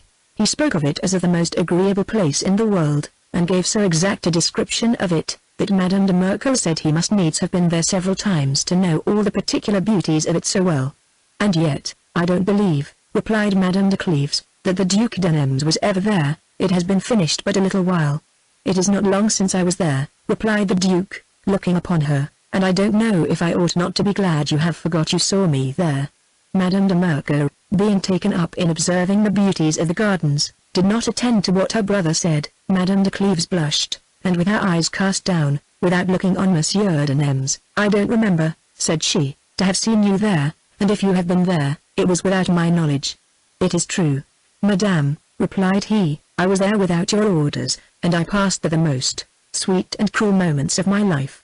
Madame de Cleves understood very well what he said, but made him no answer. Her care was to prevent Madame de Mercoeur from going into the bower, because the Duc d'Anems's picture was there, and she had no mind she should see it. She managed the matter so well, that the time passed away insensibly, and Madame de Mercoeur began to talk of going home. But when Madame de Cleves found that the Duke and his sister did not go together, she plainly saw to what she was going to be exposed. She found herself under the same embarrassment she was in at Paris, and took also the same resolution. Her fear, lest this visit should be a further confirmation of her husband's suspicions, did not a little contribute to determine her, and to the end Monsieur d'Anems might not remain alone with her. She told Madame de Mercoeur she would wait upon her to the borders of the forest, and ordered her chariot to be got ready. The Duke was struck with such a violent grief to find that Madame de Cleves still continued to exercise the same rigours towards him, that he turned pale that moment. Madame de Mercoeur asked him if he was ill, but he looked upon Madame de Cleves without being perceived by anybody else, and made her sensible by his looks that he had no other illness besides despair. However, there was no remedy, but he must let them go together without daring to follow them. After what he had told his sister, that he was to go directly to court, he could not return with her, but went to Paris, and set out from thence the next day. Monsieur de Cleves's gentleman had observed him all the while. He returned also to Paris, and when he found Monsieur d'Anems was set out for Chambord, he took post to get thither before him, and to give an account of his journey. His master expected his return with impatience, as if the happiness or unhappiness of his life depended upon it. As soon as he saw him, he judged from his countenance and his silence, that the news he brought was very disagreeable. He was struck with sorrow, and continued some time with his head hung down, without being able to speak. At last he made signs with his hand to him to withdraw. "Go," says he, "I see what you have to say to me, but I have not the power to hear it." "I can acquaint you with nothing," said the gentleman, "upon which one can form any certain judgment. It is true. The Duc d'Anems went 2 nights successively into the garden in the forest, and the day after he was at Calemere's with the Duchess of Mercoeur." "'Tis enough," replied Monsieur de Cleves, still making signs to him to withdraw. "'Tis enough, I want no further information." The gentleman was forced to leave his master, abandoned to his despair, nor ever was despair more violent. Few men of so high a spirit, and so passionately in love, as the Prince of Cleves, have experienced at the same time the grief arising from the falsehood of a mistress, and the shame of being deceived by a wife. Monsieur de Cleves could set no bounds to his affliction. He felt to have a fever that very night, and his distemper was accompanied with such ill symptoms that it was thought very dangerous. Madame de Cleves was informed of it, and came in all haste to him. When she arrived, he was still worse. Besides, she observed something in him so cold and chilling with respect to her, that she was equally surprised and grieved at it. He even seemed to receive with pain the services she did him in his sickness, but at last she imagined it was perhaps only the effect of his distemper. When she was come to Blois where the court then was, the Duc d'Anems was overjoyed to think she was at the same place where he was. He endeavoured to see her, and went every day to the Prince of Cleves's under pretence of inquiring how he did, but it was to no purpose. She did not stir out of her husband's room, and was grieved at heart for the condition he was in. It vexed Monsieur d'Anems to see her under such affliction, an affliction which he plainly saw revived the friendship she had for Monsieur de Cleves, and diverted the passion that lay kindling in her heart. The thought of this shocked him severely for some time, but the extremity, to which Monsieur de Cleves's sickness was grown, opened to him a scene of new hopes. He saw it was probable that Madame de Cleves would be at liberty to follow her own inclinations, and that he might expect for the future a series of happiness and lasting pleasures. He could not support the ecstasy of that thought, a thought so full of transport. He banished it out of his mind for fear of becoming doubly wretched, if he happened to be disappointed in his hopes. In the meantime Monsieur de Cleves was almost given over by his physicians. One of the last days of his illness, after having had a very bad night, he said in the morning, he had a desire to sleep, but Madame de Cleves, who remained alone in his chamber, found that instead of taking repose he was extremely restless. She came to him, and fell on her knees by his bedside, her face all covered with tears, and though Monsieur de Cleves had taken a resolution not to show her the violent displeasure he had conceived against her, yet the care she took of him, and the sorrow she expressed, which sometimes he thought sincere, and at other times the effect of her dissimulation and perfidiousness, distracted him so violently with opposite sentiments full of woe, that he could not forbear giving them vent. "You shed plenty of tears, Madame," said he, "for a death which you are the cause of, and which cannot give you the trouble you pretend to be in. I am no longer in a condition to reproach you," added he with a voice weakened by sickness and grief. "I die through the dreadful grief and discontent you have given me. Ought so extraordinary an action, as that of your speaking to me at Cleves, to have had so little consequences? Why did you inform me of your passion for the Duc de Nemours, if your virtue was no longer able to oppose it? I loved you to that extremity. I would have been glad to have been deceived. I confess it to my shame. I have regretted that pleasing false security out of which you drew me. Why did not you leave me in that blind tranquillity which so many husbands enjoy? I should perhaps have been ignorant all my life, that you was in love with Monsieur de Nemours. I shall die," added he, "but know that you make death pleasing to me, and that, after you have taken from me the esteem and affection I had for you, life would be odious to me. What should I live for? To spend my days with a person whom I have loved so much, and by whom I have been so cruelly deceived, or to live apart from her and break out openly into violences so opposite to my temper, and the love I had for you? That love, Madame, was far greater than it appeared to you. I concealed the greatest part of it from you, for fear of being importunate, or of losing somewhat in your esteem by a behavior not becoming a husband. In a word, I deserved your affection more than once, and I die without regret, since I have not been able to obtain it, and since I can no longer desire it. Adieu, Madame. You will one day regret a man who loved you with a sincere and virtuous passion. You will feel the anxiety which reasonable persons meet with in intrigue and gallantry, and you will know the difference between such a love as I had for you, and the love of people who only profess admiration for you to gratify their vanity in seducing you. But my death will leave you at liberty, and you may make the Duc de Nemours happy without guilt. What signifies anything that can happen when I am no more, and why should I have the weakness to trouble myself about it?" Madame de Cleves was so far from imagining that her husband suspected her virtue, that she heard all this discourse without comprehending the meaning of it, and without having any other notion about it, except that he reproached her for her inclination for the Duc de Nemours. At last, starting all of a sudden out of her blindness, "I guilty!" cried she. "I am a stranger to the very thought of guilt. The severest virtue could not have inspired any other conduct than that which I have followed, and I never acted anything but what I could have wished you to have been witness to." "Could you have wished," replied Monsieur de Cleves, looking on her with disdain, "I had been a witness of those nights you passed with Monsieur de Nemours." "Ah, Madame, is it you I speak of, when I speak of a lady that has passed nights with a man, not her husband?" "No, sir," replied she, "it is not me you speak of. I never spent a night nor a moment with the Duc de Nemours. He never saw me in private. I never suffered him to do it, nor would give him a hearing. I'll take all the oaths." "Speak no more of it," said he, interrupting her. "False oaths or a confession would perhaps give me equal pain." Madame de Cleves could not answer him. Her tears and her grief took away her speech. At last, struggling for utterance, "Look on me at least, hear me," said she. "If my interest only were concerned I would suffer these reproaches, but your life is at stake. Hear me for your own sake. I am so innocent, truth pleads so strongly for me, it is impossible but I must convince you." "Would to God you could!" cried he. "But what can you say? The Duc de Nemours, has not he been at Cleves with his sister? And did not he pass the 2 foregoing nights with you in the garden in the forest?" "If that be my crime," replied she, "it is easy to justify myself. I do not desire you to believe me. Believe your servants and domestics. Ask them if I went into the garden the evening before Monsieur de Nemours came to Cleves, and if I did not go out of it the night before 2 hours sooner than I used to do." After this she told him how she imagined she had seen somebody in the garden, and acknowledged that she believed it to be the Duc d'Anems. She spoke to him with so much confidence, and truth so naturally persuades, even where it is not probable, that Monsieur de Cleves was almost convinced of her innocence. "I don't know," said he, "whether I ought to believe you. I am so near death, that I could not know anything that might make me die with reluctance. You have cleared your innocence too late. However, it will be a comfort to me to go away with the thought that you are worthy of this esteem I have had for you. I beg you I may be assured of this further comfort, that my memory will be dear to you, and that if it had been in your power you would have had for me the same passion which you had for another."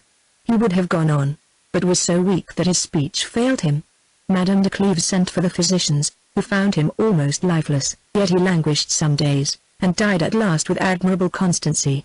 Madame de Cleves was afflicted to so violent a degree, that she lost in a manner the use of her reason. The Queen was so kind as to come to see her, and carried her to a convent without her being sensible whither she was conducted. Her sisters-in-law brought her back to Paris, before she was in a condition to feel distinctly even her griefs. When she was restored to her faculty of thinking, and reflected what a husband she had lost, and considered that she had caused his death by the passion which she had for another, the horror she had for herself and the Duc d'Anems was not to be expressed. The Duke in the beginning of her mourning durst pay her no other respects but such as decency required. He knew Madame de Cleves enough to be sensible that great importunities and eagerness would be disagreeable to her, but what he learned afterwards plainly convinced him that he ought to observe the same conduct a great while longer. A servant of the Duke's informed him that Monsieur de Cleves's gentleman, who was his intimate friend, had told him, in the excess of his grief for the loss of his master, that Monsieur d'Anems's journey to Cleves was the occasion of his death. The Duke was extremely surprised to hear this, but after having reflected upon it, he guessed the truth in part, and rightly judged what Madame de Cleves's sentiments would be at first, and what a distance it would throw him from her, if she thought her husband's illness was occasioned by his jealousy. He was of opinion that he ought not so much as to put her in mind of his name very soon, and he abided by that conduct, however severe it appeared to him. He took a journey to Paris, nor could he forbear calling at her house to inquire how she did.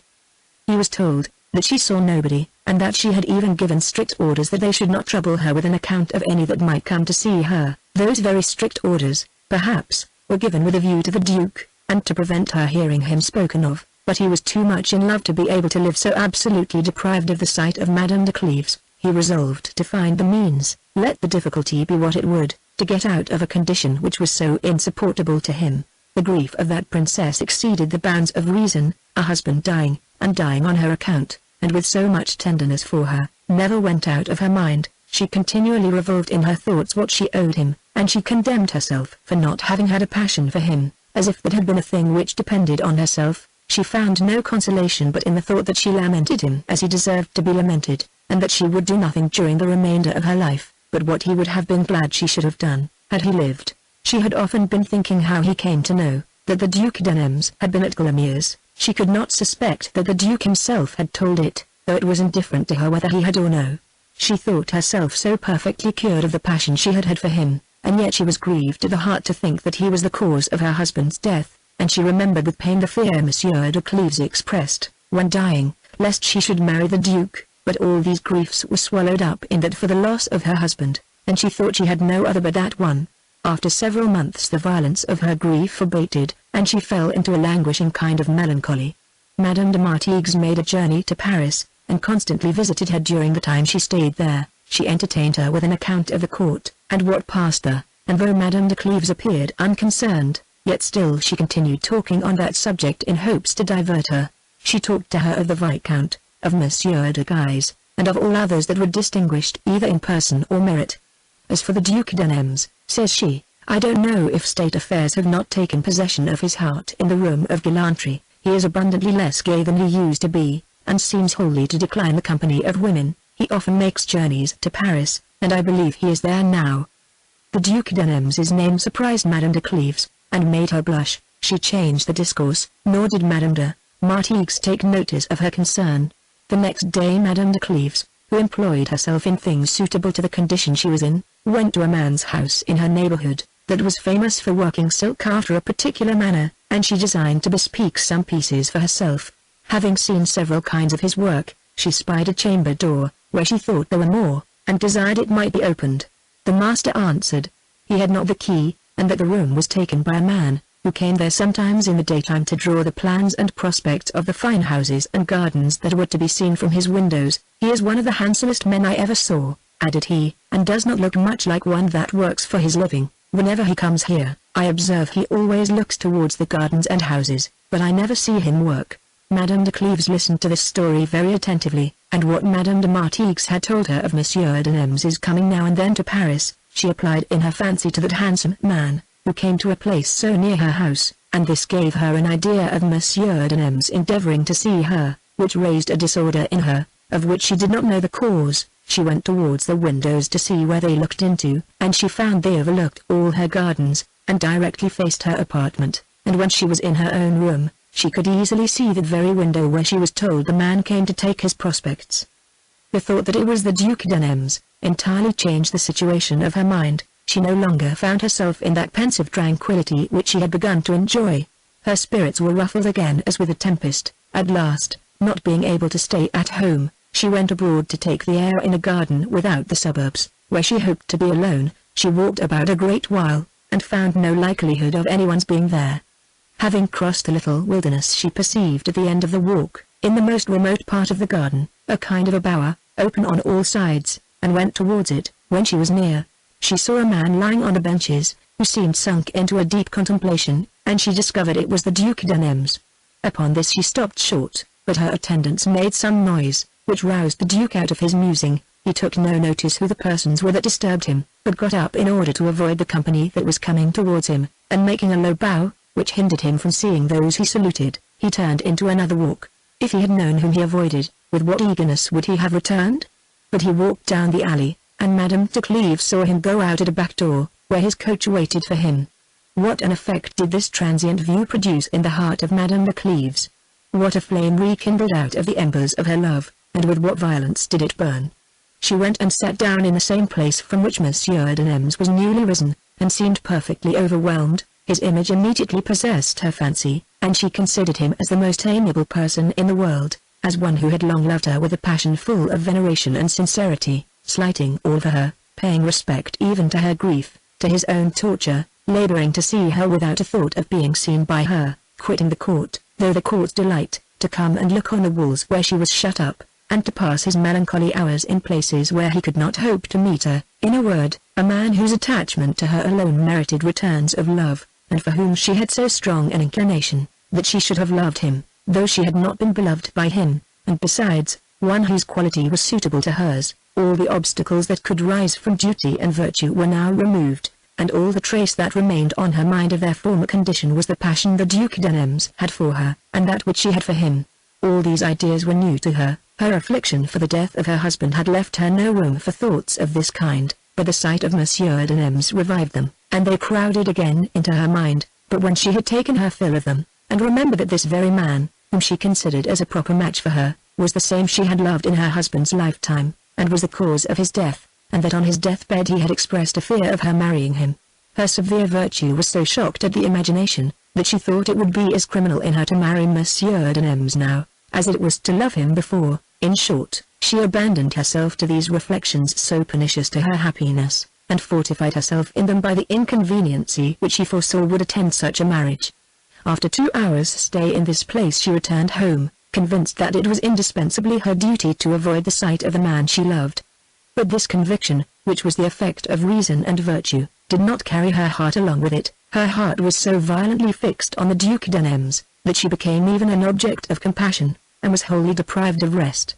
Never did she pass a night in so uneasy a manner. In the morning, the first thing she did was to see if there was anybody at the window which looked towards her apartment. She saw there Monsieur de Nemes, and was so surprised upon it, and withdrew so hastily, as made him judge she knew him.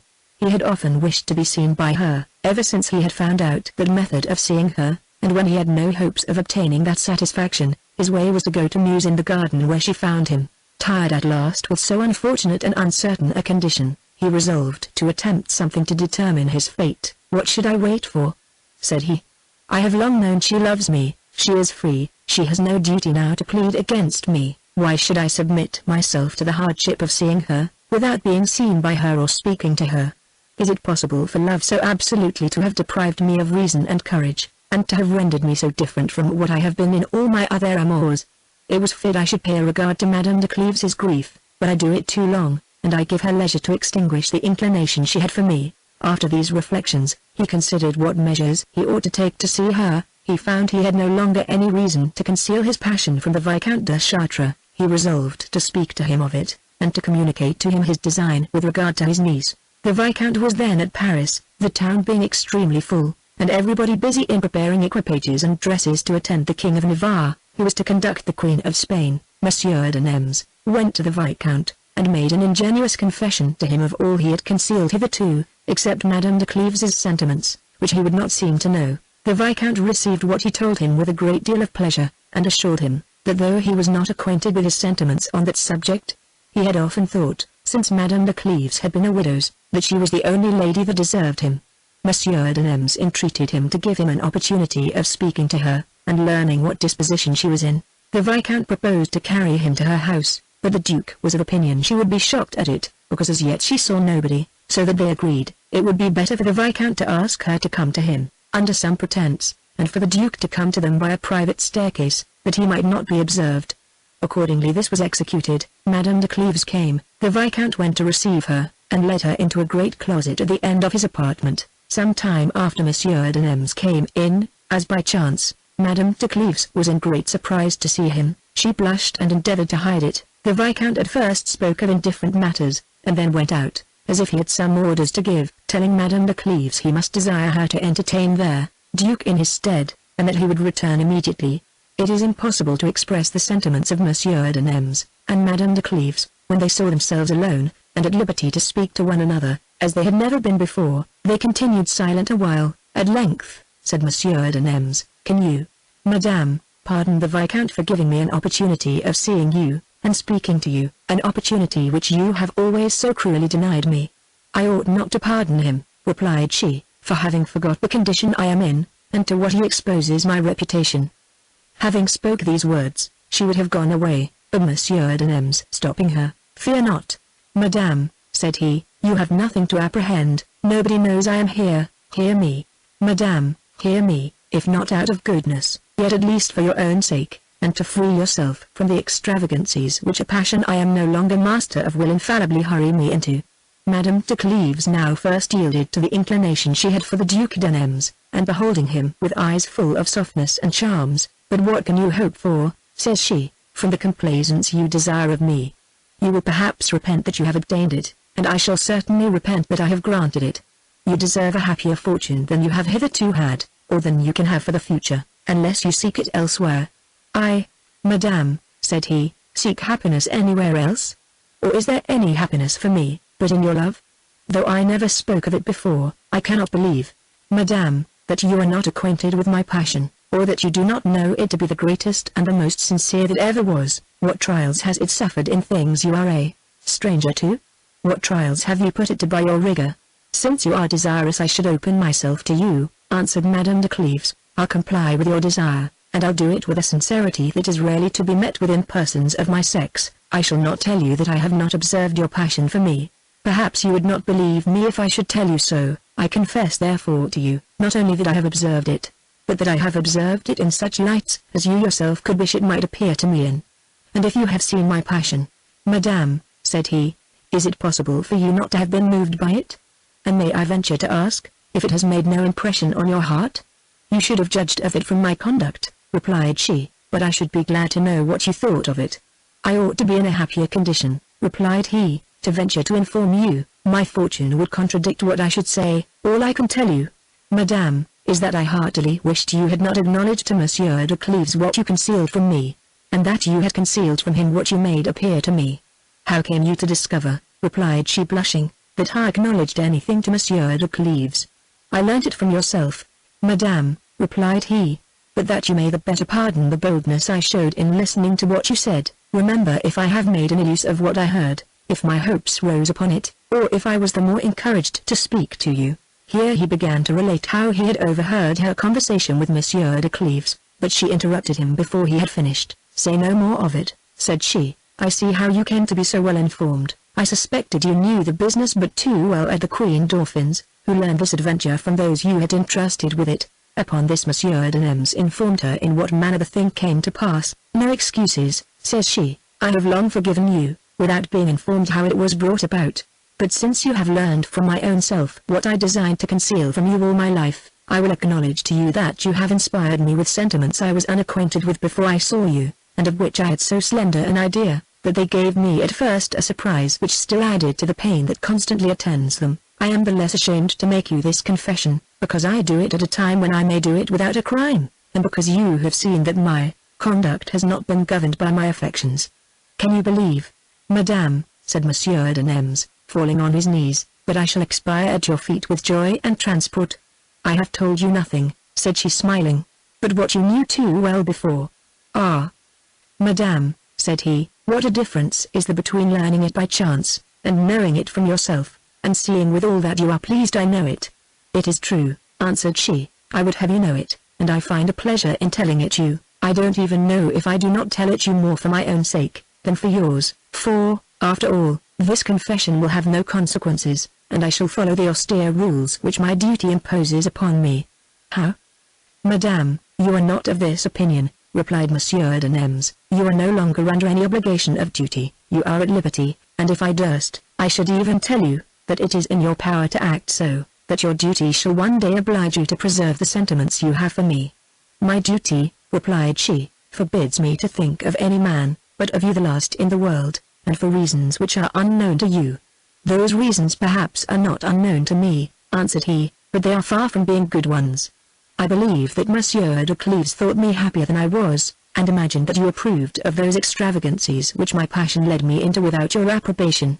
"Let us talk no more of that adventure," said she. "I cannot bear the thought of it, it giving me shame, and the consequences of it have been such that it is too melancholy a subject to be spoken of. It is but too true that you were the cause of Monsieur de Cleves's death. The suspicions which your inconsiderate conduct gave him, cost him his life as much as if you had taken it away with your own hands. Judge what I ought to have done, had you two fought a duel, and he been killed. I know very well, it is not the same thing in the eye of the world, but with me there's no difference, since I know that his death was owing to you, and that it was on my account." "Ah, Madame," said Monsieur de Nemes, "what phantom of duty do you oppose to my happiness?" "What, Madame, shall a vain and groundless fancy hinder you from making a man happy, for whom you have an inclination? What, have I had some ground to hope I might pass my life with you? Has my fate led me to love the most deserving lady in the world? Have I observed in her all that can make a mistress adorable? Has she had no disliking to me? Have I found in her conduct everything which perhaps I could wish for in a wife? For in short, Madame, you are perhaps the only person in whom those two characters have ever concurred to the degree they are in you. Those who marry mistresses, by whom they are loved, tremble when they marry them, and cannot but fear lest they should observe the same conduct towards others which they observe towards them. But in you, Madame, I can fear nothing. I see nothing in you but matter of admiration. Have I had a prospect of so much felicity for no other end but to see it obstructed by you? Ah, Madame, you forget that you have distinguished me above other men, or rather, you have not distinguished me, you have deceived yourself, and I have flattered myself." "You have not flattered yourself," replied she. "The reasons of my duty would not perhaps appear so strong to me without that distinction of which you doubt, and it is that which makes me apprehend unfortunate consequences from your alliance." "I have nothing to answer, Madame," replied he, "when you tell me you apprehend unfortunate consequences, but I own, that after all you have been pleased to say to me, I did not expect from you so cruel a reason." "The reason you speak of," replied Madame de Cleves, "is so little disobliging as to you, that I don't know how to tell it you." "Alas, Madame," said he, "how can you fear I should flatter myself too much after what you have been saying to me?" "I shall continue to speak to you," says she, "with the same sincerity with which I begun, and I'll lay aside that delicacy and reserve that modesty obliges one to in a first conversation, but I conjure you to hear me without interruption. I think I owe the affection you have for me, the poor recompense not to hide from you any of my thoughts, and to let you see them such as they really are. This in all probability will be the only time I shall allow myself the freedom to discover them to you, and I cannot confess without a blush, that the certainty of not being loved by you, as I am, appears to me so dreadful a misfortune, that if I had not invincible reasons grounded on my duty, I could not resolve to subject myself to it. I know that you are free, that I am so too, and that circumstances are such, that the public perhaps would have no reason to blame either you or me. should we unite ourselves forever, but do men continue to love, when under engagements for life? Ought I to expect a miracle in my favor? And shall I place myself in a condition of seeing certainly the passion come to an end, in which I should place all my felicity? Monsieur de Cleves was perhaps the only man in the world capable of continuing to love after marriage. It was my ill fate that I was not able to enjoy that happiness, and perhaps his passion had not lasted but that he found none, in me, but I should not have the same way of preserving yours. I even think your constancy is owing to the obstacles you have met with. You have met with enough to animate you to conquer them, and my unguarded actions, or what you learned by chance, gave you hopes enough not to be discouraged. Ah, Madame, replied Monsieur de Nemes, I cannot keep the silence you enjoined me. You do me too much injustice, and make it appear too clearly that you are far from being prepossessed in my favor.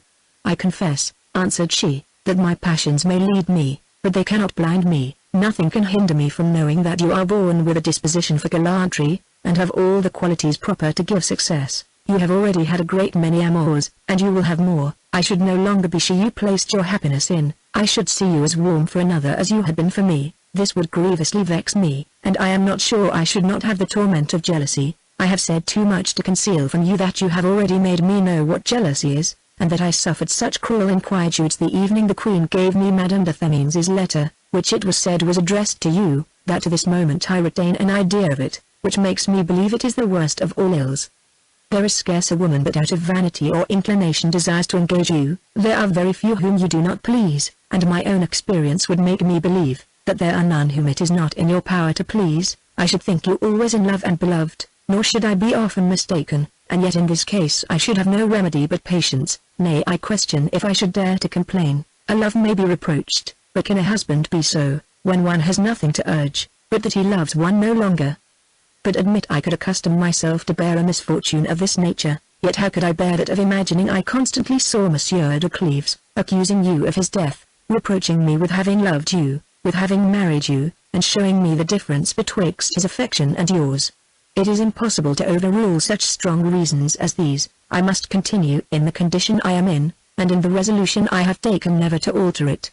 Do you believe you have the power to do it, madam? Cried the Duc de Nemes.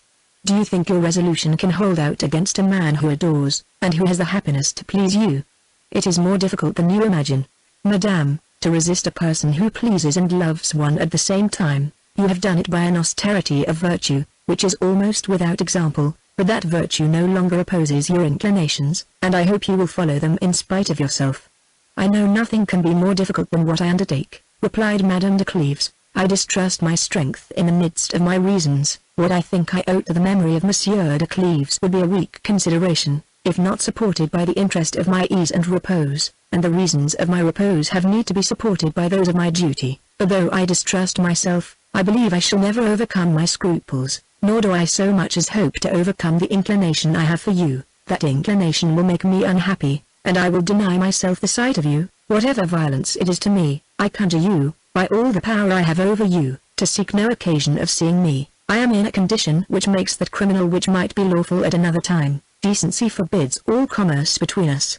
Monsieur de Nemes threw himself at her feet, and gave a loose to all the violent motions with which he was agitated. He expressed both by his words and airs the liveliest and the most tender passion that ever heart was touched with, nor was the heart of Madame de Cleves insensible. She looked upon him with eyes swelled with tears. Why was it, cries she, that I can charge you with Monsieur de Cleves's death? Why did not my first acquaintance with you begin since I have been at liberty, or why did not I know you before I was engaged? Why does fate separate us by such invincible obstacles? There are no obstacles, madame, replied Monsieur de Nemes. It is you alone oppose my happiness. You impose on yourself a law which virtue and reason do not require you to obey. 'Tis true, says she, I sacrifice a great deal to a duty which does not subsist but in my imagination. Have patience, and expect what time may produce. Monsieur de Cleves is but just expired, and that mournful object is too near to leave me clear and distinct views. In the meantime enjoy the satisfaction to know you have gained the heart of a person who would never have loved anyone, had she not seen you. Believe the inclination I have for you will last forever, and that it will be uniform and the same, whatever becomes of me. Adieu, said she. This is a conversation I ought to blush for. However, give an account of it to the Viscount. I agree to it, and desire you to do it. With these words she went away, nor could Monsieur de Nemes detain her. In the next room she met with the Viscount, who seeing her under so much concern would not speak to her, but led her to her coach without saying a word. He returned to Monsieur de Nemours, who was so full of joy, grief, admiration, and of all those affections that attend a passion full of hope and fear, that he had not the use of his reason. It was a long time ere the Viscount could get from him an account of the conversation. At last the Duke related it to him, and Monsieur de Chartres, without being in love, no less admired the virtue, wit and merit of Madame de Cleves, than did Monsieur de Nemours himself. They began to examine what issue could reasonably be hoped for in this affair, and however fearful the Duke de Nemours was from his love, he agreed with the Viscount, that it was impossible Madame de Cleves should continue in the resolution she was in. They were of opinion nevertheless that it was necessary to follow her orders, for fear, upon the public's perceiving the inclination he had for her, she should make declarations and enter into engagements with respect to the world, that she would afterwards abide by, lest it should be thought she loved him in her husband's lifetime. Monsieur de Nemours determined to follow the king. It was a journey he could not well excuse himself from, and so he resolved to go without endeavouring to see Madame de Cleves again from the window out of which he had sometimes seen her. He begged the Viscount to speak to her, and what did he not desire him to say in his behalf? What an infinite number of reasons did he furnish him with, to persuade her to conquer her scruples. In short, great part of the night was spent before he thought of going away. As for Madame de Cleves, she was in no condition to rest. It was a thing so new to her to have broke loose from the restraints she had laid on herself, to have endured the first declarations of love that ever were made to her, and to have confessed that she herself was in love with him that made them. All this was so new to her, that she seemed quite another person. She was surprised at what she had done, she repented of it, she was glad of it. All her thoughts were full of anxiety and passion. She examined again the reasons of her duty, which obstructed her happiness. She was grieved to find them so strong, and was sorry that she had made them out so clear to Monsieur de Nemours, though she had entertained thoughts of marrying him, as soon as she beheld him in the garden of the suburbs. Yet her late conversation with him made a much greater impression on her mind. At some moments she could not comprehend how she could be unhappy by marrying him, and she was ready to say in her heart, that her scruples as to what was past, and her fears for the future, were equally groundless. At other times, reason and her duty prevailed in her thoughts, and violently hurried her into the resolution not to marry again, and never to see Monsieur de Nemours. But this was a resolution hard to be established in a heart so softened as hers, and so lately abandoned to the charms of love. At last, to give herself a little ease, she concluded that it was not yet necessary to do herself the violence of coming to any resolution, and decency allowed her a considerable time to determine what to do. However, she resolved to continue firm in having no commerce with Monsieur de Nemours. The Viscount came to see her, and pleaded his friend's cause with all the wit and application imaginable, but could not make her alter her conduct, or recall the severe orders she had given to Monsieur de Nemours. She told him her design was not to change her condition, that she knew how difficult it was to stand to that design, but that she hoped she should be able to do it. She made him so sensible how far she was affected with the opinion that Monsieur de Nemours was the cause of her husband's death, and how much she was convinced that it would be contrary to her duty to marry him, that the Viscount was afraid it would be very difficult to take away those impressions. He did not, however, tell the Duke what he thought, when he gave him an account of his conversation with her, but left him as much hope as a man who is loved may reasonably have. They set out the next day, and went after the king. The Viscount wrote to Madame de Cleves at Monsieur de Nemours's request, and in a second letter, which soon followed the first, the Duke wrote a line or two in his own hand, but Madame de Cleves determined not to depart from the rules she had prescribed herself, and fearing the accidents that might happen from letters, informed the Viscount that she would receive his letters no more, if he continued to speak of Monsieur de Nemours, and did it in so peremptory a manner, that the Duke desired him not to mention him.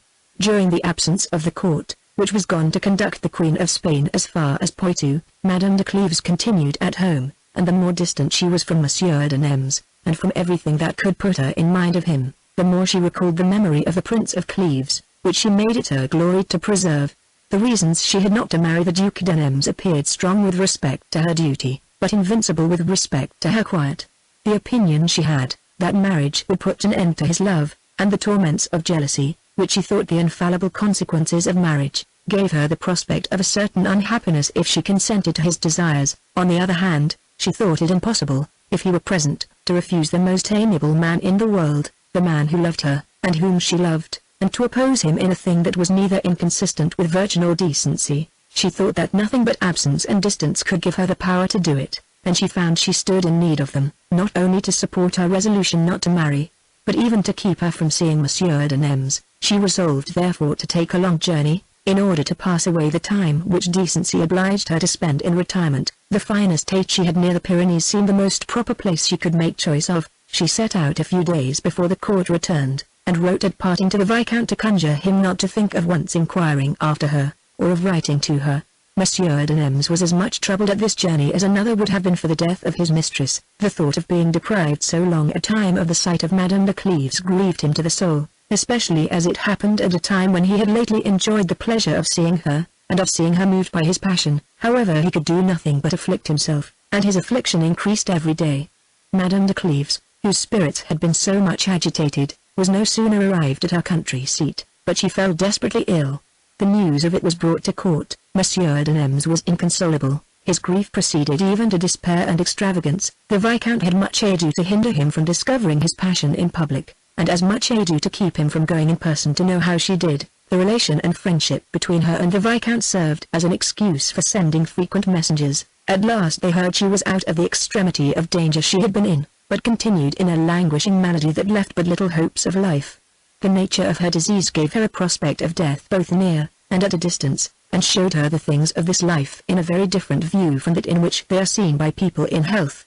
The necessity of dying, to which she saw herself so near, taught her to wean herself from the world, and the lingeringness of her distemper brought her to a habit in it. Yet when she was a little recovered, she found that Monsieur de Nems was not effaced from her heart, but to defend herself against him, she called to her aid all the reasons which she thought she had never to marry him. After a long conflict in herself, she subdued the relics of that passion which had been weakened by the sentiments her illness had given her. The thoughts of death had reproached her with the memory of Monsieur de Cleves, and this remembrance was so agreeable to her duty, that it made deep impressions in her heart. The passions and engagements of the world appeared to her in the light, in which they appear to persons who have more great and more distant views.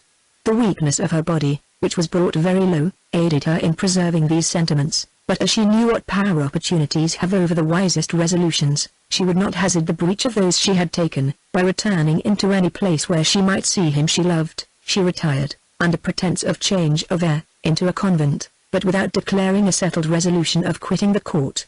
Upon the first news of it, Monsieur de Nems felt the weight of this retreat, and saw the importance of it.